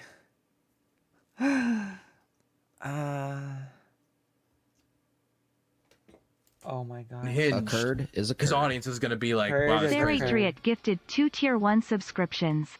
This is pure pain. Yeah, this is pure pain. Only disabled because of COVID in the United States. How many people died in I don't the know. United Ask the States? country that designed the virus, How many- your favorite country think to they- see. We don't have evidence of that. We don't have enough evidence of that to prove that. At the very least, from being charitable. We don't know that. Don't say that assertively, since we don't know that they designed it. Designed the virus? Where did it come from? What do you mean, where did it come from? Whether it came from China doesn't Like, prove they designed it. You gotta Where be did the joking. virus so come you're from? peddling conspiracy theories. Look, I have What country did it come from? I have a master's degree in biosecurity and biodefense. Oh, so you must be so okay? smart. Where did the country come from? No, Where no, did it no. come from? Here's the thing, Charlie. Listen This up. is such a silly Did you listen up? conversation. You know that there were American scientists up. working in that lab Oh, what's the name of the lab? in the Wuhan Oh, lab. so it came from China. It came from China. Yeah. Oh, disease so come it's from all the over place. Chinese virus. No, it's not the Chinese virus. What country did it come from? Why are they jumping around so much? This conversation is unbelievably frustrating. There is not. How did we come to this? COVID. For real? COVID discussion? Not been a single productive discussion. Charlie Kirk, get out of here. But I don't True. think I've learned anything. I usually learn something in every debate just due to the amount of points that are thrown around, and I'll Google it and be, oh, that's actually true. I don't think I've learned anything. Except being reminded of how Chinese fucked the virus. 13th Amendment is. And then How many strains of coronavirus are there? Like, how many types of coronavirus are there? there's plenty. There's Omicron. There's COVID-19. There's the I don't know how anyone could learn anything from this discussion, actually. True. original strain, but it was Do original. you guys remember anything that was said that was like substantive in any way? No. And just because they'll just jump on a point and then they'll jump to the next point, they'll jump to the next point. They're not don't staying on these remember. points long enough. And I think this is fault By of both design. of them. I think maybe I think that's by 60% design, Charlie, actually. 40% Ben. I don't think think Charlie's this is jumping around a- more. I think maybe I don't purposely. think I don't really it's a know. whoopsie. But there's nothing to learn here. This is honestly self-harm, and I should be banned from Twitch for watching this.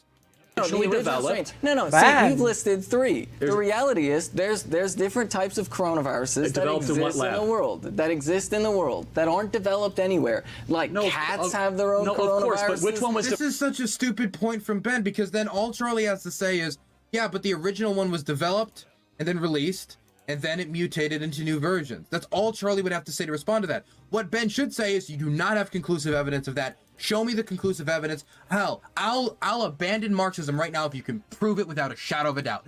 And then Charlie would be, the impetus would be on Charlie. That's a big statement. And then what would Charlie wouldn't be able to provide that evidence because they don't have conclusive evidence that the Chinese developed it and then released it.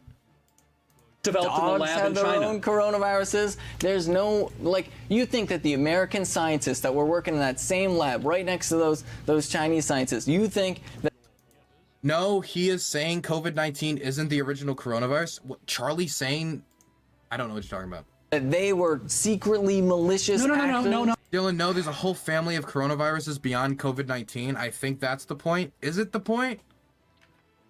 Well, that point was, that did not communicate past me. I did not get that.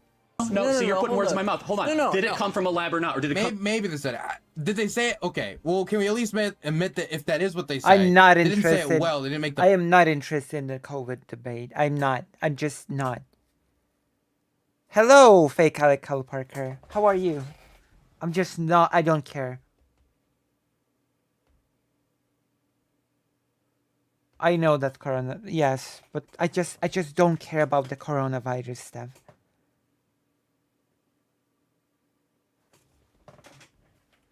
Like, why? Why? How did we?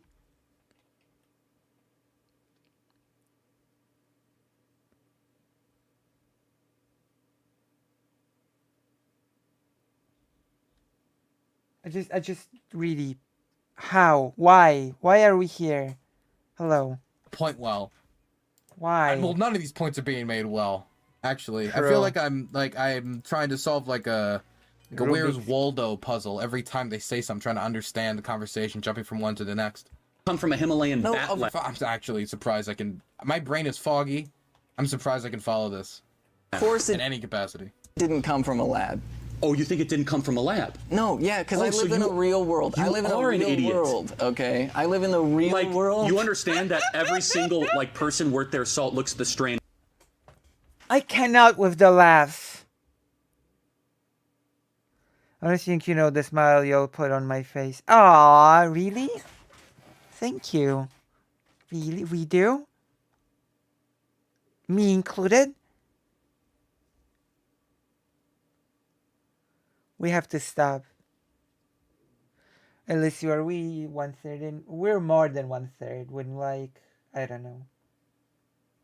We're gonna listen to some more. Then maybe we'll stop.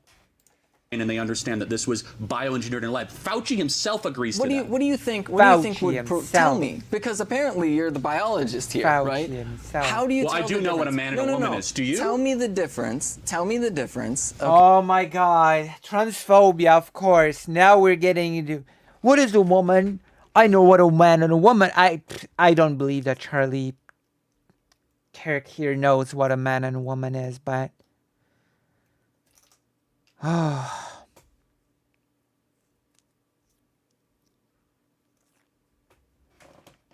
so I'm pretty sure that this particular strain of coronavirus was due to the whole animal, what's it called, wet markets, right?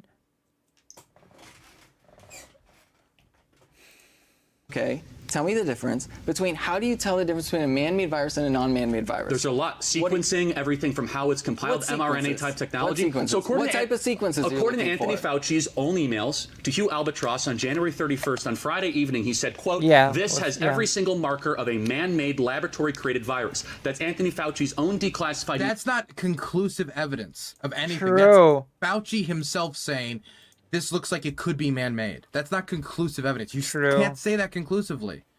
It's not That's silly. impossible. It certainly isn't impossible. But he said it conclusively. And I hate it I when people mean- say things like this I conclusively. mean, anything is possible. They trace it. I think so. Yeah, I think it was traced to bats. Yeah, the laugh is creepy. Like, you could be like, hey, there's decent evidence that this could have happened. Does that at all concern you? That's what he could have said. But instead, it has to be like the Trump thing. It has to be, we know it's true. because We know it's Charlie true. It's 100% Kirk is true. an Because idiot. he has to show confidence. And Hello, whether it's true or not doesn't Jacob. matter. As long as he shows Jacob. confidence, then the audience might just buy it and not look into it. Yeah, the hygienic emails to CDC and the NIH. Not to mention the thousands of other scientists that have looked at the strain, and they say the way that the proteins are correlated, the way that the this is put animals are together, being Wait. What do you mean proteins are correlated? the way that it's put together. You're just throwing words together. Hold on. This is a word Okay, yeah, soup, my buddy. language might be a little sloppy, but the people that Your understand your the language is actual sloppy sequencing because of you didn't go to the grad protein. school Hold on and a you second. don't know what you're talking Hold on a second. about. So you think that where did the virus come from then exactly? What do you mean, where did the No, virus tell come me from? where it came from. Yeah, well, so this is really interesting, right? See, because the type of virus that it is, right, little RNA virus. By the way, saying things like, you don't know this because you didn't go to grad school, I'm not against it.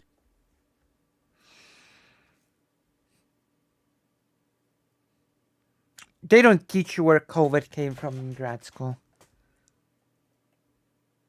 Poor Benny, but they only have themselves to blame. Education, but I Charlie think the pronouns are she, her for Benny, unless I'm mistaken. audience is the worst thing to say this to. They're just going to show that they're just going to be like, oh, look at this northern elitism. Oh, you went to college, you know better than everyone else. I did the research on the Wikipedia. Well, I can do research too. It's just not going to play well with the audience. But I don't think okay. Ben's intention here is to try to win over anyone. Which is a shame. They recombine a lot. That's one of the I really think Ben's intention is to collect $3,000. interesting things about these types of viruses. And so what happens is when you have a couple of different strains that infect the same It's species far more at a complex time, than it the way seems. that the way the virus recombines. Oh yeah, Wait. the original question. What did you just say, Fake Calico Parker? It was more complex than it seemed? Would you say that it's more than meets the eye? I did it. I did the thing. I said it. I said the thing. That being said, I wish Benny was more prepared for this one. Benny is not good. Charlie Kirk is not good, but Benny is not good either. I am sorry to say. Fake Alec Paul Parker is not amused with my joke.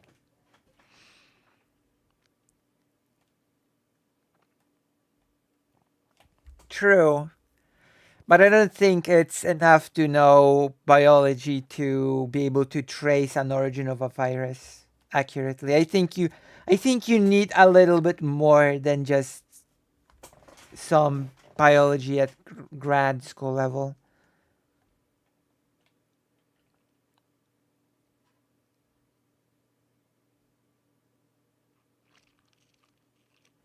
Okay, let's continue.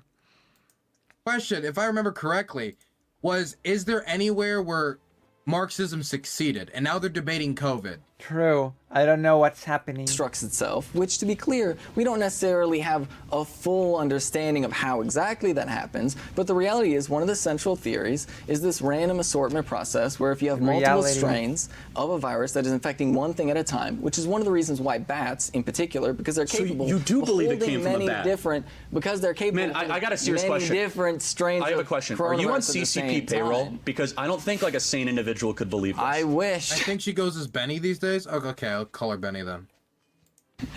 You think I got that kind of money? Oh, he wants to be a CCP agent.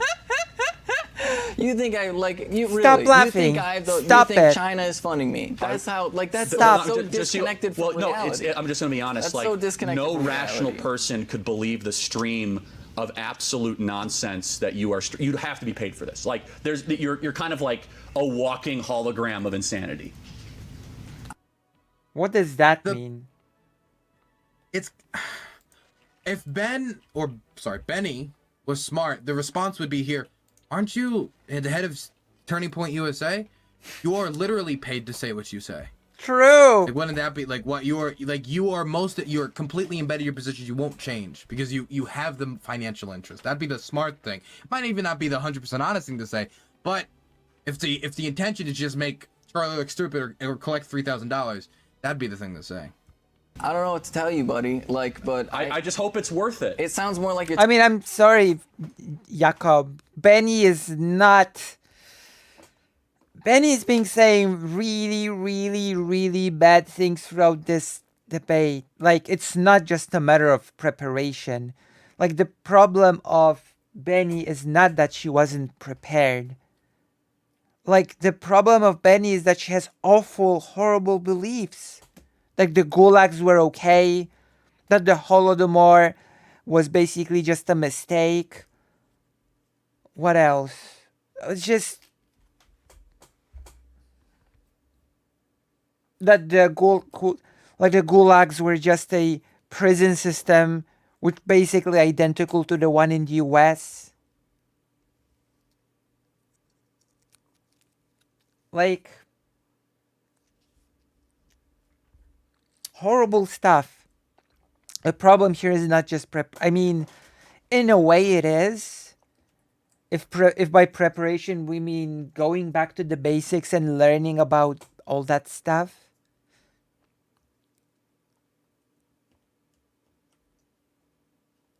A car styling. Oh my gosh. One example how we could discover an engineered virus that you'd find entire sequences that are statistically unlikely to evolve or get introduced through later gene transfer. Talking into a mirror at this point. No, actually, you're the one. I would say Benny. There's more evidence of Benny being an agent of Turning Point USA taking those 3K than there is of Benny taking money from the Chinese Communist Party. Oh my gosh. Defending the murderous genocidal CCP and the murderous genocidal Lenin Marxist. Okay, tell me this then. Yeah. What was the biggest genocide that ever happened in world history? The biggest genocide, and it depends how you define a genocide. Gosh. I guess the Bengal famine. I guess the Bengal famine.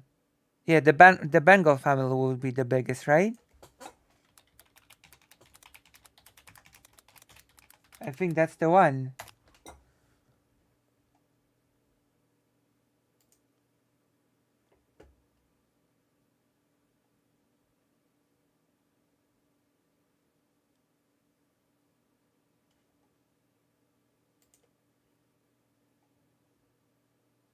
Wordsworth genocide.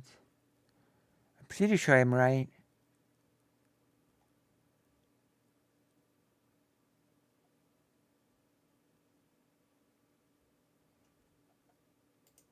Is that? Was it? I mean, we're gonna get an answer. I would say No. Stalin's intentional massacre or Mao's intentional massacre, So give me the 65 to numbers. 70, Add all those 70 up. million people. Add those up. 70 million? Yep, intentional Okay. death. What about the 200 million people that used to live on this continent? Oh, you mean the people that died of natural causes? You think, What, holy moly. What, This has gotten so off the rails.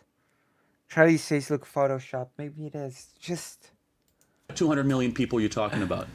you're indigenous? You think there were North 200 million Americans. people before we came here? Yeah, All living at once? yeah. Where on earth do you get that number? What do you And- mean? From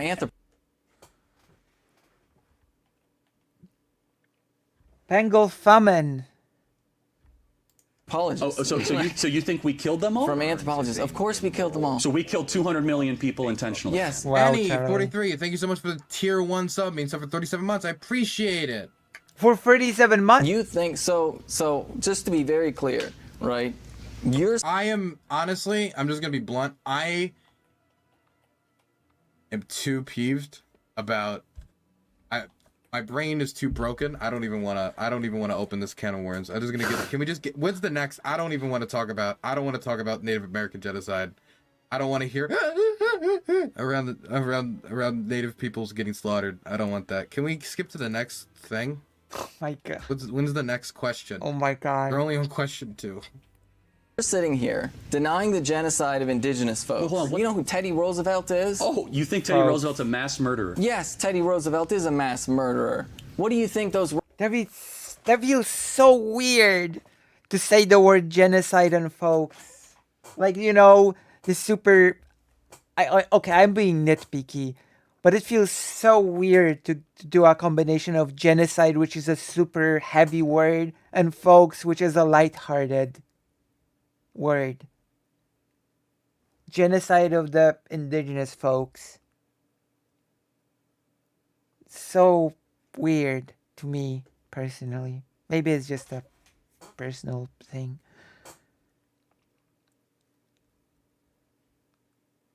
Be nitpicky, Lucy Hazard, do it. I already am being nitpicky by saying that I don't know, it feels like a very jarring sentences. They committed the genocide of the indigenous folks. You know what I mean? And yes, Teddy Roosevelt is a genocidal mass murderer. Why is this conversation like this ping pong of, but what about this country?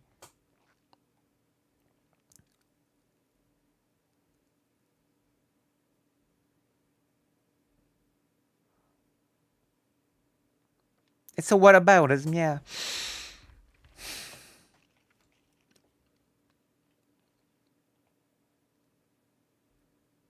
Got me laughing with that image, it's true. Rough Riders did? Who do you think they were killing? They out won in the West? war in Cuba. What war? What war? The war against No. the commies in Cuba.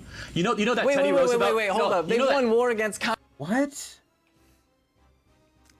What? I don't know. I don't know what's happening. What is he even talking about? That was the Spanish Empire that we fought. The Rough Riders fought in Cuba. The Spanish Empire wasn't communist. What is he talking about? Maybe it was. You don't know, Dylan. Maybe it was. There's so much nonsense being dropped constantly. There's Maybe too many they were- mistakes being made to document them all. Maybe communists in Cuba. Who's in charge of Cuba right now? Well, You don't know that, Dylan. Maybe Spain was communist. You don't know that. Maybe it did operate on the basis of to each according to their need and from each according to their ability.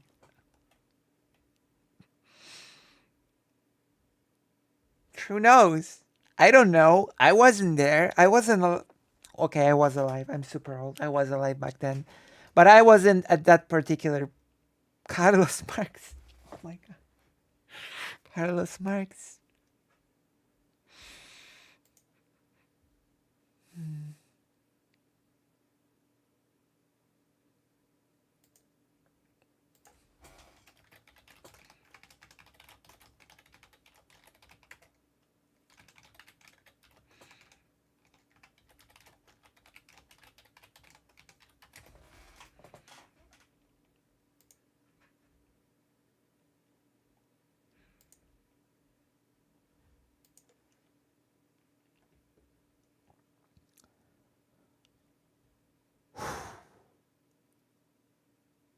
Didn't fascists beat the socialists in Spain? That was a lot later than during the colonization of Northern America.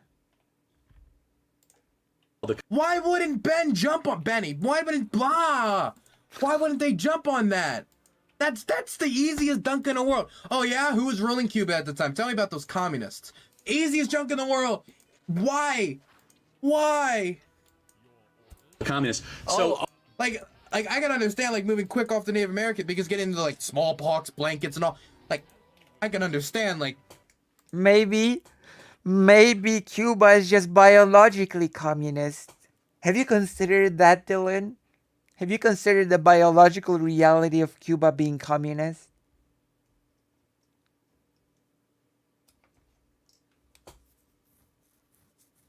Learn basic biology.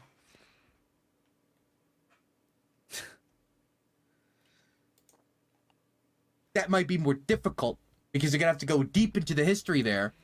But that's easy. You just ask who was in charge. That's all you need to ask. Oh, so they didn't win the war then? well, they won a battle. They won a battle. Wait, we've gone from a war to a battle. Well, and you're accusing me of not living in reality. They did win the war. I don't know. Did they just go from They won the Spanish-American War, and then they won it. Okay. So let me ask you a question. But though. like, who else did he go to war against? Well, Teddy Roosevelt actually won a Nobel Peace Prize for brokering peace between I don't Russia. care about the Nobel Peace Prize. Yeah, you don't care about much. Honestly, that's real. How are an individual's wants and needs represented best in a Marxist society? Oh, it's easy. I'll ask the commie. Obviously through their death. I think whatever. Never mind. I don't think actually. Never mind. I don't think at all watching this. Democratic structure. Like the reality is, right, this is the thing, right? Obviously going back to the role of the state to serve the interests of the working class to suppress the interests of capitalists, which is exactly why people like Charlie Kirk obviously are very unsettled with it, because the reality is that in America, working class people have to worry about the government kicking down their door for doing things like smoking marijuana. But in China, it's not the working class people that have to worry about, the government kicking down their doors. It's corrupt Is that so? Is that so? billionaires that have to worry about the government kicking down their doors. What? Wait. Okay, that just makes me ask more questions. Why does China have corrupt billionaires? Weed is illegal in China. Like, no, I want to focus on the more pressing question. She just said that it's the corrupt billionaires that have to worry in China. Why does... It's not a guy, Moha. It's a trans woman. Pronouns she and her.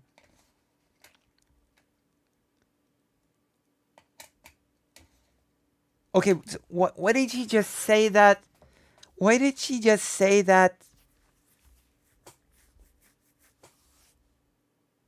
It's okay. It's you made a mistake. You corrected yourself. Let's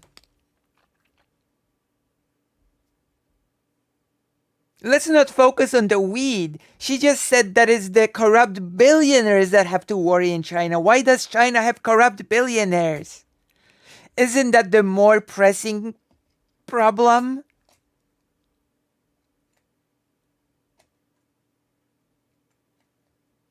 The hell?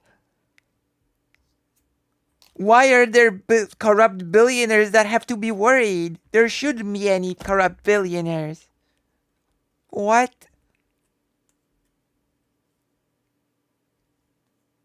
Why? What the hell?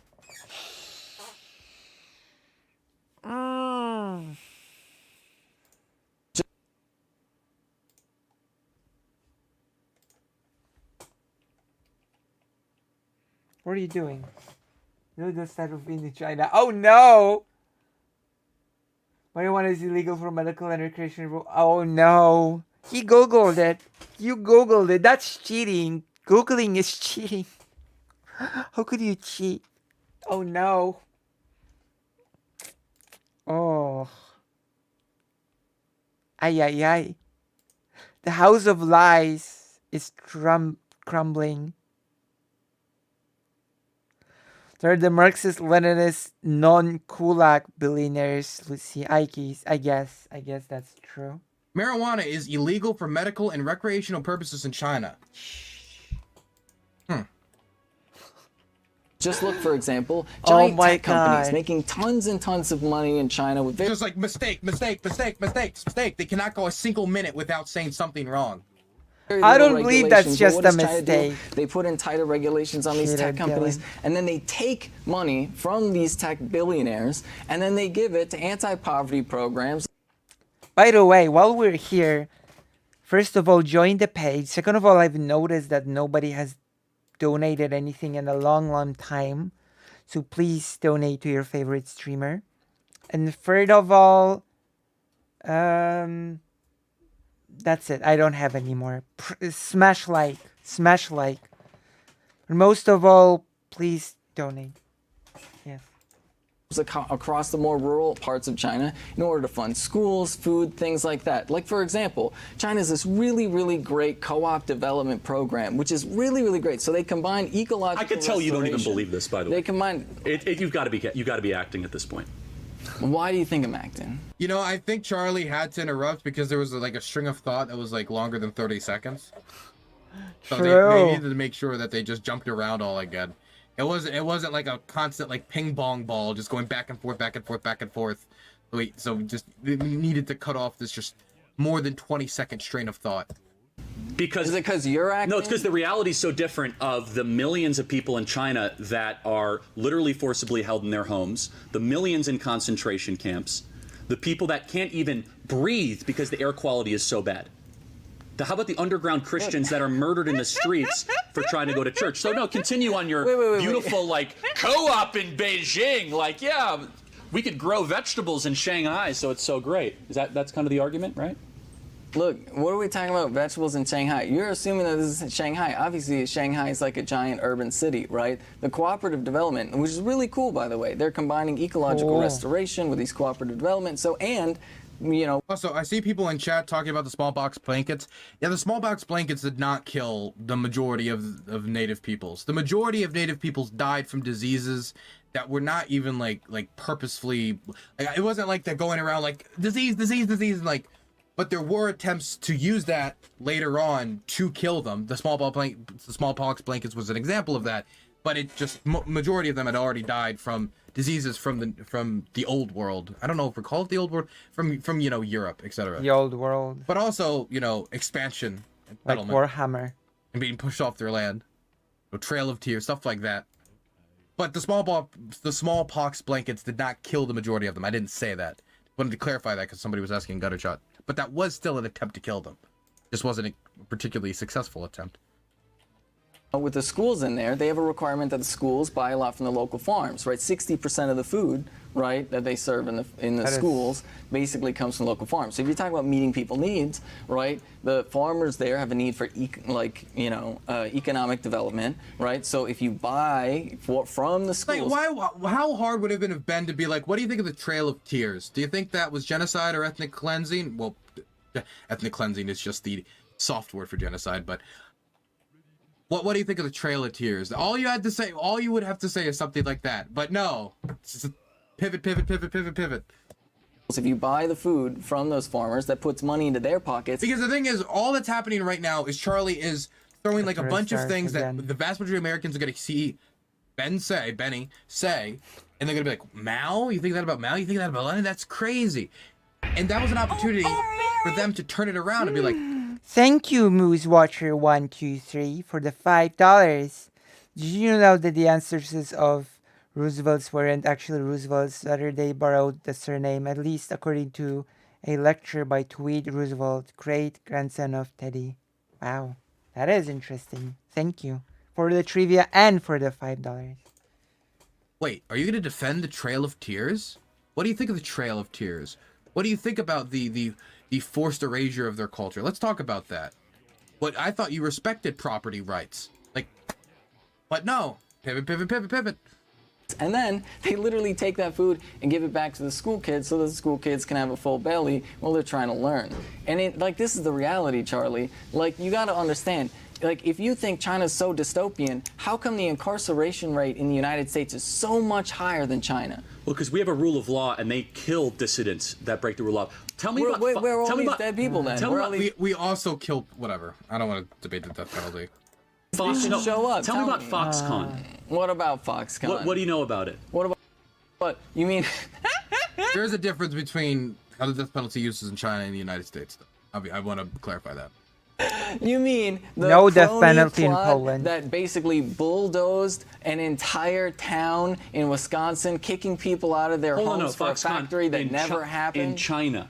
What about Foxconn? So do you know they have to put up nets to try to prevent people from jumping out of their buildings? So an American company was treating their workers improperly. Hold on a second. You know they took those nets down, right? A Chinese Communist Party partnership sponsored by Xi Jinping himself and his entire regime. So when you go to China, let me just tell you, you'll drive down the street and you will see dead people laying in the middle of the street. You will see people defecating. Go to China then. Go to China. Take a video. Actually, Bring you know these what? Cameras. Go to China. Take a video with these cameras. I dare you right now. Unlike you, my wife lived in China for 6 months, and she'll show you the videos. She'll show you the images. They don't have a regard for human life. They don't value people as the individual. We're the ones letting people die of coronavirus. Hold on a second. The reality of China is that if you disagree with the government, you disappear. Like Jack. Back to Corona. This is just grandstanding. Like 90% of this is just grandstanding, man. It's still.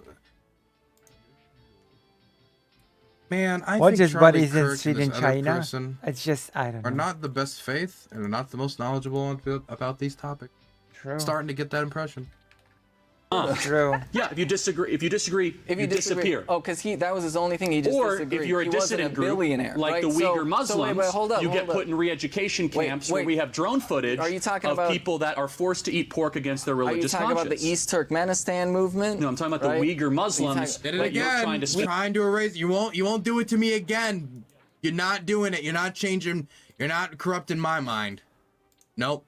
in some sort of weird way. We can't even look. So what do they do to Tibet, though? No. So Let's the talk about Tibet. the Associated Press actually went to Xinjiang, right? Which, by the way, anybody can go to Xinjiang if you want. You know can I'm go not to allowed Xinjiang, into China, right? Right. Okay, sure. No, I'm not. Right? Then if I go to China, I get arrested. Great society. Okay, cool. Then somebody else go, because people did. Somebody from the it's a wonderful Associated place, Press. Somebody but from Westerners aren't allowed. Look, if you you can. How come the Associated Press went to Xinjiang No, and asked they want the Uyghur right journalists to go, but if someone like me were to show up in China, you think that the Associated Press? So I'm just going to be blunt. The journalists that go there and try to uncover the actual human rights abuses, many of them are actually blocked from accessing the area, and the ones that do try to access the areas and are there and actually do get in and are not just being led on state-run tours, many of them are run on state-run tours anyway, and they just, when they have the opportunity to try to run away from them and do other stuff, they're constantly trailed by government officials,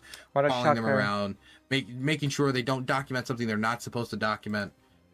They are very, very That's so surprising. hands-on when it comes to controlling. I never the message. expected that. It is not as simple as I could just walk around and I could go check out these prison facilities and they're perfectly fine. The only time they're going to do that is at government-sponsored tours. It has to be organized, of course.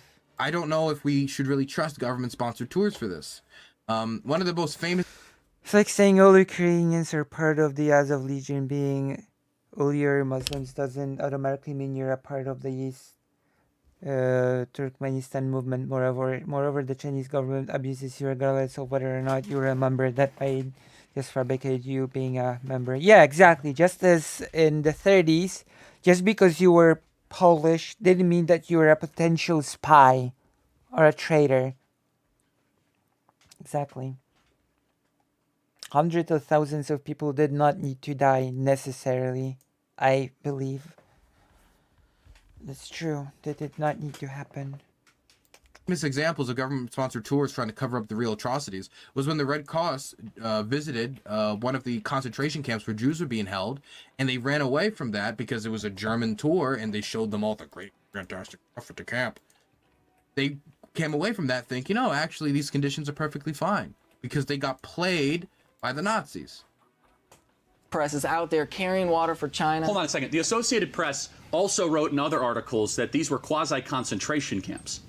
Yeah. So like, this is the thing. Like, concentration camps. Like, this Great. is the thing. The Yeah. Associated Press fundamentally is like this right-wing bias, right? Like that's just ultimately the reality of the Associated Press, because like who are funding Western journalists? Where do Western journalists get money? Is it maybe through capitalist institutions that have like their own? How does interests NPR in get their these money? things, right? So let's think about this for a second. Yeah, let's think about this for a second, right? So Associated Press actually goes and they write an article and they talk about it, because the reality is we can have, if we want to live in the real world, we can have a conversation about whether or not China was going too heavy-handed in dealing with the East Turkmenistan movement, which is a terrorist movement. But a lot of Uyghur Muslims. Really, I never heard of that movement before. I am an East Turkmenistani. Okay, I'm proud to say it. Even in Xinjiang, are happy that now they can finally drink alcohol without having to worry about bombing attacks and stabbing attacks. Now we can have a conversation about whether or not they were too heavy-handed, about whether or not they're racially profiling. The propaganda. I have a is- conspiracy theory that Let's the have a U.S. is behind conversation about NASA. concentration camps. Like, maybe we shouldn't be forcing them to eat pork. Don't be conspiracy brained, fake like Kyle Parker.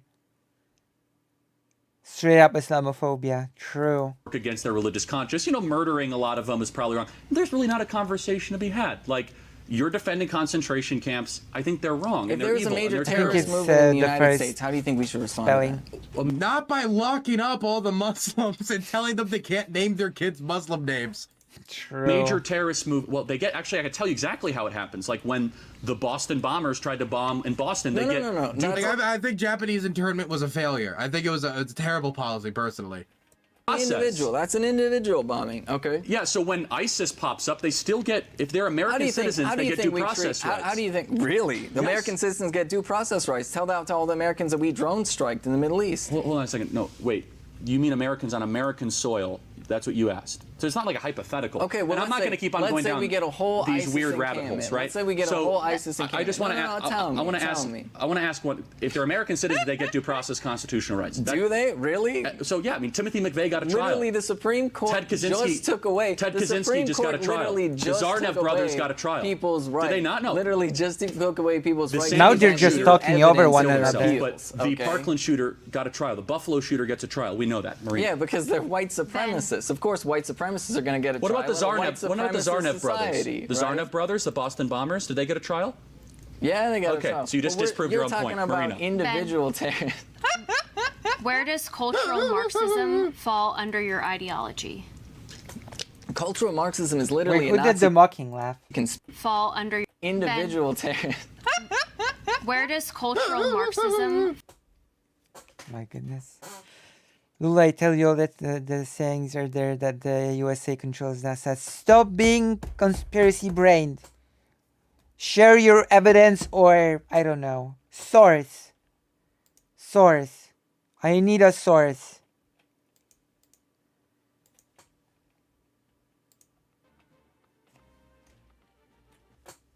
I need sources for fall under your ideology?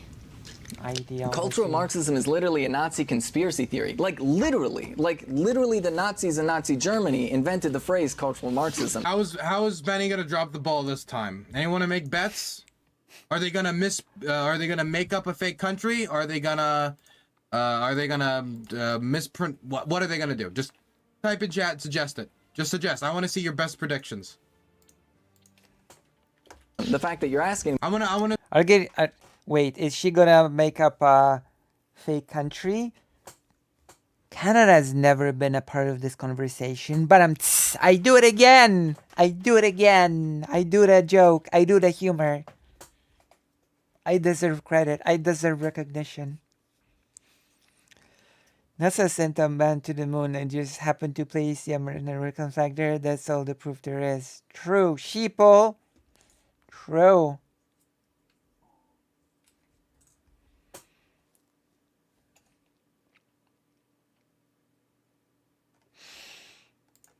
To see how many layups can can they just completely just miss by a million miles? About it is a pretty telling to who you are. Oh, you think I'm a Nazi? Most definitely. I mean, at this point, like, you've made it pretty clear. Why am I a Nazi? You're asking me questions about cultural Marxism. That's literally, like, so in case you don't know. So let me ask you, cultural Marxism. who's Antonio Gramsci? Okay. Gramsci. Antonio Gramsci. Who is he? Why are you bringing Gramsci into this? No, but just tell me who he is. The He's an Italian Marxist. Italian socialist. Yeah, so what phrase did he coin? I don't know, you tell me. Cultural Marxism. Oh, okay. Was he a Nazi? Okay. No, Antonio. Oh, Gramsci so maybe was it not didn't a come from the Nazi. Nazis. Okay, literally. Look. So when why people, would you like, say something so false when Gramsci himself came up with the phrase? Do you know what the conspiracy theory is around cultural Marxism? Then why it got so popular in Germany Hold on a in the second. 1930s? So let's go back to Gramsci. What did he write about cultural Marxism? I don't know. Letters I'm from not prison. familiar with all of his Yeah, you're not writings. familiar because you just keep on spouting out these things that call people Nazis, which is super unhelpful and not true.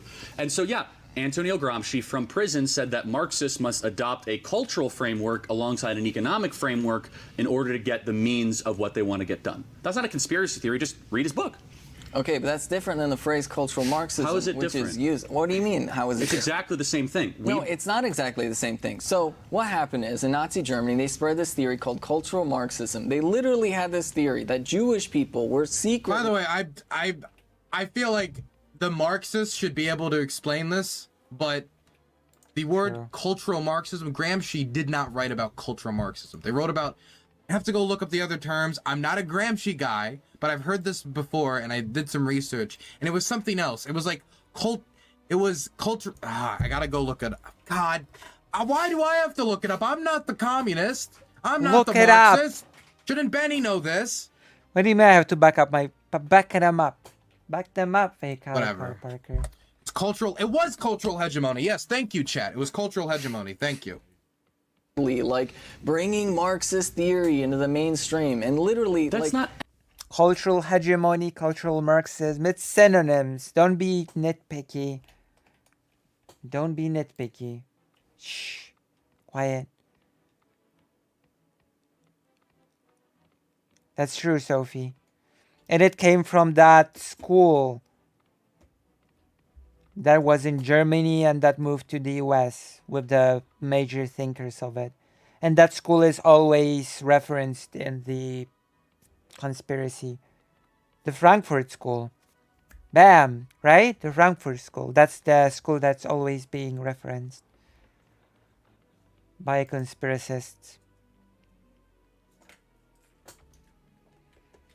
There we go. And We got all him. what anybody on the right got talks him. about. Are you kidding me? What about the guy who literally just murdered a bunch of people talking about great replacement theory? you think You're he's telling on- me that Tucker you Carlson think- doesn't talk about that on a regular basis? Hold on a second. So, first of all, the Buffalo shooter's disgusting and it's awful, and he was more of like a weird leftist than anything on the right. If you actually read what he wrote, he called himself a left-wing authoritarian, which sounds more like you, by the way, than me. Look, let me finish talking. The Nazis pretended to be on the left too, buddy. Secondly, what is cultural Marxism? Cultural Marxism is developing a cultural framework of deconstructionism or postmodernism to try to break ourselves from the shackles of the Western tradition so that we can embrace the nonsensical economic ideas that you believe in. That's not a conspiracy theory, it's reality.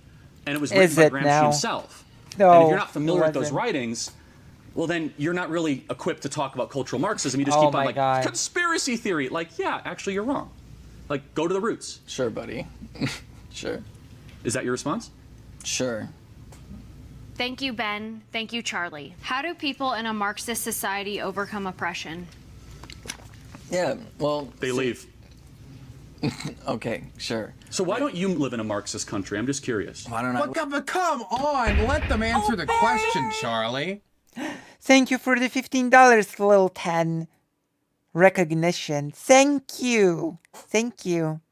This is so bad. It is bad. We're gonna have to have a video game break or something. Come on, they asked the question. You didn't even let them answer. Why do you even have someone asking questions if you're immediately just gonna use it to be like, quick, like, ha, punchy point, and then immediately move off the topic and not let the other person that this you brought on stock has to answer no- these questions respond to them. That's Because- just terribly bad faith. live in a Marxist country? Well, I mean, aside from the fact that I was born here and I would like the United States to be a better place, the reality is, like, when it comes to overcoming oppression, I mean, just look at, once again... If I was the Young Turks, I would sue Charlie for slander for having Young Turks contributor under their name and say, please edit it so it says former. We do not want to be associated with this tomfoolery. Place. The reality is, like, when it comes to overcoming oppression, I mean, just look at, once again, Vietnam, right? Vietnam invaded by the United States. Is that not oppression? Or what about, like, what about North Korea, for example? In North Korea, we killed 1 out of every 5 people in their entire country. Is not the very minimum. I'll do my best to do good content, okay? And keep in mind,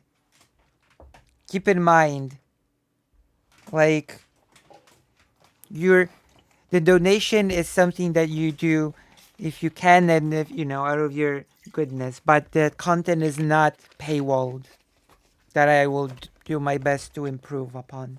And also I have a promise to keep this week. The word is commission. The commission.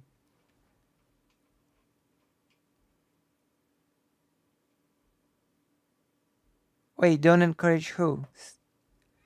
You called what? Oh, North Korea. Oh my God, North Korea? North Korea is the most democratic. Minimum of evicting colonizers and evicting imperialist armies. Hold on a second. I'm holding on for a second. I don't want to argue about the Korean War, but here's a question. Why does Stalin and Mao get to choose who's in charge of North Korea? And why does North Korea get to choose, specifically the Kim family, the future of Korea? What was so special about Kim Il-sung that he was the one that deserved to unite the Korean peninsula? Good question, Dylan. Good question. I don't want to get too much into the history. There should have been a democratic referendum on the future of Korea. That didn't happen. Oops. But why is it that they are the true Korea? And South Korea can't be considered it? They were both, South Korea and North Korea were horrifically authoritarian. Because they have a king. One true king that was born from the birds and the things. I think I have some savings, so I'm not in a place where I'm worried about affording food. I know a lot of people in my situation wouldn't be, though. That's right. Always spend money on food first. False Korea is true Korea. We will do on the Discord, we are going to do a watch party of the movie Taeguki. You will cry at the end of that movie. We're gonna be crying at the end of that movie. It's about the Korean War. We're gonna be shedding tears at the end of that movie. But I have to find it first. Despotic regimes. Why is it that North Korea is like the real one? And they're the one expelling the colonizers. Taeguki, Brotherhood of War. Why did we invade Korea? It's a Korean movie. No, you tell me. Because the truth of the matter is, their economy, like, so, first and foremost, they were, like, obviously... I'm gonna write it down.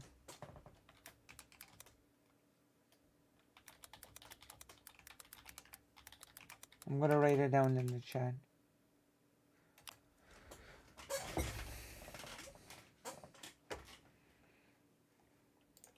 Imperial Japan was occupying Korea. Then you have the socialists that liberated We have Korea to do more from movie nights. Imperial We have Japan. to start doing movie nights, quite frankly. Then you have all of these powers coming in the middle of Korea at the end of World War II and ended up splicing it up. So the reality is, one of the reasons why... That is true. It's still simplistic. Of course, we need to do it. Whatever. We need to invaded start Korea doing it. is because we were deeply upset that anybody anywhere in the world would be socialist. Because do you think Korea is gonna like invade the United States? Hold on, think right after let me ask you a question. Wait, it was North Korea that invaded the South, not the other way around. That's why I just sighed and moved on. I was like, technically true, but unbelievably simplistic. We're about to invade. Where is it a better place to live? Seoul, Wait, South Korea, or am I Pyongyang? mistaken?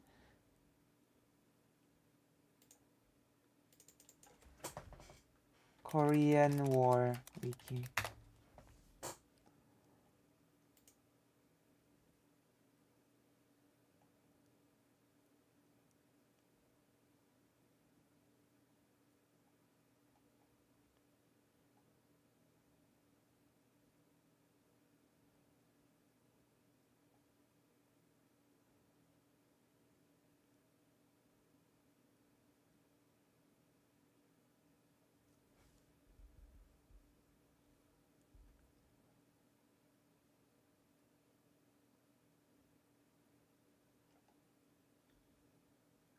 Uh,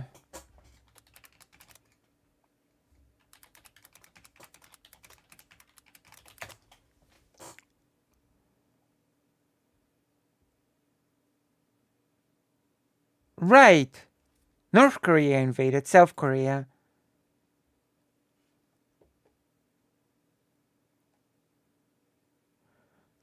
I've heard tankies call it a civil war. I've never heard them say the South invaded it. I mean, it was a civil war, sort of, you know? Like, in many ways, it was actually a civil war because families were torn apart and put on different... Like, it was a very tragic war. You know? The Korean War. For regular people, it was a tragic war that just tore people apart, and people from families ended up in different Koreas. And were not able to unite anymore. Yang, North Korea. I don't know. It depends on who you are. Yeah, if you're in North Korea and you're Kim Jong-un, it's better to be in North Korea. If you're in South Korea and anyone else, then yeah, it's better to be in South Korea. You believe there's not even a question of who, like an average everyday worker, Pyongyang, North Korea, or Seoul, South Korea, right now. It really depends on who you are. Ask poor. What are you talking about, man? Get out of here. Get out of here. Why are you giving Look at Charlie's literally pogging at the fact that Benny said this. It's like, I couldn't have gotten better bait. This is the best $3,000 I've ever spent in my life. Poor people in South Korea, how they're feeling about their system of government. They are I mean, if you're in the ruling family, then I guess you have it great in North Korea. Technically speaking, that's correct. It does depend who you are. I mean, it's not incorrect. It does depend on who you are. If you're the one in charge of North Korea, you certainly have it good. If you ask any of them, would you like to be part of North Korea? What do you think they're going to say? What do you think they're going to say? The majority of South Koreans want American troops in South Korea to defend against invasion. There is a growing percentage of the South Korean population that want to nuclearize to fight off a potential nuclear threat from North Korea, trying to leverage that to take over the peninsula. Usually, if you're talking about getting nukes and wanting foreign troops on your soil to stop an invasion, that doesn't indicate that you want that invader to take over or that invader has a good thing to Although, again, there's an interesting trivia about the Korean War that the US at some point considered using US troops, Japanese troops. The US considered using Japanese troops to help in Korea, and Sovereign Korea said, if Japan sets a foot on Korean soil, we're gonna join forces with the North to kick the Japanese off. Just so you know how strong the anti-Japanese sentiment was still at that time. I mean, it was not unwarranted, but it's a very interesting piece of trivia. offer you. Just look at the average standard of living. Look at how South Korea could respond to a famine in comparison to how North Korea could respond to a famine. Well, how did the last famine North Korea handle go? Didn't go well. It didn't In go the ground, they What did it kill? Like, what was it? Like 2 to 3 million, 5 million people? I forget exactly, but it was in the millions. every day Yeah, it is that they are. understandable. Why are there so many defectors that defect from North Korea that then That was like in the 90s, wasn't it? When was the last? What was the last famine in North Korea? I think it was in the 90s. North Korea famine.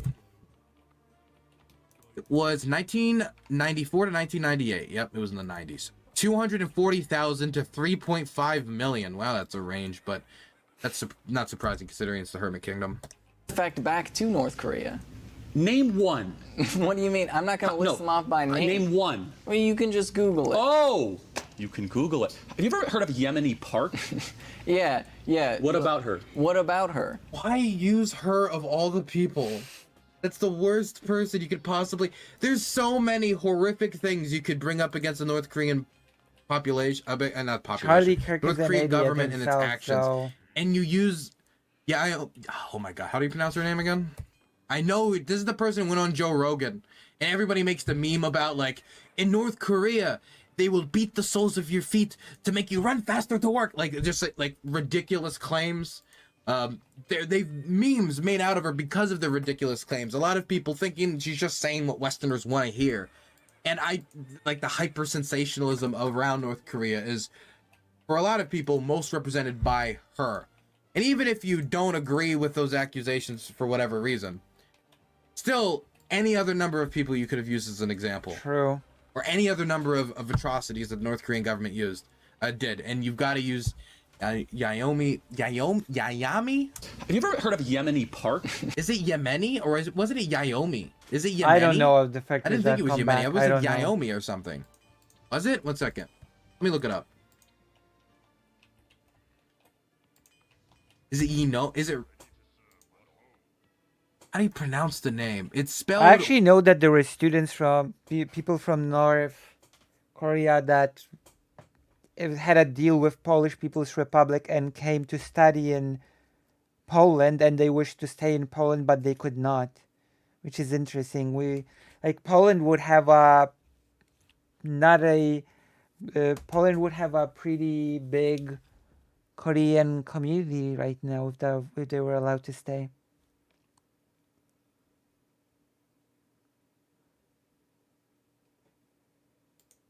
Yeonmi.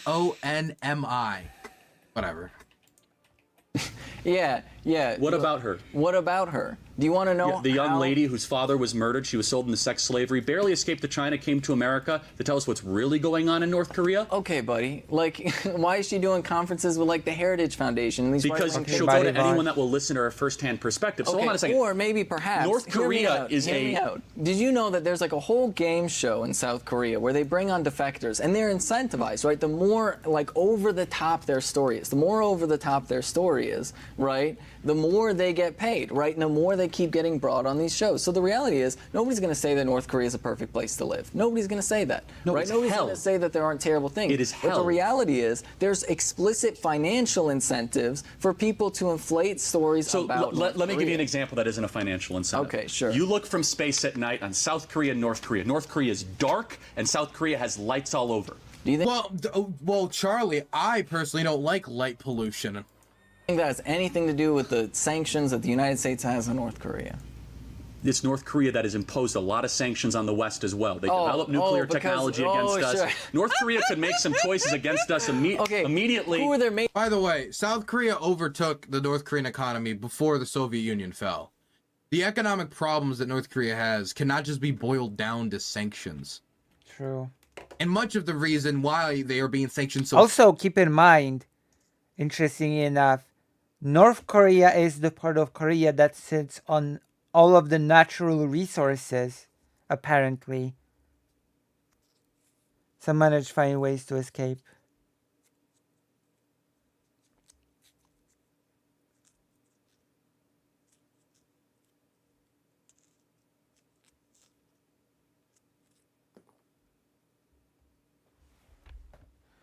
So I thought we shouldn't be doing evil with evil.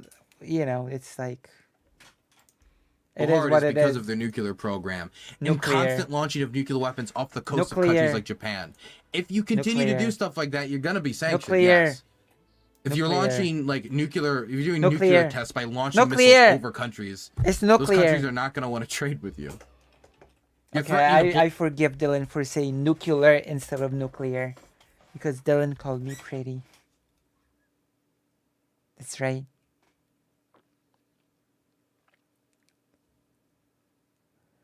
One of the major reasons the defectors go back because the treatment they get in South Korea, and because North Korea and South Korea have been separated for so long, they're completely different countries now in terms of language, culture, food, etc.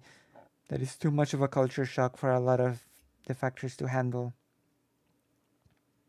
There should be a program to allow people to adopt, Yeah. Maybe he just gave up. He knows. He knows I'm pretty? I'm not pretty. I'm just saying things.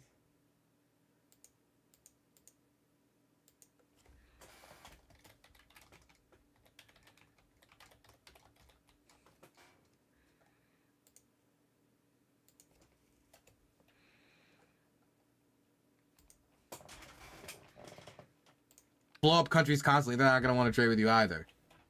Major economic trade partners. Do you think China, Iran. Okay, two. You've named two. Yeah, China and Iran. That's about it. No one else really trade. They're a pariah The United state. States got? Why? Why is North Korea a pariah state? Because they murder their own citizens and re-educate them? Or maybe because the United States Because has they have gone gulags all across out of its North way. Korea? Maybe it's because the United States has gone out of its way to make sure that every country that we deal with This is isn't important. allowed to trade with North Korea. Let's finish at the all. point. You think So maybe that has an impact on their economic Our development? intervention in Korea helped create South Korea and make sure that the entire Korean peninsula wasn't going to become What all happened of in North South Korea. Korea in the 90s? How on do a they second. treat disabled people? Because here's the It's weird to see, like, Charlie Kirk, like, isn't it great that we fought for freedom and we supported the South Koreans, and that's so great, when at the time, South Korea was a dictatorship, a brutal True. dictatorship. That's true.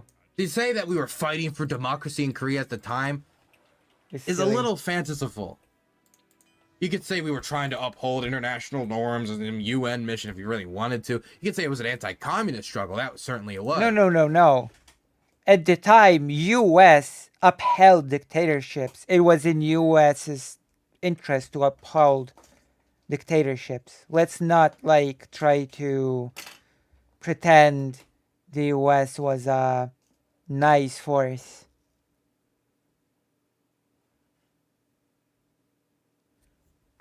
Oh, my lord.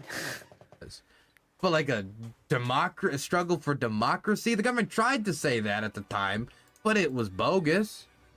It was completely bogus.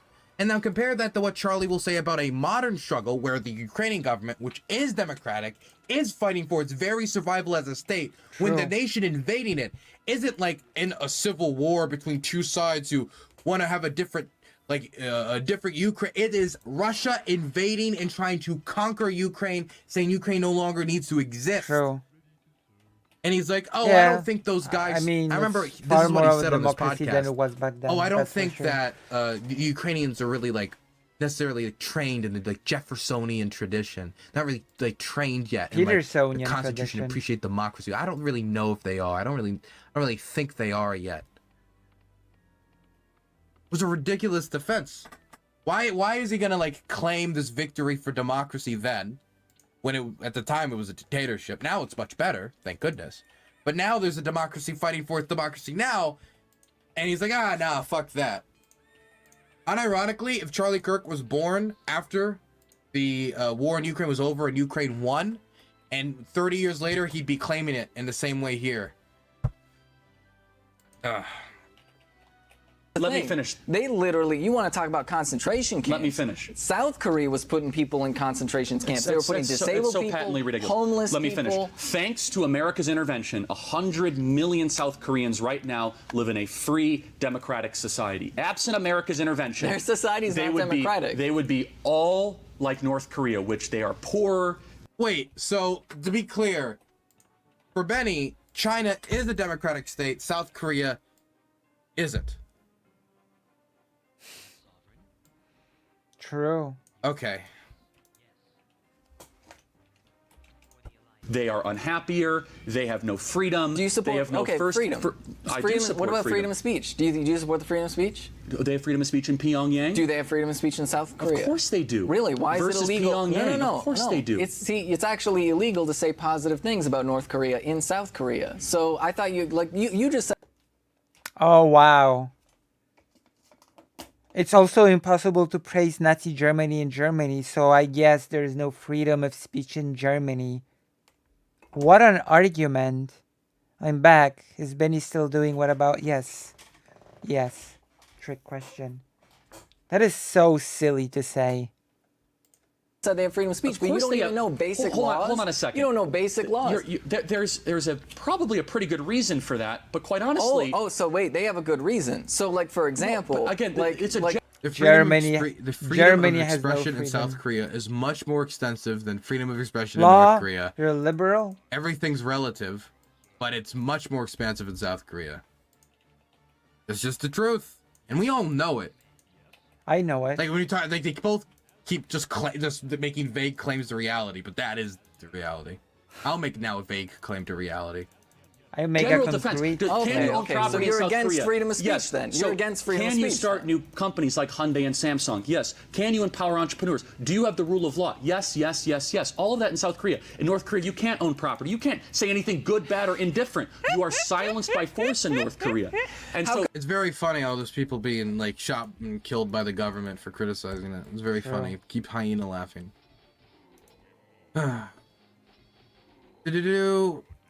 Oh, sorry. They have a lower incarceration rate than we do. who in North Korea? Yeah. Oh, you trust the North Korean numbers. Everybody's in We're not talking about the North Korean The numbers. whole If you look at like country the CIA's is incarcerated. Numbers. You look Everybody at the CIA's is. numbers about North Korea. Everybody in North Korea is So you're incarcerated just by making up living there. platitudes. Like That is such a.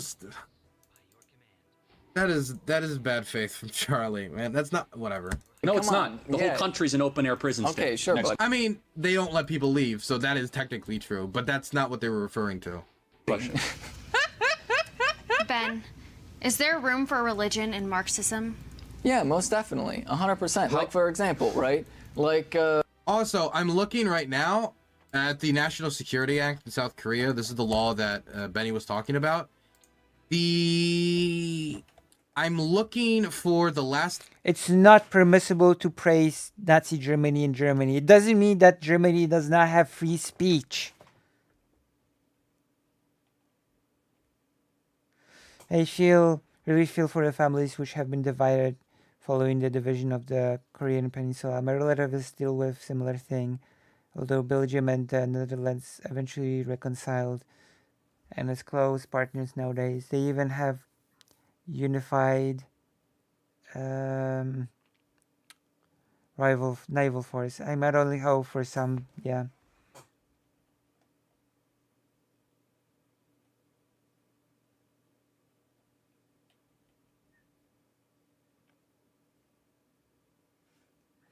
Charlie support Palestine though.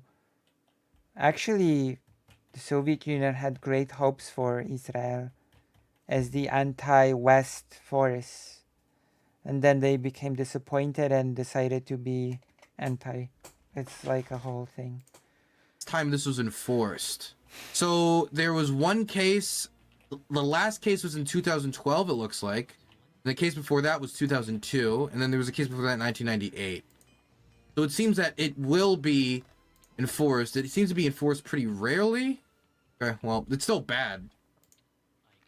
let's take people like Fidel Castro, right? Fidel Castro is Catholic, right? And he was one of probably the best Marxists out there, right? There's a reason why people like Slaughtered Nelson... 15,000 people with firing squads. But There's yeah, a great reason guy. why people like Nelson Mandela referred to him Fidel as like Castro. an inspiration and a friend, right? So are you against Nelson Mandela? Do you think Part of it, Nelson part Mandela of his is a bad ideology was person? terrible. He was a communist, but Do you- part of it was good. Do you think, okay, so But do you, Nelson Mandela was a communist. I'm not going to... oh, okay, He was. Okay. So, Yeah, so I mean, like the reality his advocacy against apartheid was great, but his economic views were terrible. there's actually a really great religious philosophy. I don't know if you're familiar with liberation theology, for example. Actually, one of the reasons why the CIA It's a blend of went Catholicism. into places like El Salvador to murder people was because liberation theology was so popular, right? Basically, the idea that like under Christianity, right, like. You know, Jesus was sort of the God who rights. Yo, you know what? You know how Gonzalo Lira, like when he got out of prison, was put out on bail before trying to jump the border and got arrested again. He was talking about him getting tortured by the Ukrainian military. He didn't have any evidence of it. He said that they scratched the whites of his eyes with like pins and with like push pins, and they would bruise him on his body, which was not seen.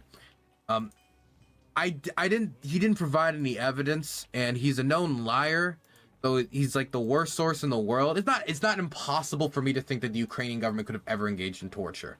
Yeah, considering how much hatred there is between Ukraine and Russia, I could see that type of thing causing Ukrainian soldiers in some instances to do something like that. But he's the last person I would ever believe it. I don't think it's a systematic issue in the Ukrainian military, but I do think it is something that could possibly happen, and we should be vigilant on.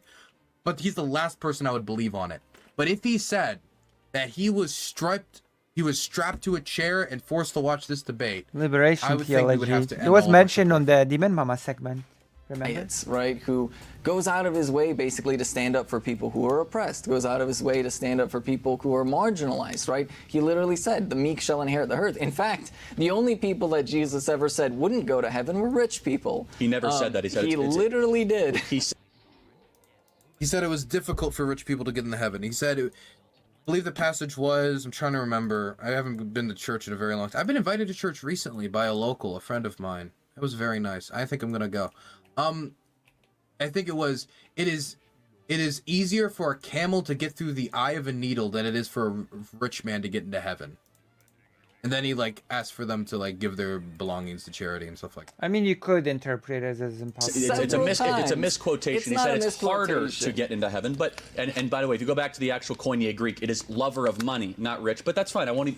You're not totally wrong. Okay, right. So the reality is there are tons of different religions that are completely compatible with Marxism, and there's nothing inherently against it. Now, Marx had specific theories about religion. He said it was the opiate of the masses. Yeah, he said it's the opiate of masses, which a lot of people misinterpret, right? A lot of people misinterpret. See, what Marx meant by that was that, religion plays a very critical cultural role in alleviating pain and suffering that marginalized people feel, which is very understandable, right? If you're struggling in a very difficult world, obviously... What if you make a really, really huge needle? What now? You make such a huge needle that a camel could walk through comfortably. Turning to religion, believing in that there's a higher power, believing that the size even of the in needle difficult is never circumstances, mentioned. that if you work hard and you be the best person you can be, there's going to be an afterlife waiting for you, where you'll be able to live in peace, right? None of that is contradictory to capitalism, but it is about the reality, or none of that is contradictory to Marxism, but it's central to this reality. Counterpoint: why did Jesus canonically wear very expensive perfume? I don't know. Is the idea that so many people, they only have religion as an outlet for self-expression because capitalism forces people into such brutal conditions. Capitalism forces people into what conditions? Brutal conditions. Such as? Such as, are you kidding me? There's literally right-wingers out there that are calling for child labor to be brought back. Are we not going to talk about the way coal miners get treated in the United States of America? You were supporting the CCP, and they're the heart of child labor in the world. So, don't give me that. Child labor is illegal in America, so how is that exactly the case?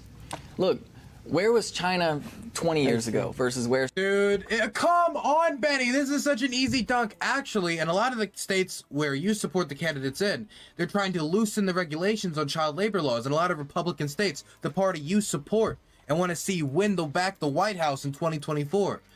And then you can start citing the different states that are loosening the regulations on very young people working in sometimes quite dangerous jobs, like in meatpacking factories, which actually caused a few children to die recently. There you go.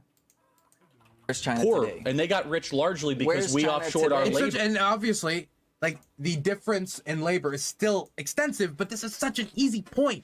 Such an easy point that Benny could make. But Ben, listless, just in the wind. Just in the wind. I got my $3,000.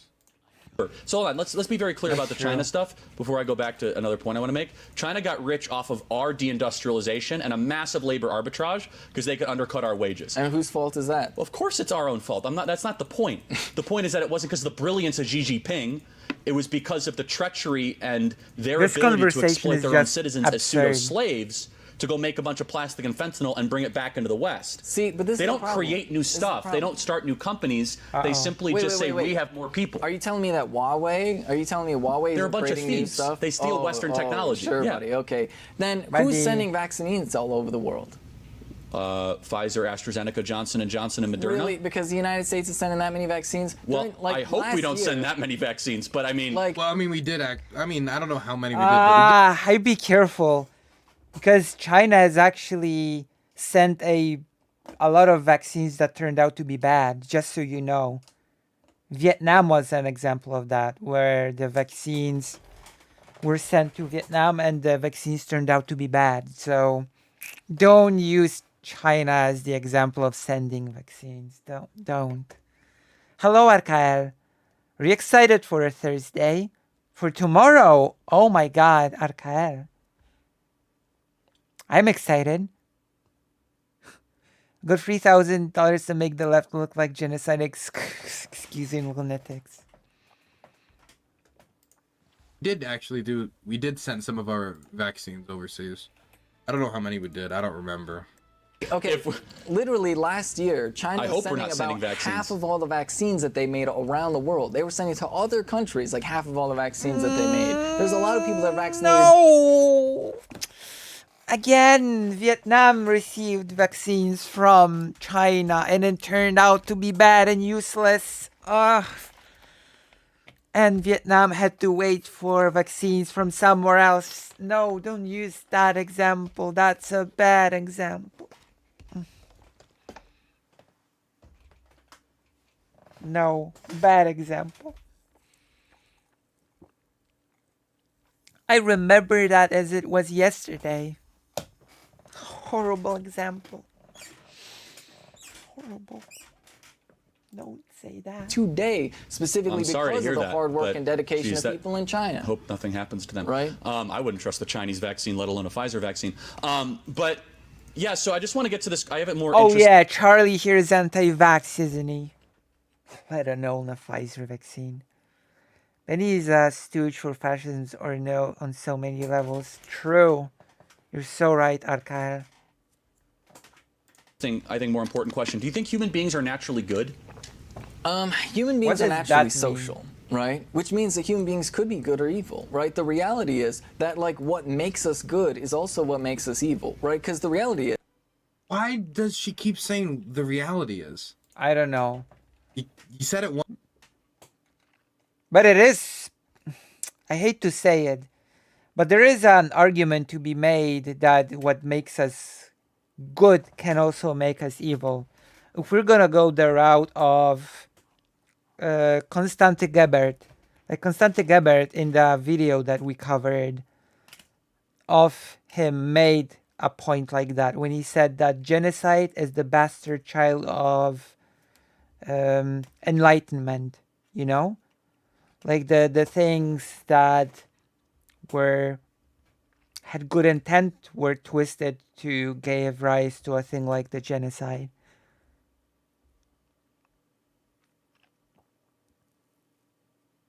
So I guess in that way, I think that can make us good can also make us evil. I've also had boosters.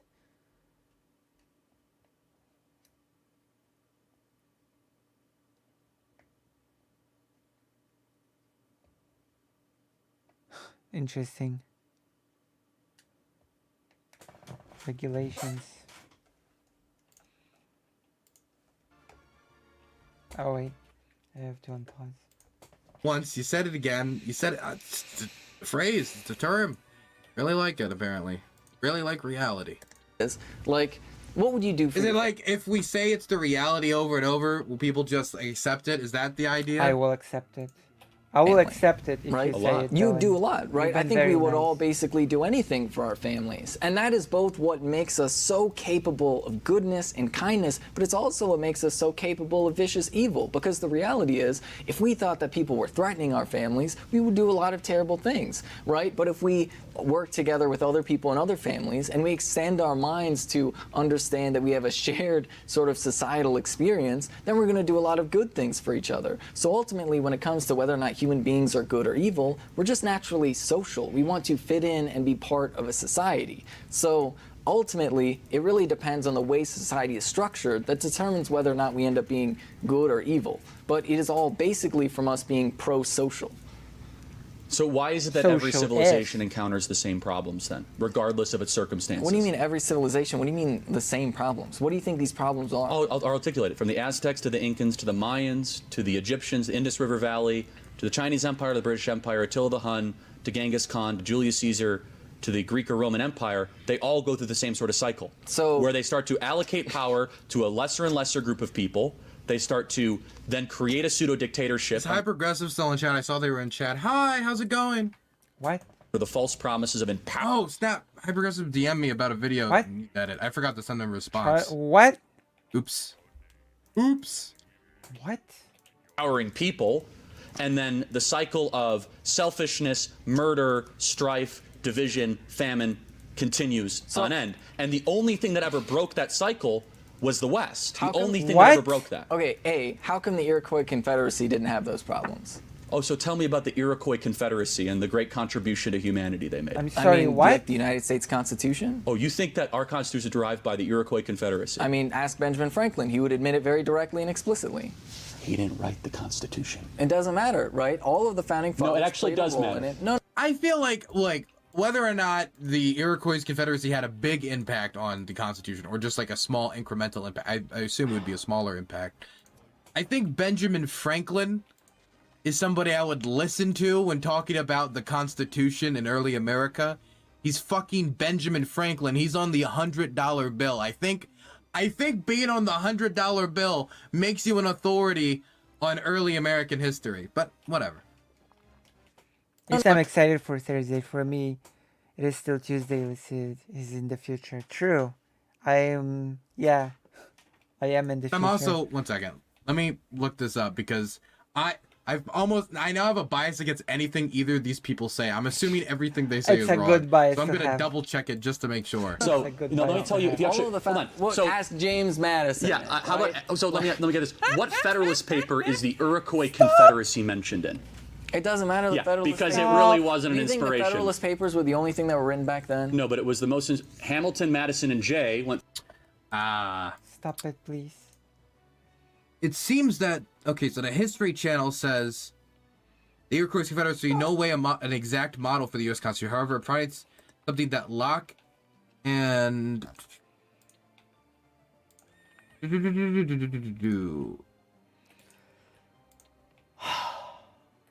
Stop it. what evidence exists that delegates studied native governments? Descriptions of them appear in 3-volume handbook of John Adams wrote for the convention, surveying different types of governments and ideas about government. It included European philosophers like John Locke, whom U.S. history books are identified as constitutional, blah, blah, blah. But it also included the Iroquois Confederacy and other indigenous governments, which many of the delegates knew through personal experience. You had the Cherokee chiefs having dinner with Thomas Jefferson's father in Williamsburg, and then in the north area of the country, you had this Philadelphia interaction with the Delaware and the Iroquois. U.S. to trade, diplomatic similarity, differences between the Confederacy and the U.S. Constitution.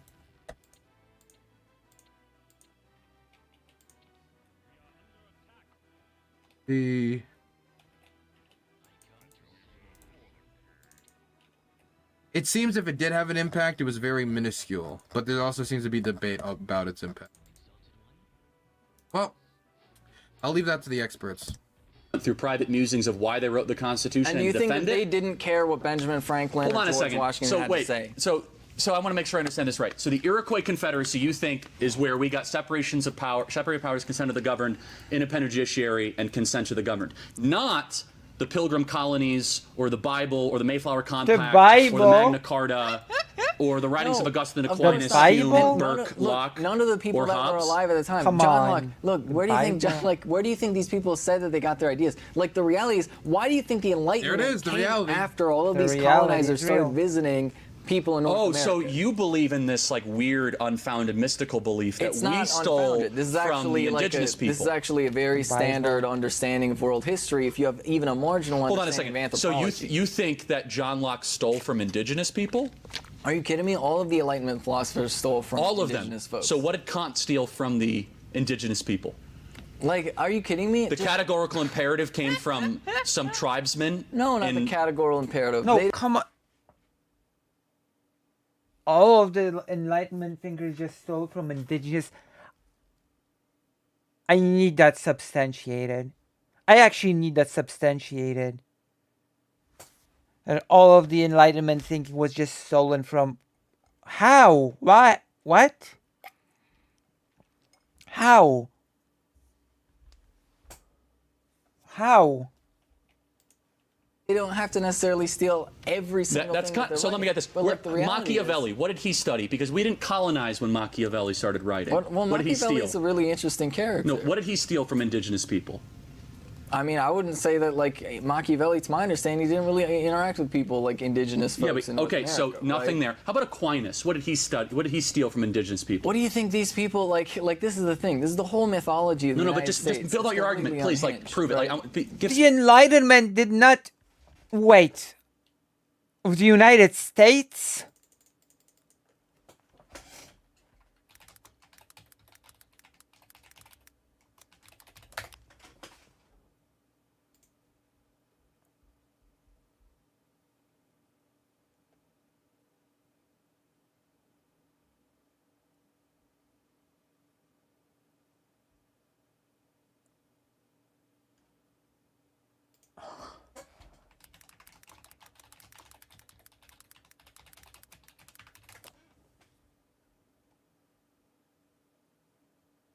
Historians place the Enlightenment in Europe with a strong emphasis on France.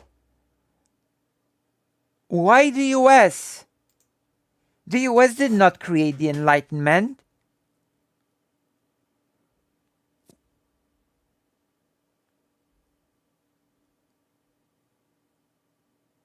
I mean, yeah, but I just don't think the whole Enlightenment was just lifted from indigenous cultures wholesale. Especially since there were a lot of Enlightenment thinkers all over the place.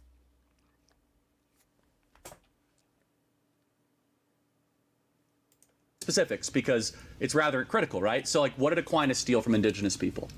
Like, okay, you're naming random people. I'm talking they're about not random founding people. fathers in the United States. Okay. Did Aquinas write the Constitution? Aquinas inspired every single founding father. They all read it. They knew it backwards and forwards. John Adams said no individual theorist or author was more instrumental to my metaphysical worldview than Thomas Aquinas. That's because, look, are we going to ignore the fact that the founding fathers were incredibly racist? Dude, wait, what? The American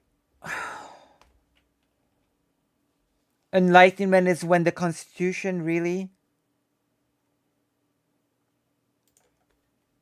What does that have to do with what they're talking about? Look, Charlie has an advantage here because if there's anything that I know that Republicans love to do, it's nerd out about the Founding Fathers, right? They love the Founding Fathers. So getting into an argument about the Founding Fathers, if you're not educated on it, arguing with Charlie Kirk and the Founding Fathers is not smart. Not smart unless you know what you're saying. And your response is they were racist when asking about the inspirations they took. Whether or not they were racist, that doesn't... Yeah, they were.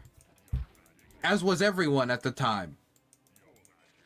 Some more racist than others, some defended slavery, some didn't. By modern standards, terribly racist. But what does that have to do with what inspired them? Racism inspired them. Is that the point? That's make any sense. You think that they were... Oh, okay, like, so you think they were racist. Of course they were racist. So then why did they try to abolish Where did George slavery? Washington get his teeth? Okay, so how many states decided to make the Northwest actually, Territories... answer this question. Answer this question. Where did George Washington get his teeth? They were blended individuals. No doubt. Mixed. But you know what you and I both have in common? No, I want to answer the question because I want to make sure that your audience... When he says they were mixed, is he referring to the race of the people that had the teeth taken from them put in George Washington's mouth, or is he referring to the quality of the character? I think the second. I would exactly assume where that he George probably Washington got got them. his teeth. So to make him look bad, you're going to say he got him from a slave or he exploited somebody. But here's the truth about George Washington. He ripped teeth out of people's heads while they were alive. He ripped teeth out of people's heads. Here's the truth about George Washington. To put in his mouth. Outside of your Nicole Hannah-Jones highly emotive argument, everybody has something in common. We're born into a world we didn't create. And every one of these founding fathers were born into a world where slavery was everywhere. By the time they died, it was on its way out. Do you know That's what an Thomas incredible Paine said about moral slavery? good. It wasn't on its way out when they were all dead. Hold on a second. How many states abolished slavery by the time the Constitution Do you know what was? Thomas How many Paine said states about abolished slavery by 1787? 9 out of 13. So a majority of states had already abolished it. Northwest Territories. Why did they structure the Constitution in such a way to give slave states more representation? Happy to walk through it. Northwest Territories, first act of Congress, free or slave area? Free. Unanimous. Article 6 of the Northwest Territory. First state to abolish slavery, Vermont, 1777, inspired by the writings of the Declaration. First anti-slavery convention, 1775, chaired by Benjamin Franklin. When is slavery? George Washington said it's not a question of if. It's a matter of when we abolish slavery. Thomas Jefferson admonished King George in the original draft of the Declaration of Independence. That means very saying little. that slavery is a great evil that we blame King George for. He was also very Thomas angry. Jefferson abolished he was also very angry the slave at trade King into George Hold on a second. for telling them they couldn't keep killing indigenous folks. Thomas Jefferson said very clearly in the Virginia House of Commons in 1790 that we must. Benny isn't educated or on anything. Charlie has said so many things that Benny could have corrected him on if she actually knew the history of any of the country's defense. The thing to take away from this is that the Young Turks isn't very good at hiring people. True. Oh my god. Must abolish slavery. He abolished the importation of new slaves as one of his first active president That's why we in all March of need to read 1807. more. The founding fathers fought tooth and nail to abolish slavery. So you have a misrepresentation, an intentional. You know what happened? It depends on the founding father. Some founding fathers were defended slaveries, others didn't. It's not across the board. That's true. Some of them actually believe slavery should be abolished and also own slaves themselves. Polemical argument to try to misrepresent the great heroes of the founding fathers. Oh, When they banned God. the importation of slaves, The what word happened? hero is stated What ended up for me. happening was the slave trade went down, Eli Whitney creates the cotton gin, and a whole new debate of slavery gets reignited. No, see, that's actually not true, right? The reality is, What do you ended know up what happening? happened? The slave trade. I've I heard guess, enough went of down the if you're term talking the about international reality trade. is. The United States set up literal farms where human beings were bred. Human beings were bred. Human No, beings. forced to Slavery get was going pregnant, to down have dramatically children, in the to 18 expand teens. Slavery. 18 teens, it's going down. 9 out of 13 states Wait, that you were abolished talking about the 1770s, and now all of a sudden we're at the 18 Hey, guess teens. what? We just guess jumped what? 50 Guess what? years. Thomas Jefferson was president in 1807. So you got to get your years right, okay, before we talk about this. So he was sworn in March of. We're at minute like 48, and now we're making historical corrections. They were making fake countries up earlier. Okay. At minute 48, it's like an Easter egg at the end. There's actually like a correction. Of 1807, he was governor of Virginia in 1790. Wrote the Declaration in So 1776. when did slavery end in the United States? Great question. It began to end in 1777, a process of decoupling from an ancestral evil, where we have more people in the world right now that are slaves today than back then. The process began 1820s. The debate reignites because of John C. Calhoun, the creation of the cotton gin. We fight a war over it. We win the war, and slavery is abolished. That's a. I saw somebody called of Benny a whom? bitch in chat. We have bitch banned in chat. I have to ban it universally because I've noticed that it just seems to be used against women more, and so I, due to the fact that I've seen it used somewhat sexist in chat before, I have it banned. So the person who was just timed out, that's the reason why. I mean, that's It's a also good because you're rule. a bitch. Pretty awesome my track God. record for a country that Dylan. inherited an evil that every other country prior to it had. It was the West that Dylan. got rid of slavery. It was Why? William Wilberforce. It was John Edwards. It was George Whitefield. It's easy to kind of do your thing like, well, it's terrible, it's bad. Yes, it's easy to Slavery call balls and didn't strikes on a society you didn't create. The It's easy to try to lecture the rest of the country. Be like, you know, these people are so terrible for something you didn't toil for or sacrifice for. Have They an didn't ounce toil. of gratitude They were for slave what owners. these people They were created slave owners. and the country you it get was to the live in. slaves that were toiling. They were slave owners. Also, by the way, Oh my God. slavery was never abolished. We literally have it in the This is a Constitution. horrible conversation. You need to show more gratitude. Lucy, to have a banned term counter and a big list that pops up when you add it. So Static, you heard it. We need a banned term counter. I'm banning the term hero. I'm banning the term truth of the matter. This is like having a fever dream. This very day. It's Oh, I'm sorry, ending. what's the 13th Amendment? Thank you, gentlemen. Ben, we'll hear your. Oh, Ben, you could have responded with the involuntary servitude. The 13th Amendment. This was the thing you started on. No! No! No! It's such an easy dunk at the end. No! Whatever. I don't know. Maybe it was Closing Clyde. remarks now. Yeah, fundamentally, at the end of the day, the state can work to suppress the interests of capitalists or I think they did and they cut it. I noticed the cut. I think that might have happened. But See, I my also standards said for that in Benny my now are statement. so low that I doubt it.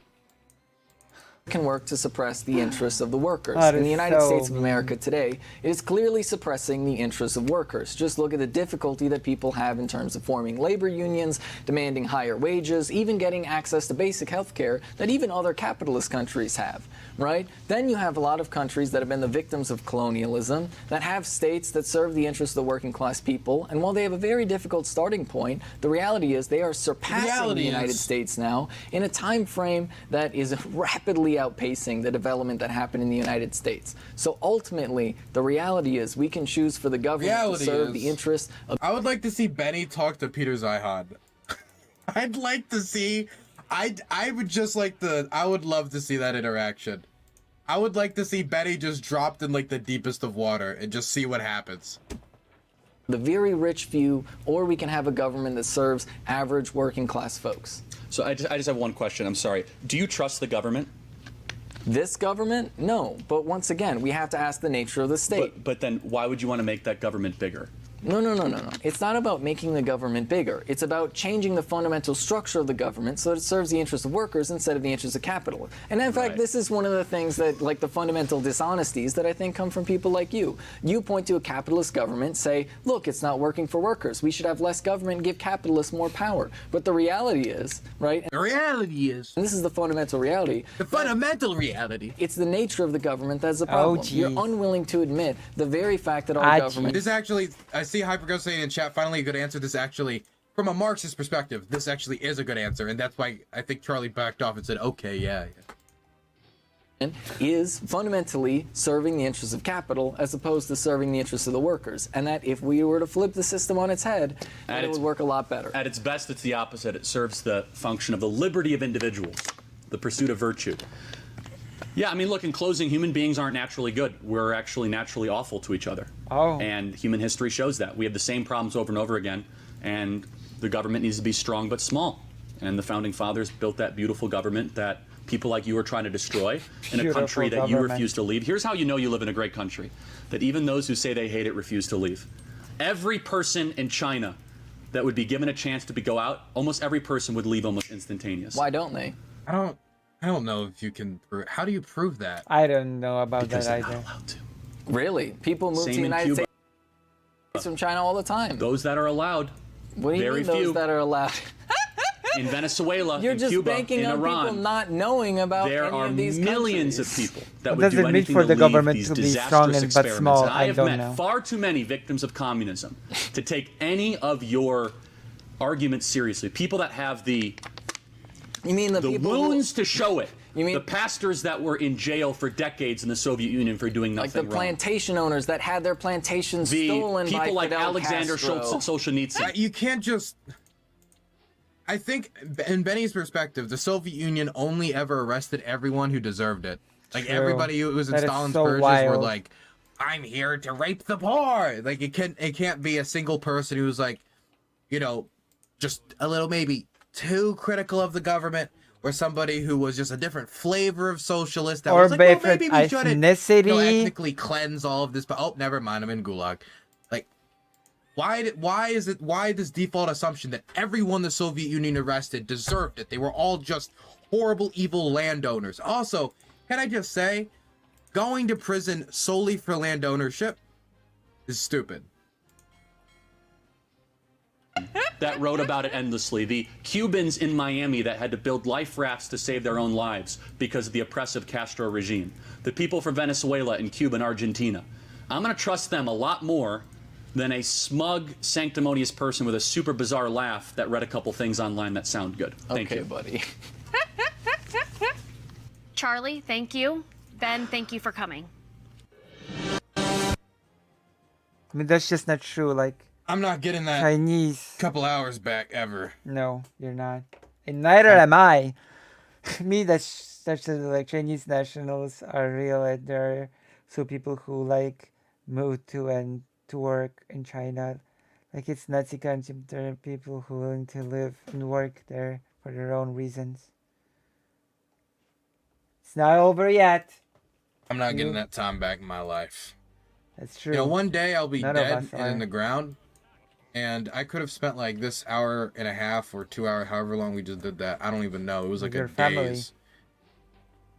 I feel similarly to that time. I remember when I took 6 tabs and just how discombobulated and confused I was in the come down after that, just a massive dose. I feel very similar spiritually to how I felt there. Oh my god. I feel drained completely, and I could have spent that hour and a half I talking to my understand. grandma I told you. grandfather. I told you. or my dad We're family. or any number of people, but instead I spent it with Charlie and Benny. Not getting that time back. Listen, I spent it with all of you, so that's okay. I don't worry. I spent it with all of you. So that's time well spent in my book.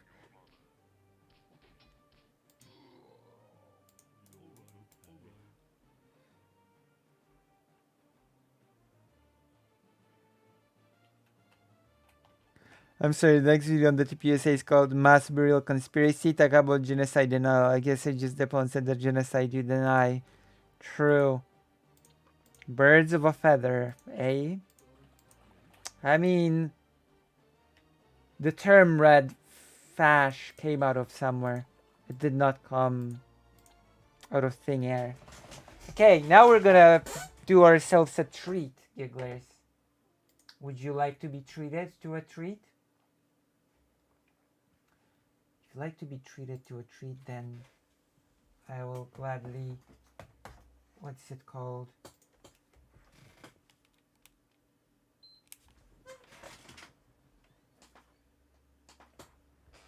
I will oblige you with the treat. Or I will try my best to oblige you with the treat. Okay, it's working. I will oblige you with the treat. Is the treat a trick? No. It's just an honest thingy.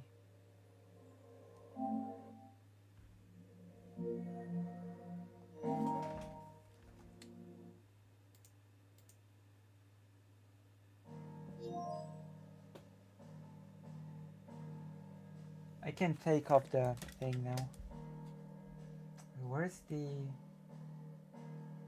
I'm trying to find... There you go! Our treat. Yes, it is a story.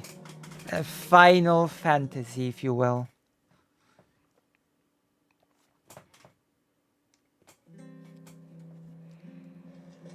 It's a Final Fantasy, if you will.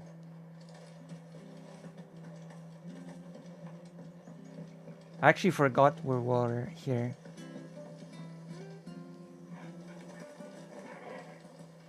We're doing a retrospective on the debate. We're gonna do it once we rest a bit and play a bit of the game. The bridge will be fixed when it's fixed, alright? Like, I have a few thoughts on the debate. First of all,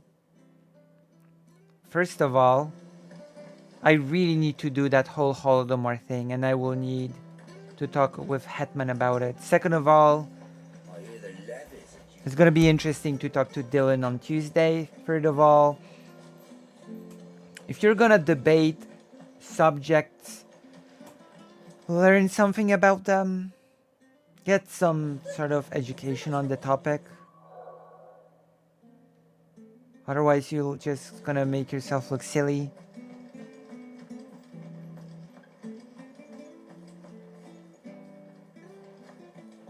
I know, it's FF16. The action-based FF game.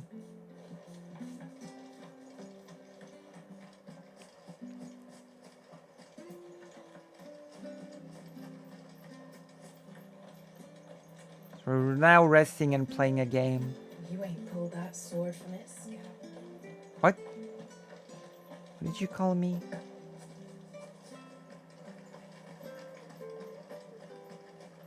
Recall every fantasy the final one. Eventually people are going to stop believing them. I mean, they're all individual stories, so they're all their own Final Fantasies. It was good, honest work. They're Final Fantasy of the given world. Unless you're talking about the games that received sequels, in which case, never mind.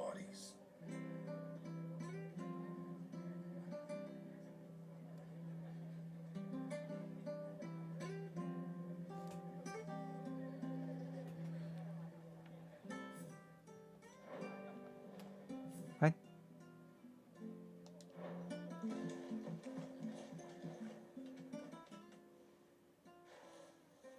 Ah, you're back. What happened? Did you find Bernard?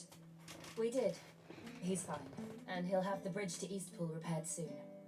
Well, thank the founder for that. True. It was lucky we found him when we did. The creatures out there are not to be trifled with. It's the Blight's fault. They'd nothing to eat in the north, so they come down here hunting for food. He can't keep going out alone. I'll have to arrange a guard for him. But anyway, thank you. I don't have a lot to offer in return, but you're welcome to rest here until the repairs are finished. Okay. We'd be delighted. I don't think I have. I might have not seen it.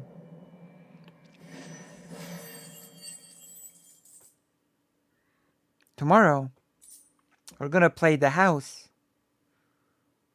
Meteorite. Tomorrow is the next stream. Can I get you a drink or anything while you wait? Flagon of Imperial Gold, perhaps? Tastes like swill, but it'll slake a thirst. No, thank you. I prefer the truth. About why there are so few bearers around here. Yes. There were more of them when we were young. Far more. Is this the Empire's doing? Have they been sent away?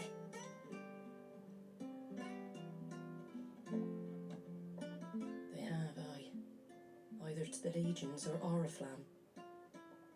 Seems the miners at Drake's Head are having a hard time keeping up with demand of late, so the bearers make up the shortfall. Time was they used to dole out crystals like sugar plums even down here in the provinces, but not anymore.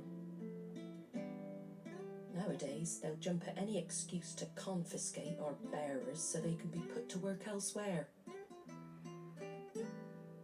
I always knew the Empire treated their branded like shit, but after seeing it with my own eyes, well...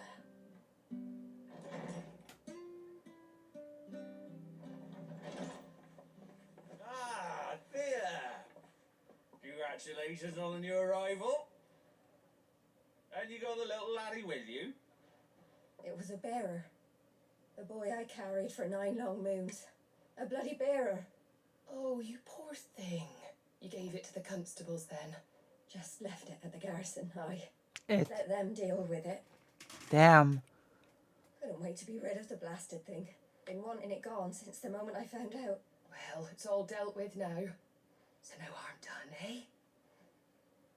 Mum, you weren't my brother, was he? No. But you'll have one soon enough. You just have to be patient. All right? All right. What? What? Unbelievable, innit? Good night, Moose Watcher. Bearers may have been looked down on back in Archduke Elwin's day, but they were still human beings. Now they've fallen so far, a beggar wouldn't spit on them.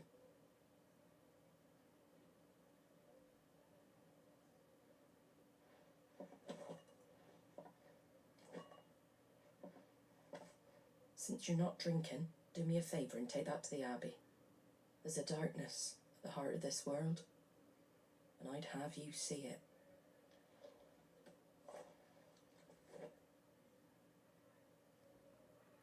And we'll see it at an abbey. Glademond Abbey, on the shore of Sorrowwise Bay. The abbot there is a friend. Tell him Martha sent you, and he'll show you what I mean. Understood.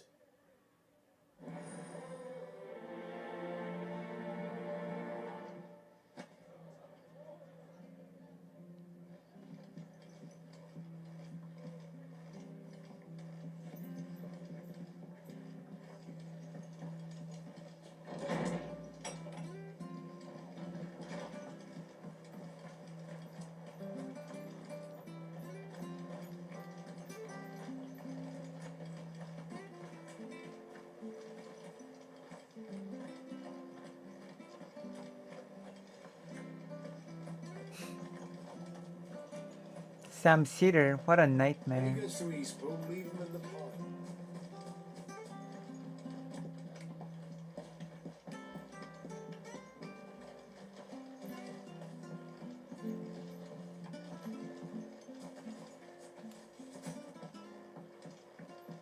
I don't care what your orders are, Brandon. You keep that.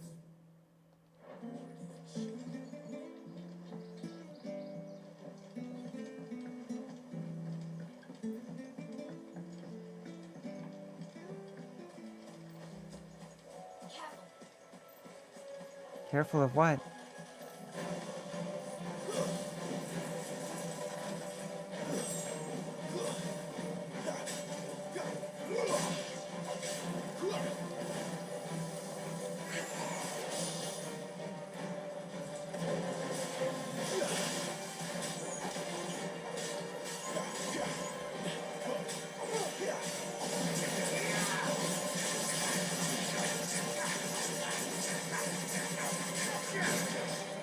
Alright, we're doing it, Gibber. The action game Final Fantasy. Which people compare to Devil May Cry. Level up.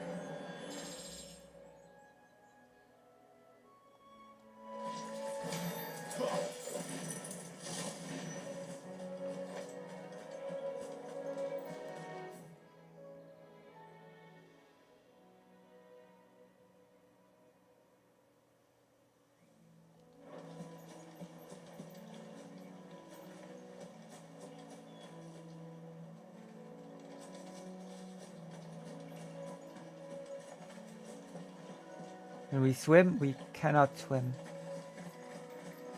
I'm afraid we cannot swim.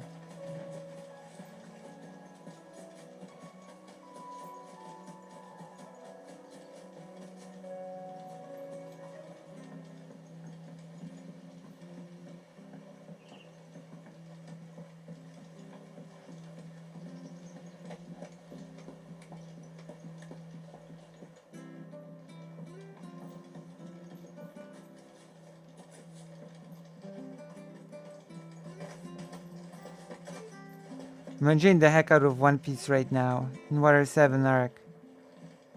Oh, wait. You mean the anime or manga? One Piece is great. It was really sad when Usopp left the crew. Heartbreaking. Heartbreaking. Like the when he pretended to cough blood. So sad, you know?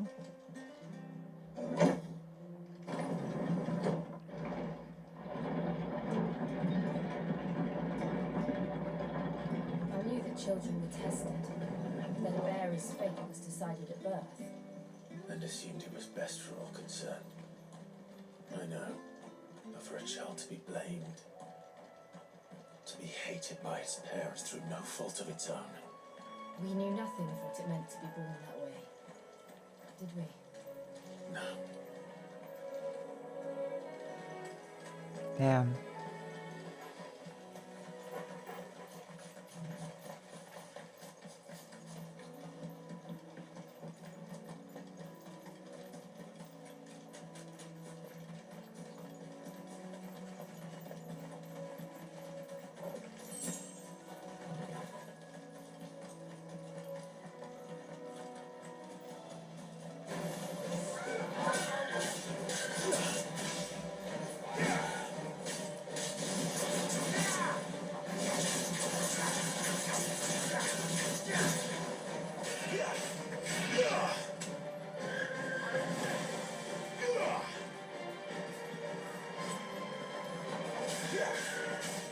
It's crazy that Usopp can see how far he's come after holding his own against Luffy. Well, admittedly, Luffy was sort of holding back, you know? Like, we cannot say that Luffy was not holding back at all against Usopp. But it's still a big feat. That's true.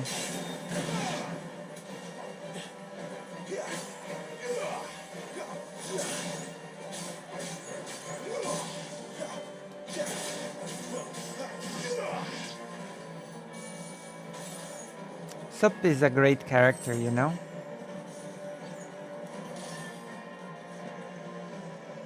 Like the character that needs to overcome not being extremely strong and has fear, you know? Which he needs to overcome, which is the workings of a great character.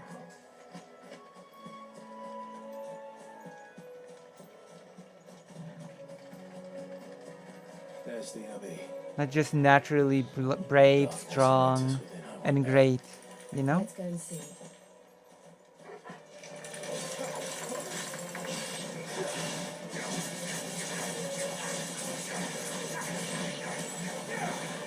The character that needs to overcome himself in a lot of ways. Even more than the opponent, if that makes sense.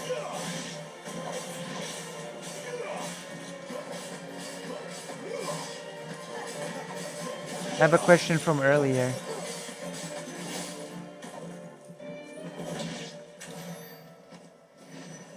The answer is long nose.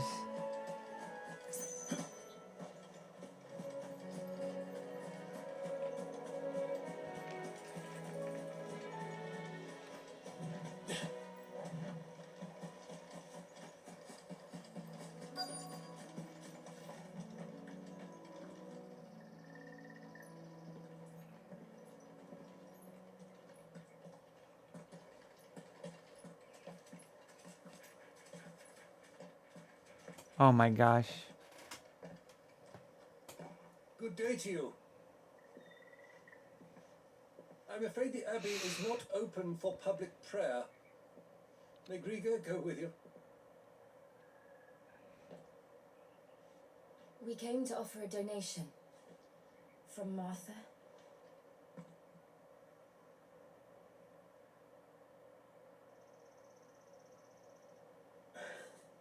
I see.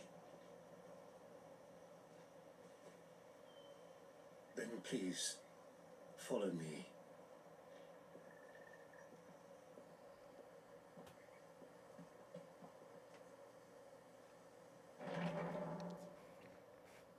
I don't want to die. Please, Father. Something for the pain. I beg you. The light. It fades. I don't want to die alone. It's all right. I'm here. So sad. Who are these people? Martha's bearers. She entrusted them to my care, that I might ease their suffering. To the extent that I can, for the time they have left. I will answer everything after the cutscene.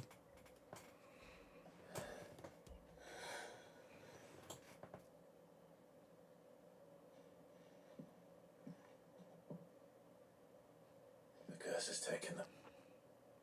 All of them. As it does every bearer forced to use their gift. With each draw on the ether, their bodies petrify, till all that remains is stone and pain, and so they are cast aside. There is nothing either Martha or I can do to change that, but we can at least strive to make their final hours a little more bearable.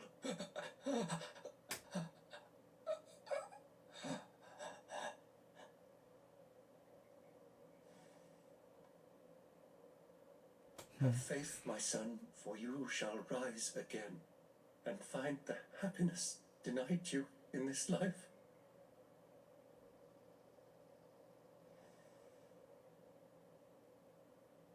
Thank you, Father.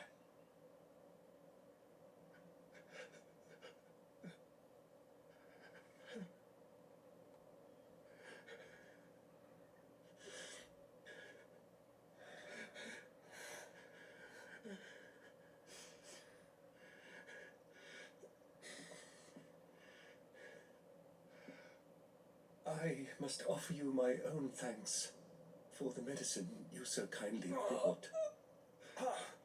Now, their final moments may be moments of peace.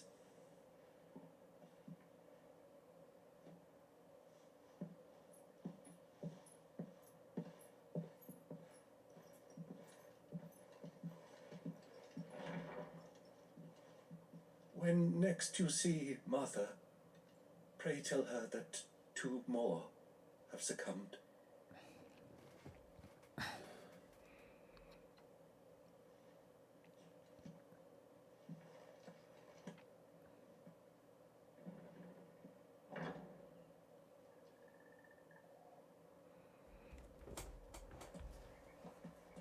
We should get back to Martha's Rest.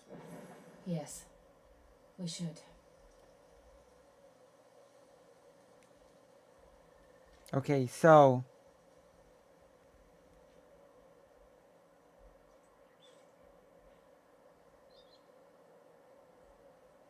We all know who's my... Okay, so I'm pretty sure the space laser originated with some fire, some giant fire being blamed on Jewish people. Because, you know, I think it was Marjorie Taylor Greene that said it was like the giant fire was the work of a Jewish space laser or something. That's okay. So that's the space laser thing, I'm pretty sure. And as for my favorite One Piece character, unfortunately, you don't know that character yet, Arcaer. Unless you know. Unless you already know One Piece. It's the trans girl character of One Piece. I'm not sure if you already know that character.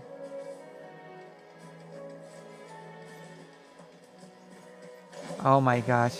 There's a book called Jewish Space Lasers. That's an actual thing that exists.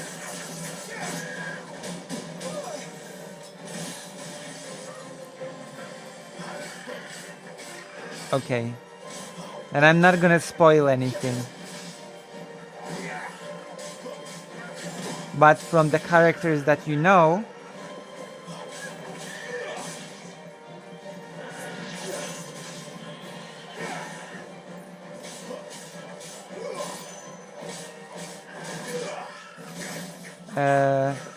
Vivi. Vivi would be my favorite character, right? Vivi writes a duck, a giant duck.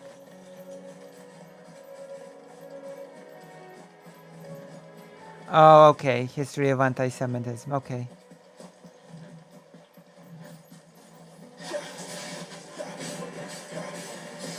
That's right. A duck character.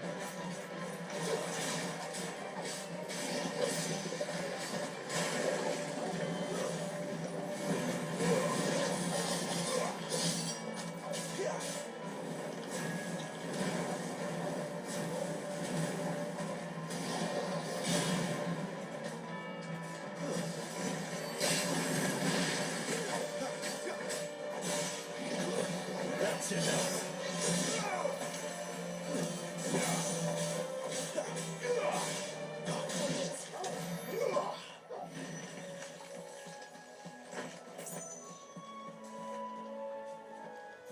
We're going back.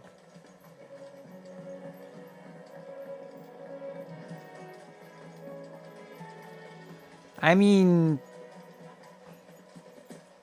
conspiracy theories are not supposed to be logical and, you know, and make sense.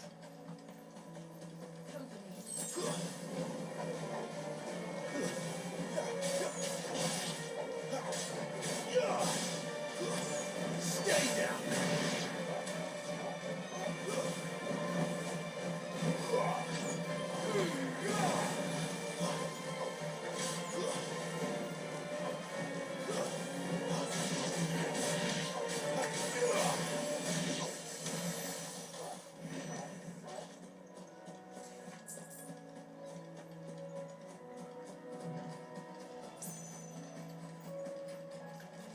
Ready. Isn't this a nice game?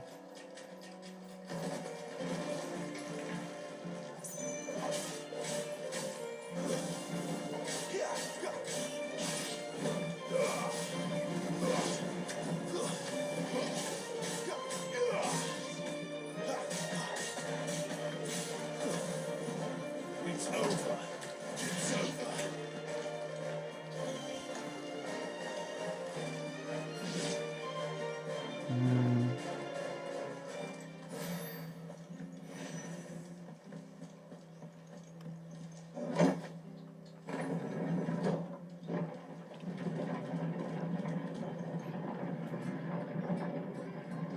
I haven't started a call yet. Seems easy. We could have. What? Fresh cuts. Get your fresh cuts in to get these turnips. From over Amber way, are they? Make sure you're aiming that at the fish there, son. Excuse me? What is your devil fruit powers? Heavy up. My devil fruit powers is being young and beautiful girl forever. That is my beautiful face power. in One Piece. Ah, you're back. Thanks for taking care of that. The abbot had a message for you. 2 more have succumbed. I see. Come upstairs.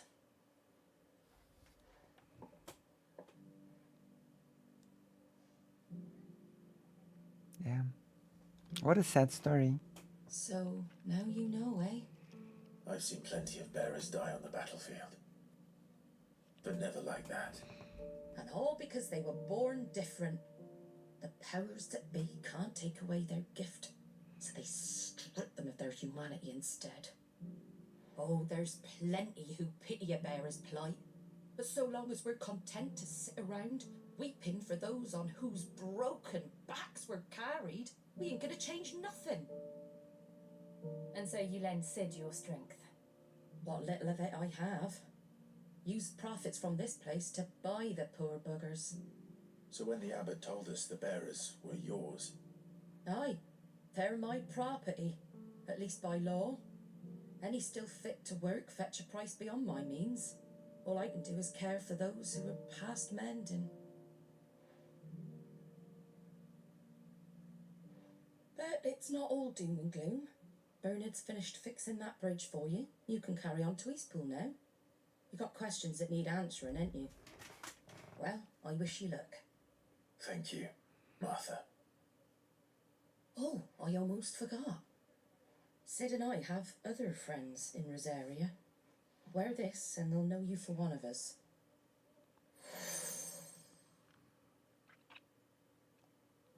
We I know don't... that you will always be welcome here. We still don't know how the devil fruits are made exactly.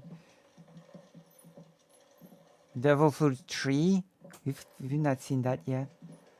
You were right, Sid. It really is them. Lord Rosfield and Lady Warwick have come back to us. And long may they stay.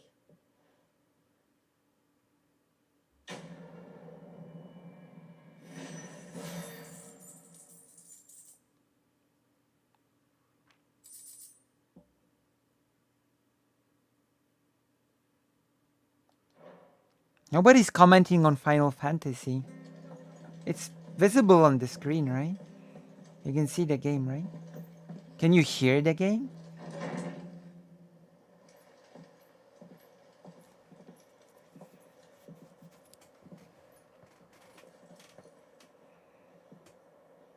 Sid.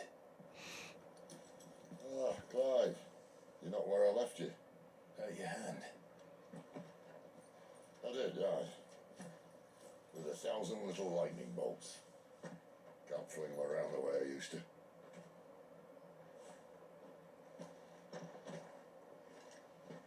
Think of it as my decoration for long service and exemplary misconduct.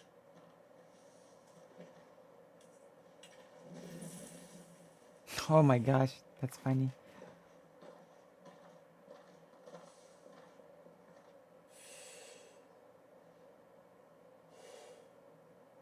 But you didn't come here to compare war wounds. We didn't. Thank you, Sid, for everything. If you want to leave, that's your lookout. I'm sure you'll have a long and happy life together if you stay out of my way. Sid! Oh.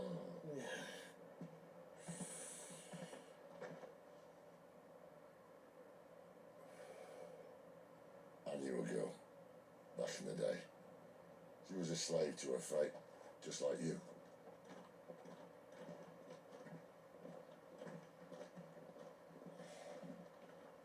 I wanted to save her. For a while, I even thought I could. But just because you think something doesn't make it true. Sid.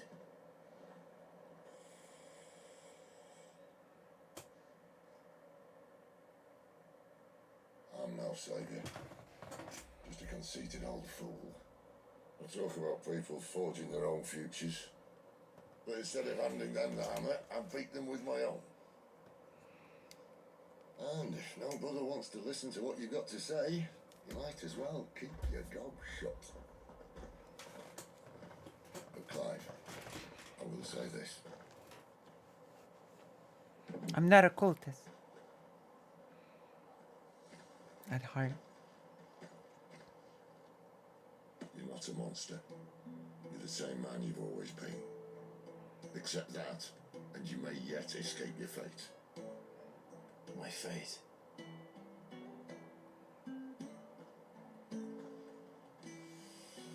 Look, lad, you've had a hard life. And I don't see it getting much easier. You might not be able to save anyone else, but at the very least, you can save yourself.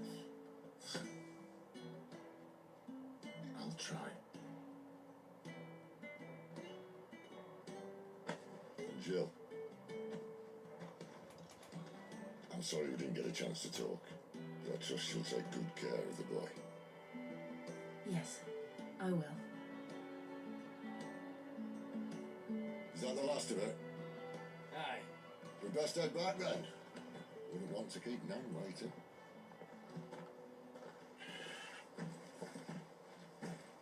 Ta-ra then.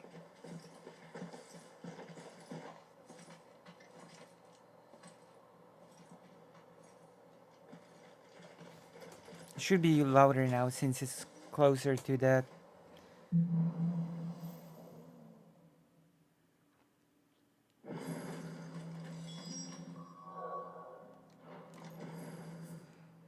Oh, side quests. I have 2 side quests now. We have to find him before the Imperials do.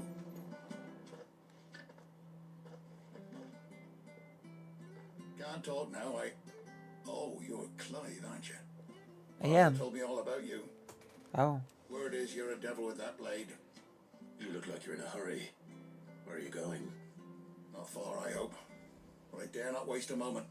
It might cost a man his life. Sounds serious. What happened? Not so much what happened as what might. They've discovered he's a bearer, see? And now, one of his erstwhile friends and neighbours wants to see him clapped in chains. Where is this bearer? He wasn't fool enough to wait for the Imperials to arrive. Poor sod took to the road, left his whole life behind. But they'll be after him before long. I need to find him and get him to safety, fast. Here, if you've the time and the inclination, I could do with a hand. Will you help me find him?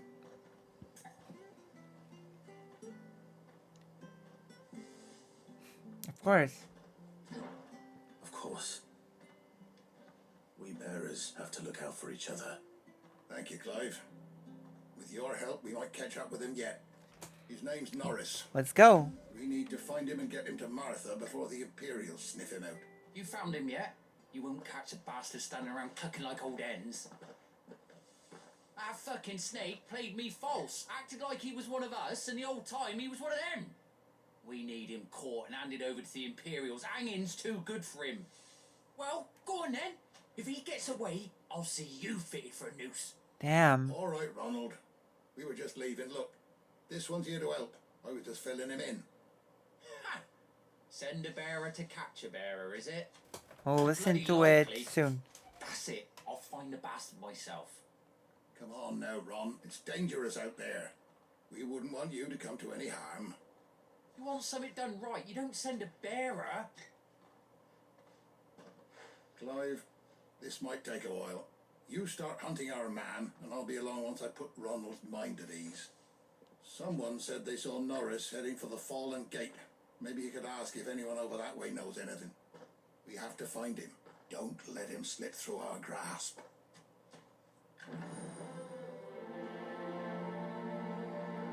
Quest accepted to save us all. Better find this Norris before Ronald takes matters into his own hands. There is hardly difficult to spot. What did he mean about being played false, I wonder?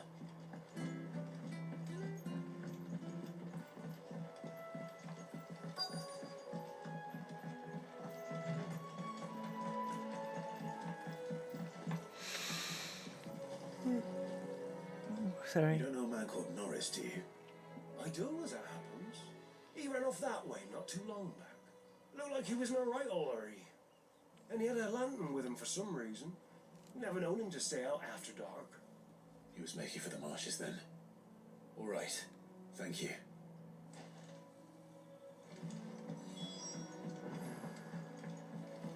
The marshes. You barely ever to step out.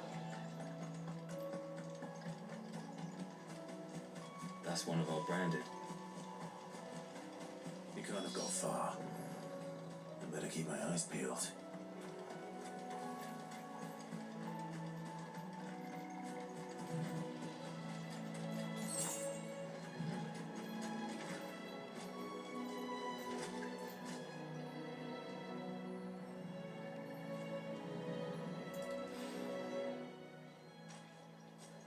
A lantern. The one Norris was carrying, no doubt. True. At least I know which way he went.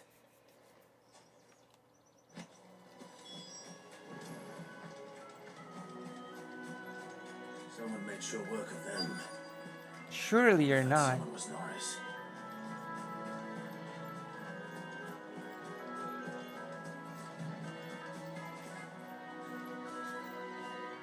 Norris, I presume. Leave me be. You were never branded. So that's how you stayed hidden. Ronald sent you after me, did he? Set an Imperial dog on his best friend. And when we were so close. I'll never forget the hatred in his eyes. But it doesn't matter now. I will not become a slave. As one bearer to another, please. Don't do this. You know how they treat our kind. Ronald didn't send me. One of Martha's men did. He wanted to make sure you were safe. I don't understand. Martha takes in Paris. She's a friend. You can trust her. Believe me. I never knew. I can't say I'm surprised, though. She has a kind heart. Kinder than most. Just wait here and stay out of sight. You'll be among friends soon enough. Thank you. There's few would have been so kind. And sorry. You're no Imperial dog. Far from it. I've been called worse. Oh, I found a lantern back there. I assume it's yours. Thanks. I dropped it when those creatures attacked me. Aww. If I'm honest, I wasn't all that sorry to be rid of it. Ron gave it to me. All right. I'll keep hold of it. I might be able to use it to put an end to the Imperial surge before it begins. A bearer without a brand. To have lived free for so many years. Only to be betrayed by a friend.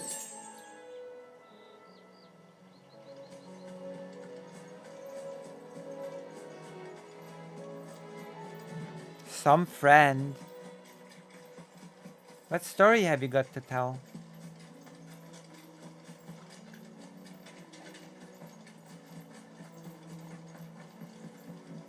People are probably quiet because they're enjoying the game, you know?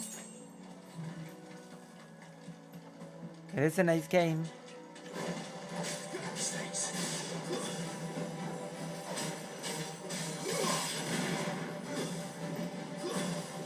One time the family dog Sam got loose from the backyard and I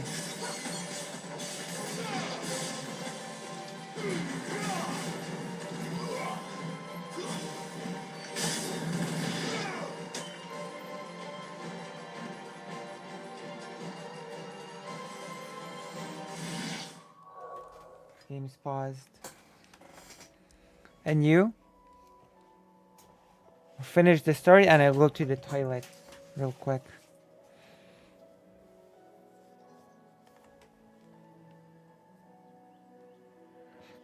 I'll wait for the rest of the story.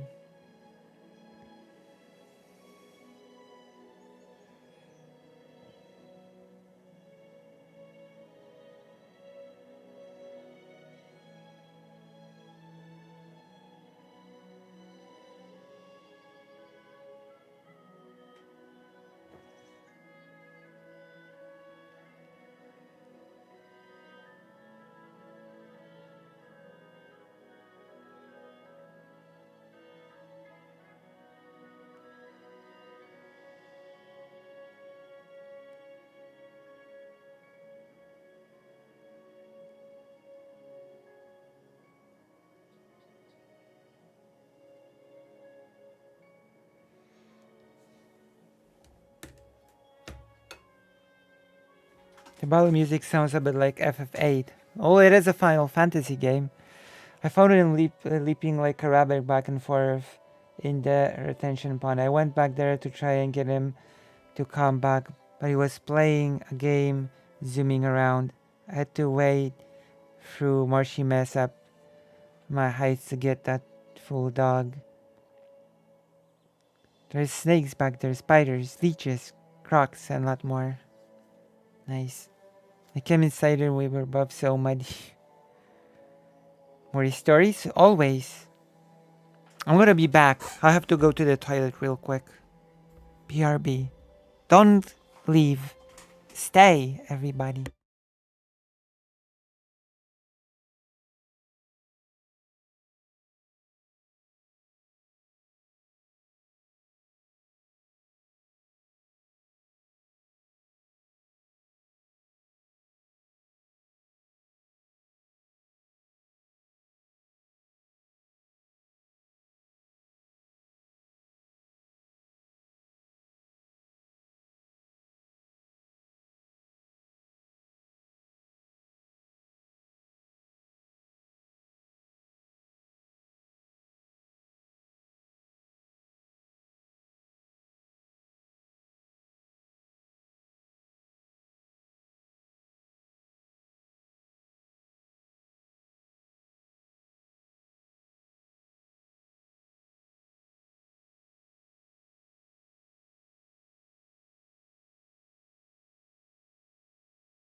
I'm back. Apologies. I struggled to open a bottle of ketchup.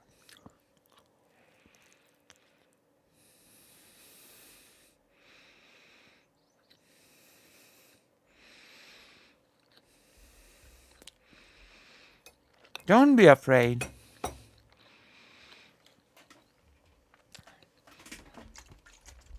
I'm actually I actually don't think Uematsu is the composer for this one.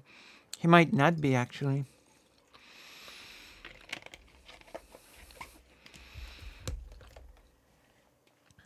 Today, we do my house.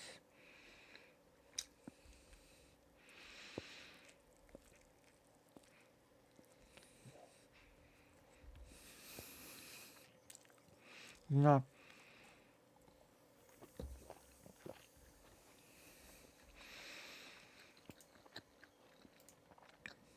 That explains everything.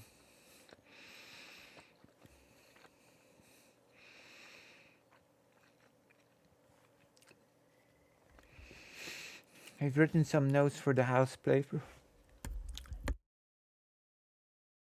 Is it witty one-liners?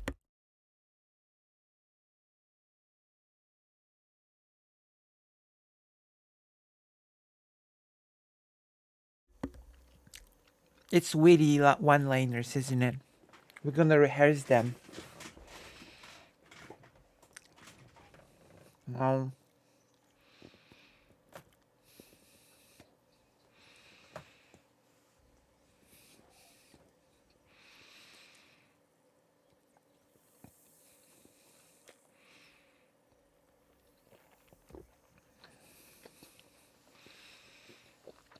Mmm.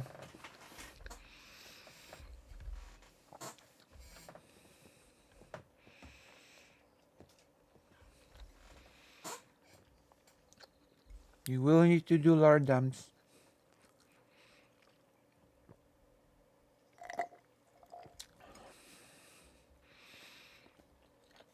Yeah.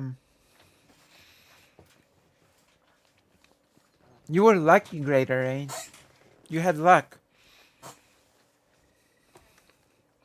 on your side.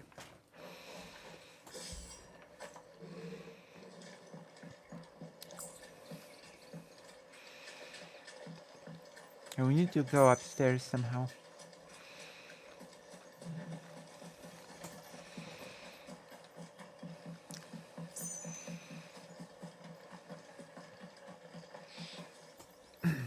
Drain gators. That feels so wild. Drain gators. That's one of our branded.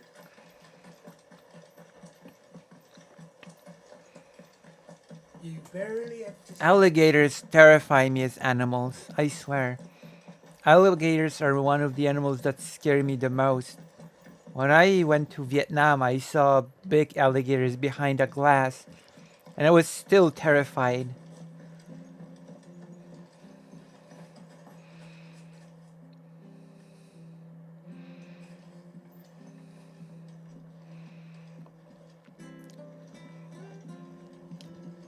I knew I was safe, but I still did not feel entirely safe. Here, you're that bear who works for Martha, aren't you? Can you give me a hand? Curse my luck, I dropped my crystal off a cliff into the bloody swamp like an utter fool. Now, I've not got your knack, see, and I need that shard to chill my fish if I'm to take him to market. It's just a short climb down, I'll make it worth your while. I can't promise anything. Well, just promise you'll look. Ah, there may be one thing I failed to mention about the crystal. A creature might have already claimed it. Claimed it? All right, eaten it, but only might have, you understand. There were a lot of bog crabs down there. Nasty buggers, them. Sounds like I need to break a few shells. Oh, don't worry, there weren't too many of them. A veritable walk in the marsh, as they say. The ladders, right over there. My goodness. We're not prioritizing that. want to finish this one first. I'll be fucked if I'm... There you are, Clive. How goes the search? Well branded. Have you found the bastard yet? Only what was left of him. A corpse, torn apart by monsters. And this. Let me see that. No. It can't be. Shall we consider that the end of the matter then? Or do you need to see a body? No. I mean, I've no use for bearer bones. He's dead. Let that be an end to it. Damn. Wish those whose job it was had done what they were supposed to do and spotted him sooner. Letting a bearer go about without a brand? It's not right, I tell you. Who'll want anything to do with me now, eh? There goes the bearer lover, they'll say. I'll be a laughing stock.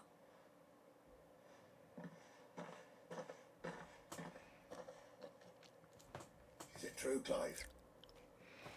Is Norris really... He's alive. You'll find him in a hut in the marshes.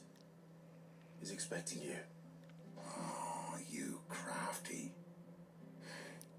Still, you did the right thing. True. Thank you. It's not much considering, but please, take this. I'll take it.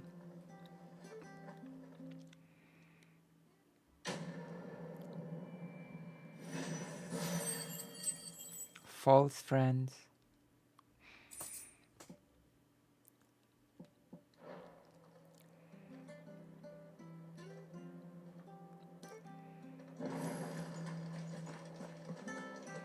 Okay, let's get that other quest.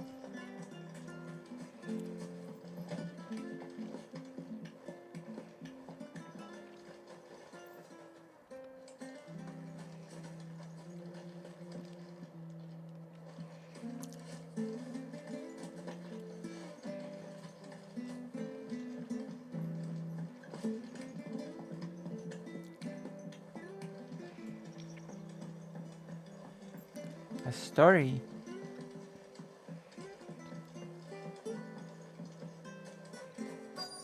Okay, you're here.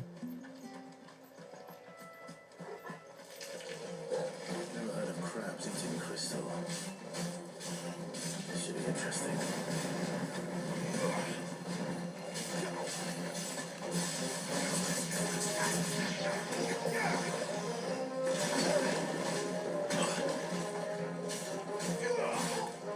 My wounds, boy. Stay down.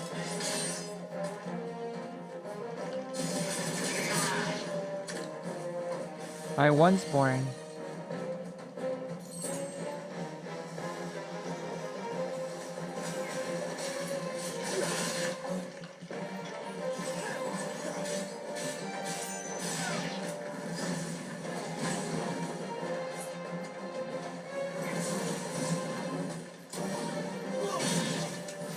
This must be it.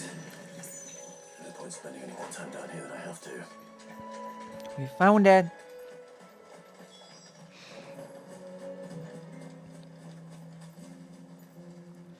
I was in first grade.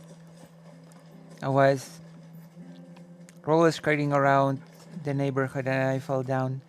The neighbor apparently saw and they came out and asked if I was okay, and for some reason I just decided they were the same as any friend or family, and I entered their house and they know how to, well, they get me to leave.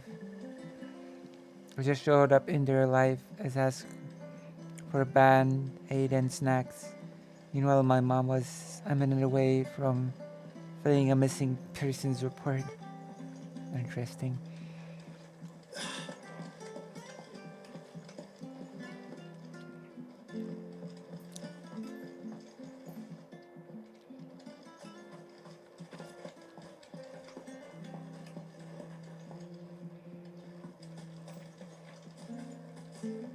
Which stuff was for the Golden Stables again?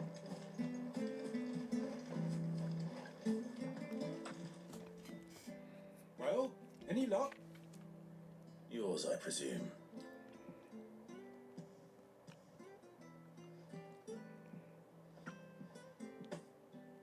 You found it! Oh, thank you! But it's so foul.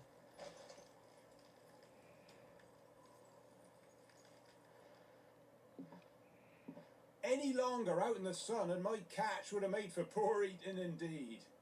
Be more careful next time. Oh, I will, I promise. No point casting my nets of a morning if I'm without a crystal to see the catch to town. There was a time honest tax-paying folk could get new ones whenever they wanted. Can't now, though, not for love nor money. Crystals are scarce, and the Empire tightens its purse strings more every day. Lose this little beauty again, and I might as well scrap my nets and take to begging.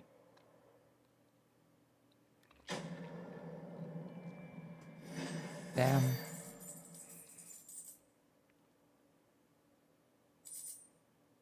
I have a few stories of my own, but we'll have to save them for next time.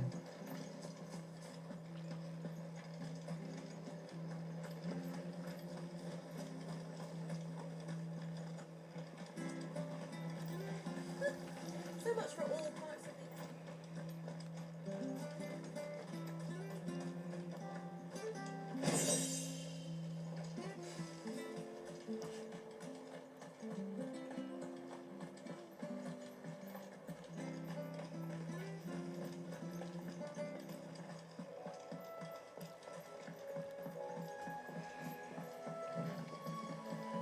Martha said the blight had spread even further south, pushing yet more monsters down with it. I dare say we'll be seeing a few along the way. Then we shall have to keep our wits about us.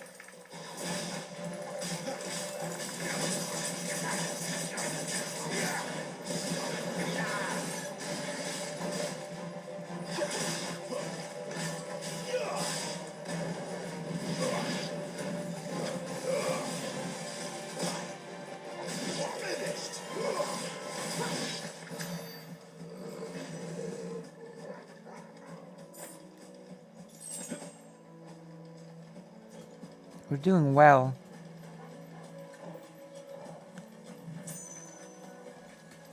Well, I've got stories. I'm not sure if I would be described as a good kid. We can wait till next time, or if someone feels generous, then I can tell a story.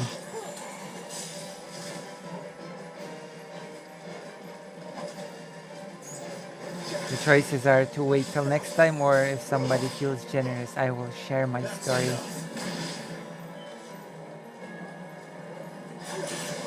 It's true. I have to do this for the sake of survival.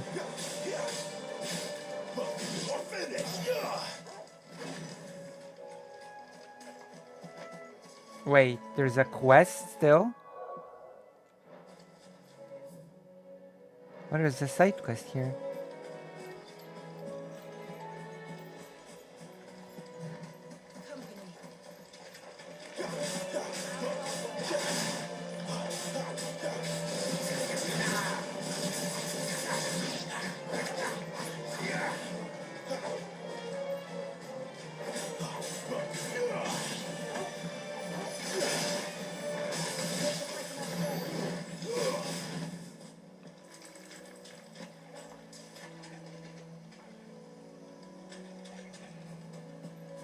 Let's go.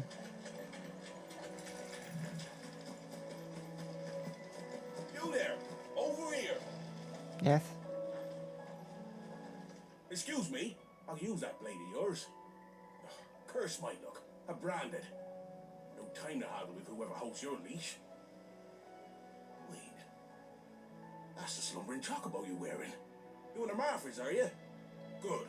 She won't begrudge me the use of you then. Not while there's wolves about. We tried dealing with them ourselves. Laid out baked, think we might swoop in and slaughter the lot. But we didn't expect the path to be quite so bloody big.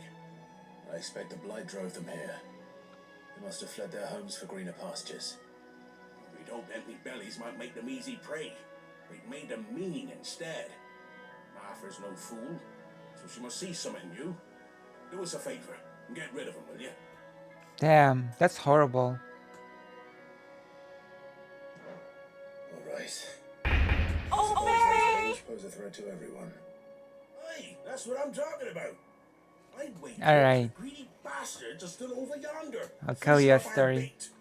So basically, when I was When you've seen to every last one of them, go and speak to my friend over the bridge. Bryce, his name is. He'll want to know if it's safe to come across. All right, off we go then. I'm going. So when I was young, I was considered very unpredictable and wild. Apparently, I would just do random things and random moves and noises or something. Well, maybe not noises, but I was unpredictable what I would do. And in first grade of primary school, the teacher demanded from my mom that I actually get a mental health checkup or something, you know? Because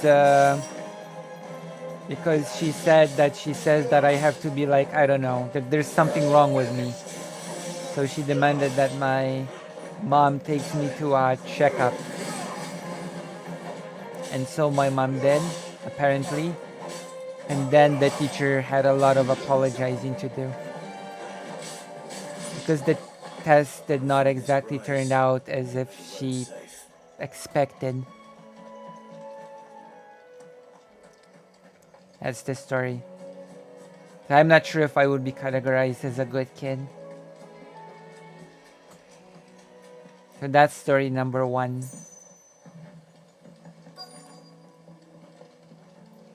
Of the story that I got sent to a mental checkup by the teacher. You, Bryce? What's it to you, Bearer? Your friend asked me to get rid of the wolves. So I got rid of the wolves. You'd have me believe a single bearer slew the entire pack. Then again, if you didn't, you wouldn't be on this side of the bridge. Bugger me, you're a tough one, aren't you? Oh, Frederick, you wily bastard. I never thought to pit beast against beast like that. You served us well, Bearer. Be sure to pass our thanks to your master. There's also story number 2. I'm gonna tell you story number 2. Like when my mom... It was also first grade. When my mom took me to the school building, which was quite far away from our home. And for some reason, I don't remember why, I said that I don't want to go there. I don't want to go... The windmills. That must be Eastpool. True, it must be Eastpool. Instead that I don't want to go to that building, you know? So my mom said, well, sarcastically, if you don't want to go, we can always just go back home, you know? And then she turned around, and when she turned back around, I wasn't there anymore.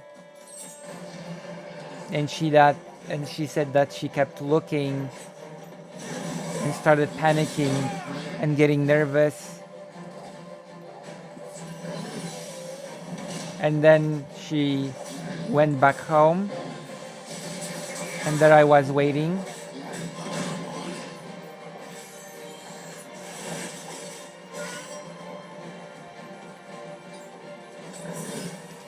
And she asked why I was there, and I responded with, well, you asked me to go home.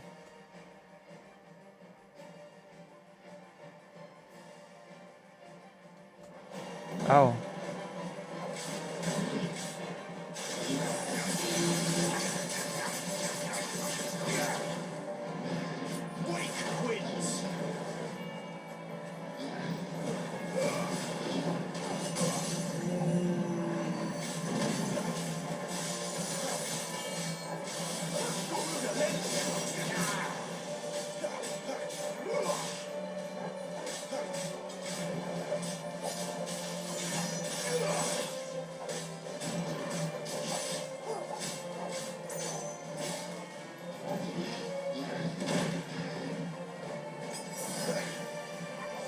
So those are my stories. What do you think?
There we go.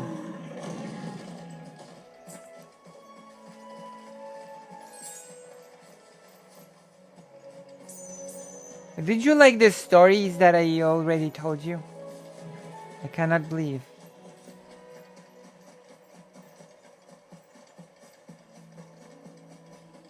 I cannot believe that you did not like the stories that the two stories that I've told you.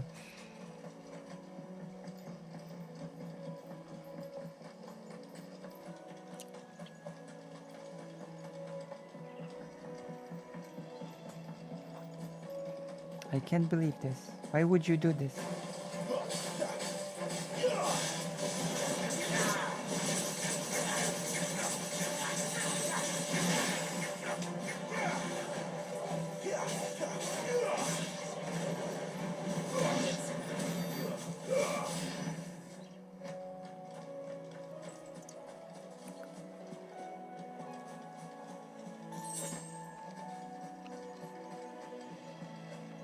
It's true. Lucy Hazer.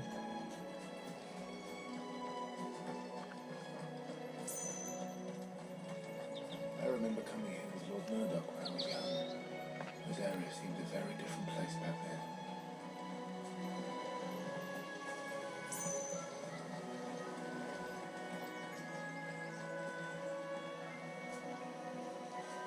Drink up now. Wonder if there's something here.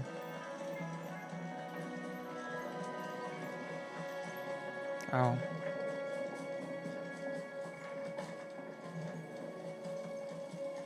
I thought we could go up. Oh no, no sad stories today.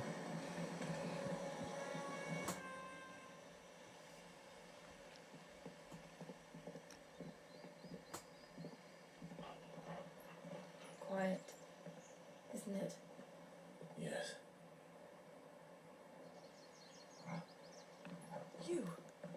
You're Clive Rossfield.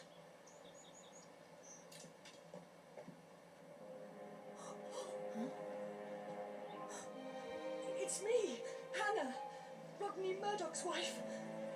Lady Hannah.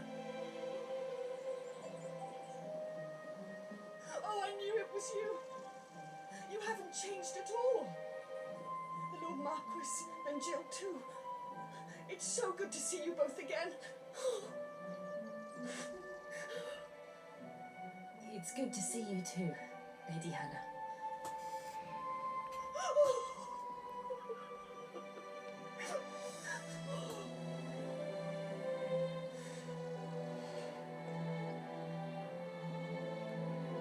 If you have time, you simply must come back to the house.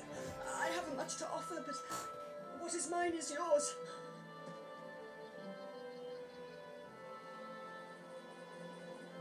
We should be delighted.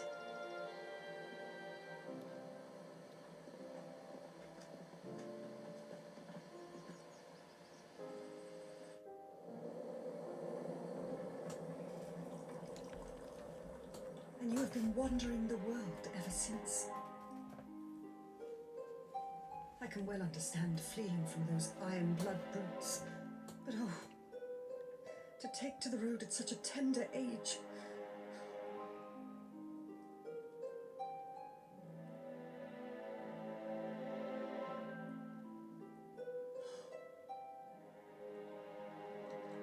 It wasn't easy, but we survived, and... And now we're back. It's wonderful to see you safe and well, Lady Hannah.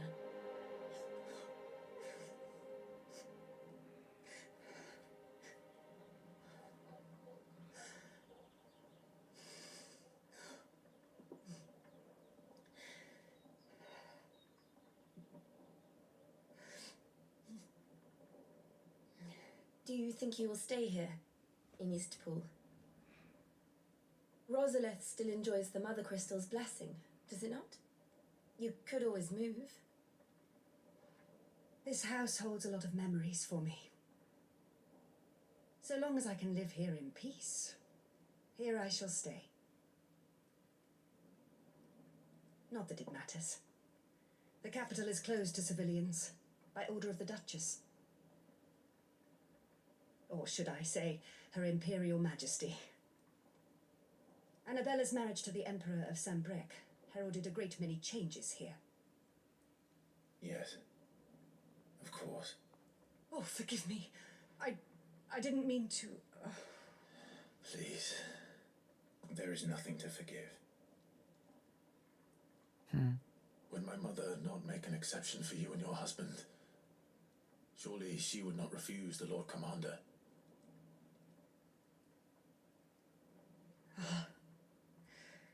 You haven't heard, then. Rodney passed away on the night of the fire. He never returned from Phoenix Gate.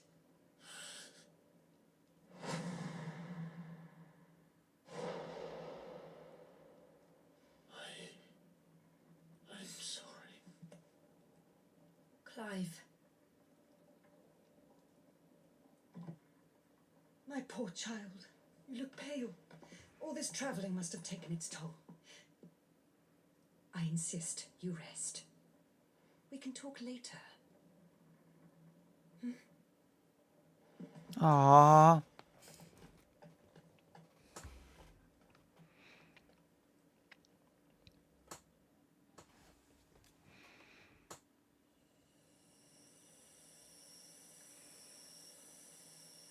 Are you sure you don't want to sleep inside? I can't. Not after what I did. Lady Hannah said she would prepare a change of clothes for you in the morning. She really has been very kind.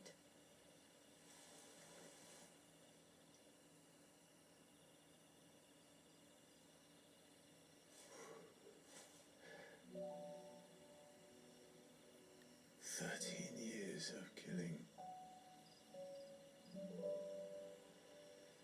13 years without the faintest glimmer of hope.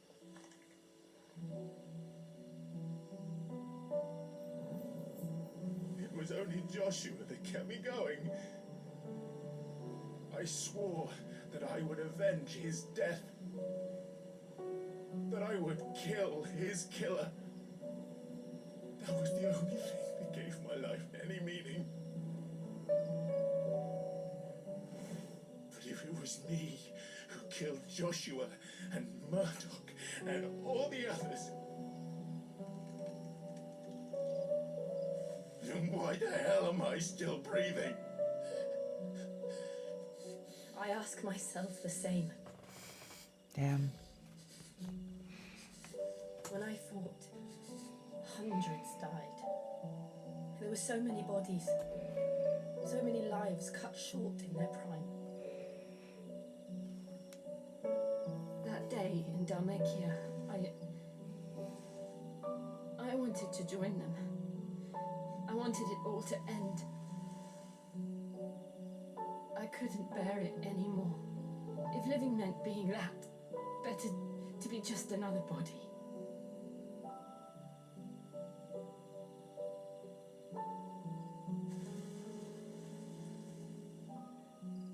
I'm sorry.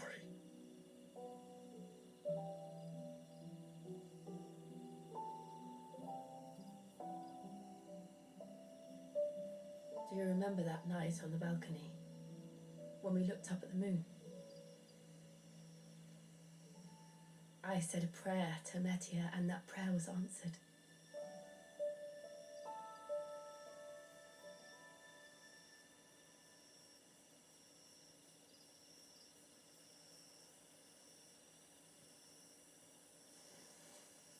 You came back to me. The heavens must have a plan for us.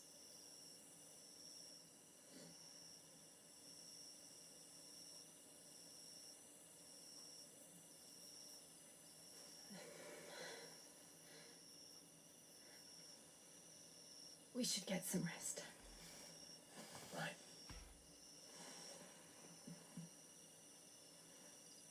Good night, Clive. Sleep well.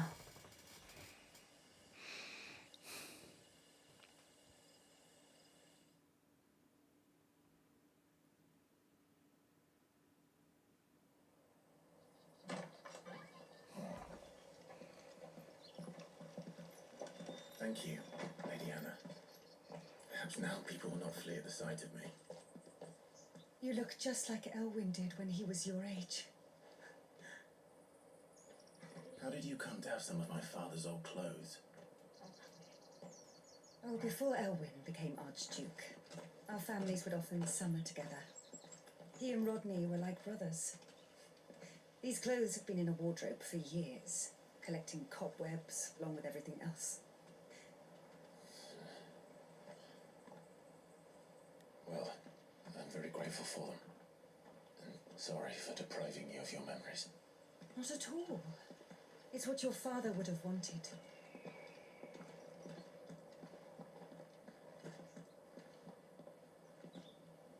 They suit you well.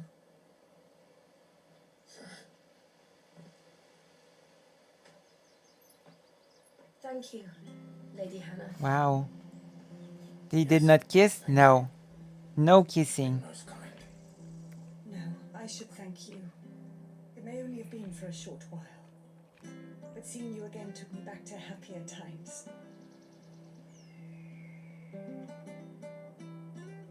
Fare you well, my lord and lady. And you, Lady Hannah.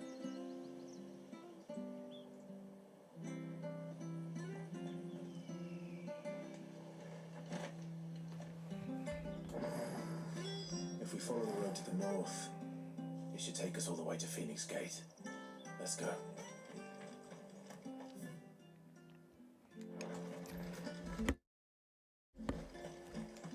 How intriguing.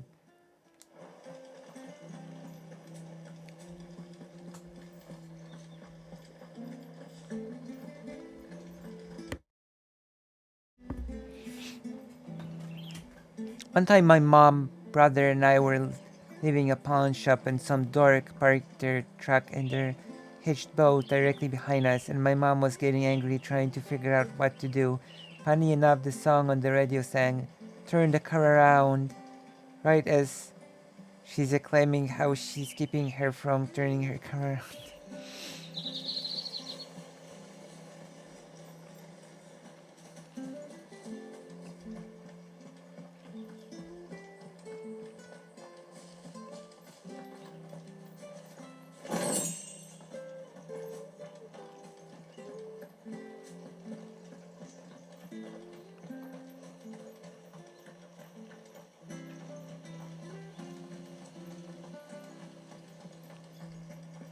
How do you like the game?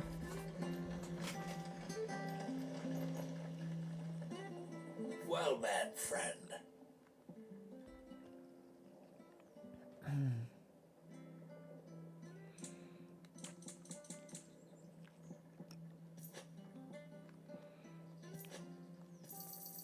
Yeah. Here you go. There you are. Here you go.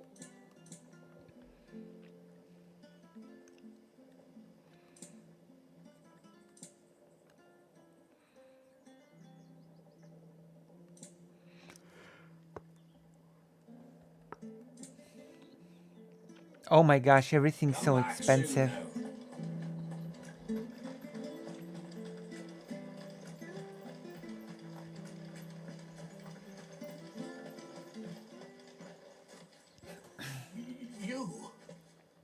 Those are Elwyn's. By the flames. You're his firstborn. Clive Rosfield. You're mistaken.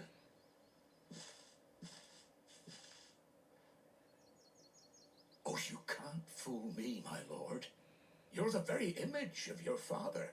And that would be true even if you weren't wearing his clothes. The self-same garments Hannah was keeping for you, if I'm not mistaken. She always swore that she would never part with them until the day Elwyn's sons returned. And now that day has come. Why, you'll be able to take your bearers back as well. My bearers.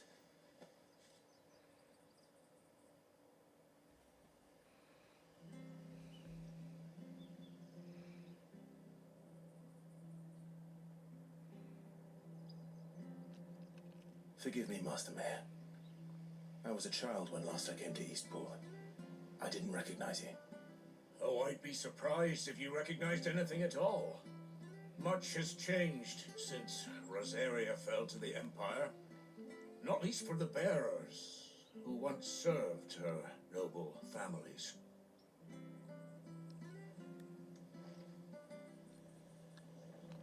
When the Iron Blood sacked Rosalith 13 years back, many who lost their masters fled here in search of sanctuary. And never returned. Aye. The plan was to send them home once we'd won back the capital. But then the Imperials arrived. Rosaria became a province of Sanbrec. The duchy was dissolved, and they no longer had any home to return to. Poor duchy.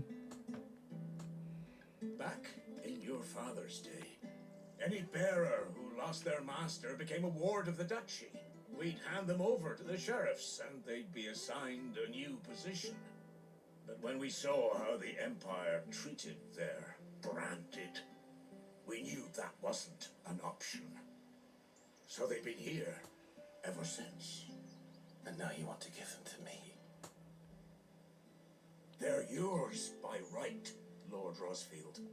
Bequeathed you by your late father. And they'd be better off serving you than hiding here. Indeed, many of them. That's all that talk sounds so horrible.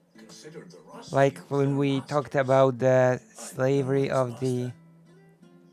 Not anymore. They wouldn't be safe with me. I understand. You'll forgive an old man his fanciful notions. Been daydreaming for too long. But still, I would ask a favor of you. A small mercy. If it is within my power. One of the bearers is an elderly fellow who still swears absolute loyalty to Archduke Elwyn. I don't ask that you take him into your service, only that you meet with him. Let him see that Elwyn's son still lives, and that he's as fine a man as his father ever was. It would be my honor. Thank you, my lord. He sits by the well most days, watching the people go about their business. If you could show him your face, I would be most grateful. Dogs poop a lot, apparently.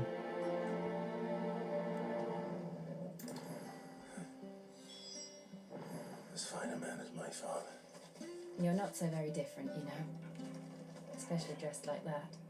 Come on, let's go and meet that bearer.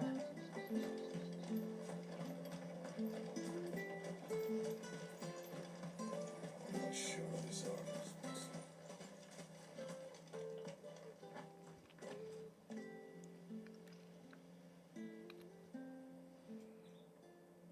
He's not here.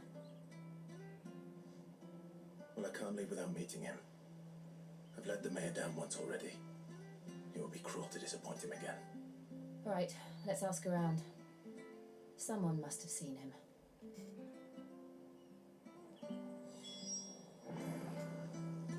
I usually don't have the correct thing to feed them with. Bread is not good.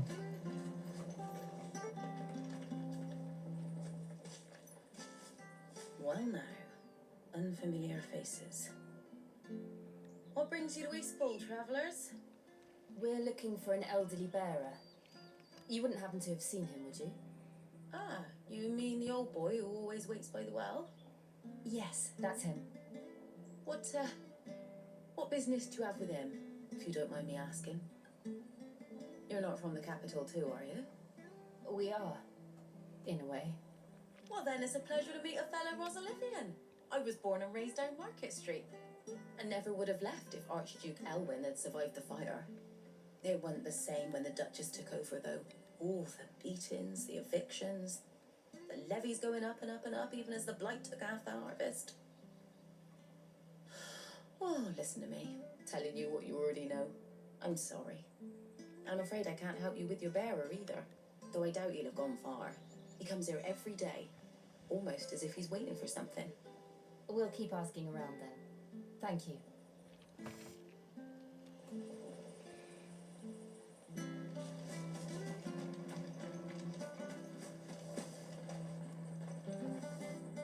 Good day, milady. What can I do for you? I'm looking for a bearer, an elderly fellow who used to serve the Rosefields. Have you seen him?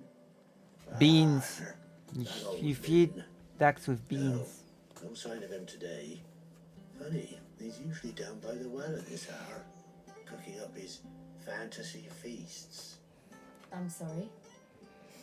Oh, he worked in the kitchens at Rosalith Castle back in the day. Still thinks he's there now. You'd often hear the poor fool chatting away to the Archduke. Living in a dream he is. But better there than here, I suppose. Can't imagine the Viceroy stopping to trade tales with a bearer. Bees, yeah. No. Anyway, you'll be round here somewhere. Doubt he has the path to stray too far. Thank you. We'll keep looking.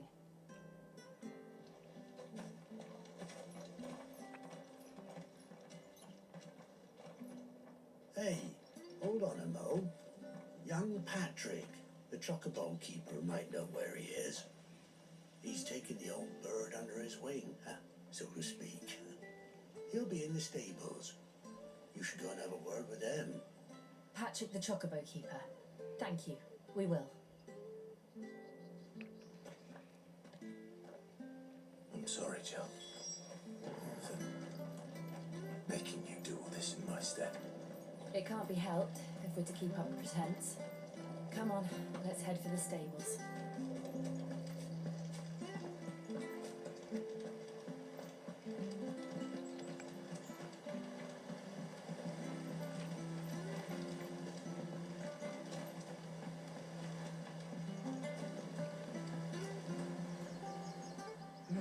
Where the bloody hell's he got to?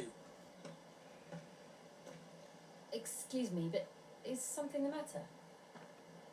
It's this bearer I've been minding. I take my eyes off him for 1 minute and he disappears. He's not in his usual spot by the well, nor anywhere else in the village. You must be Patrick. I am, but... And this bearer you're looking for, he's an elderly man who used to work in the Rosalith Castle kitchens, yes? That's the fella. How do you know all this? I've never seen you in Eastpool before, but you seem to know the place better than I do myself.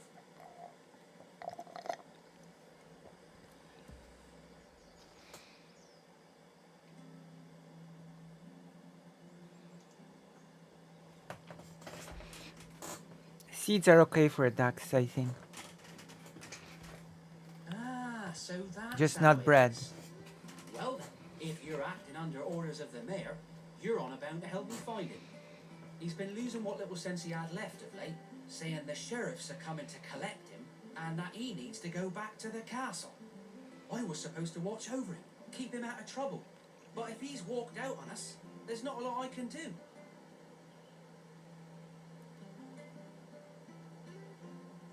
Understood. You keep searching here, we'll look for him outside. Thank you. I'm in your debt.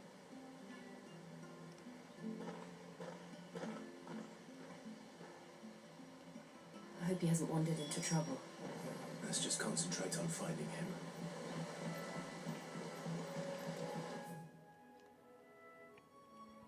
No side quest. Wait.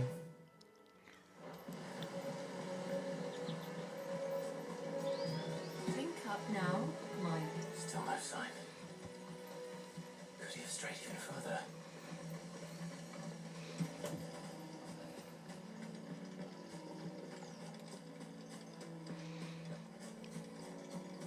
This cannot be.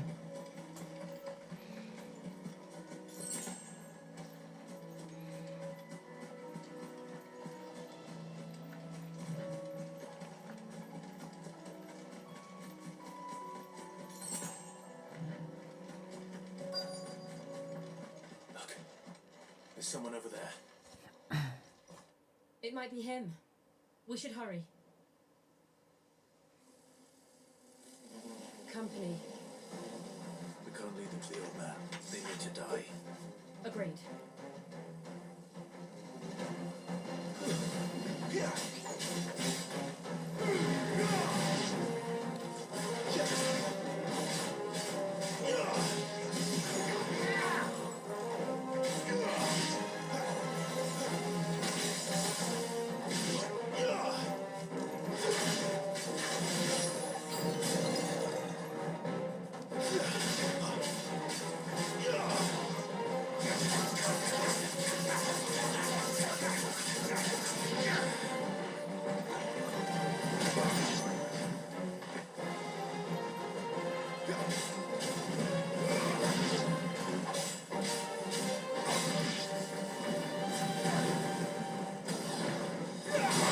All right.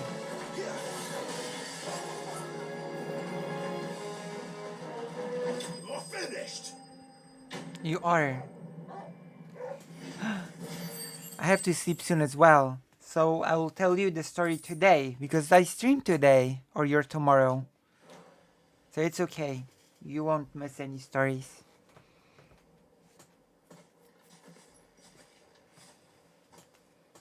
I think I'll think of a good one. Right, my friend. Come on. Let's go home. Your Grace, you came for me.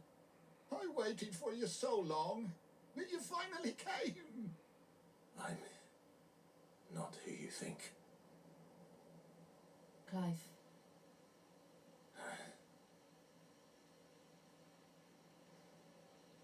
Yes.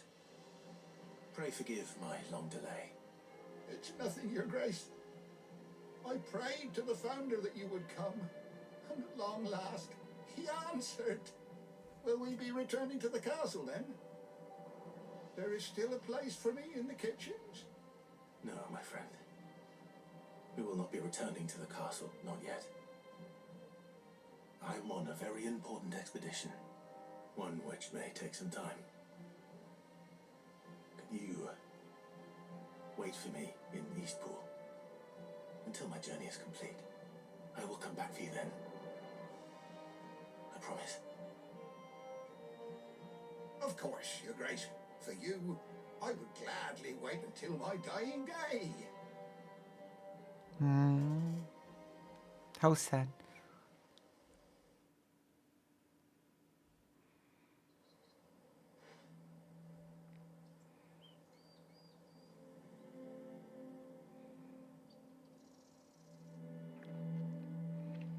Thank you, both of you. You've been most kind. The memory of serving the late Archduke was as one light in the darkness, and now that light burns a little more brightly. It's nothing but a fantasy, of course, but it's better than the truth of the matter. A damn sight better. The blight is on our doorstep. Our harvests are failing. The people are leaving in droves. If it weren't for Lady Hannah selling half her worldly goods to provide for the few of us who stayed behind, we would long since have starved. It's like the global warming. Keep the bearers safe here, we really do. But unless a miracle happens, we won't be able to spare a crust of bread to share between them soon enough. Is it really that bad? So bad, I even petitioned the Imperial garrison to take them. But When they found out where they'd come from, they damn near spat in our faces. Ducal dogs, they called them. Enemies of the Empire. I know a man named Sid who would gladly give a home to any bearer in need of one. Leave this with me. As soon as I return from Phoenix Gate, I'll speak with him. Thank you, my lord. Will you be passing through Eastpool on your way back? I should very much like to speak with you again, if you have the time, regarding the future of the village, and what might be done for Lady Hannah, after all she's done for us. Yes, of course. I'll be back anon. Fare you well, my lord, my lady. I wish you a safe journey. Okay, we're gonna go to sleep now. Quest complete.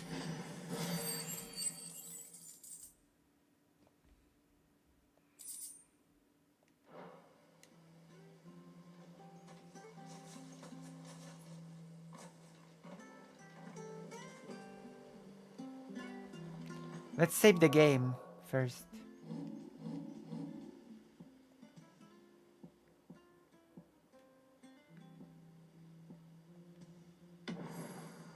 There you go.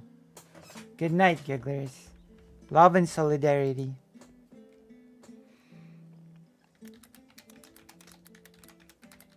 With a heart. Love and solidarity. With a heart. And now I go sleep for a few hours anyway. I press end stream. Good night again.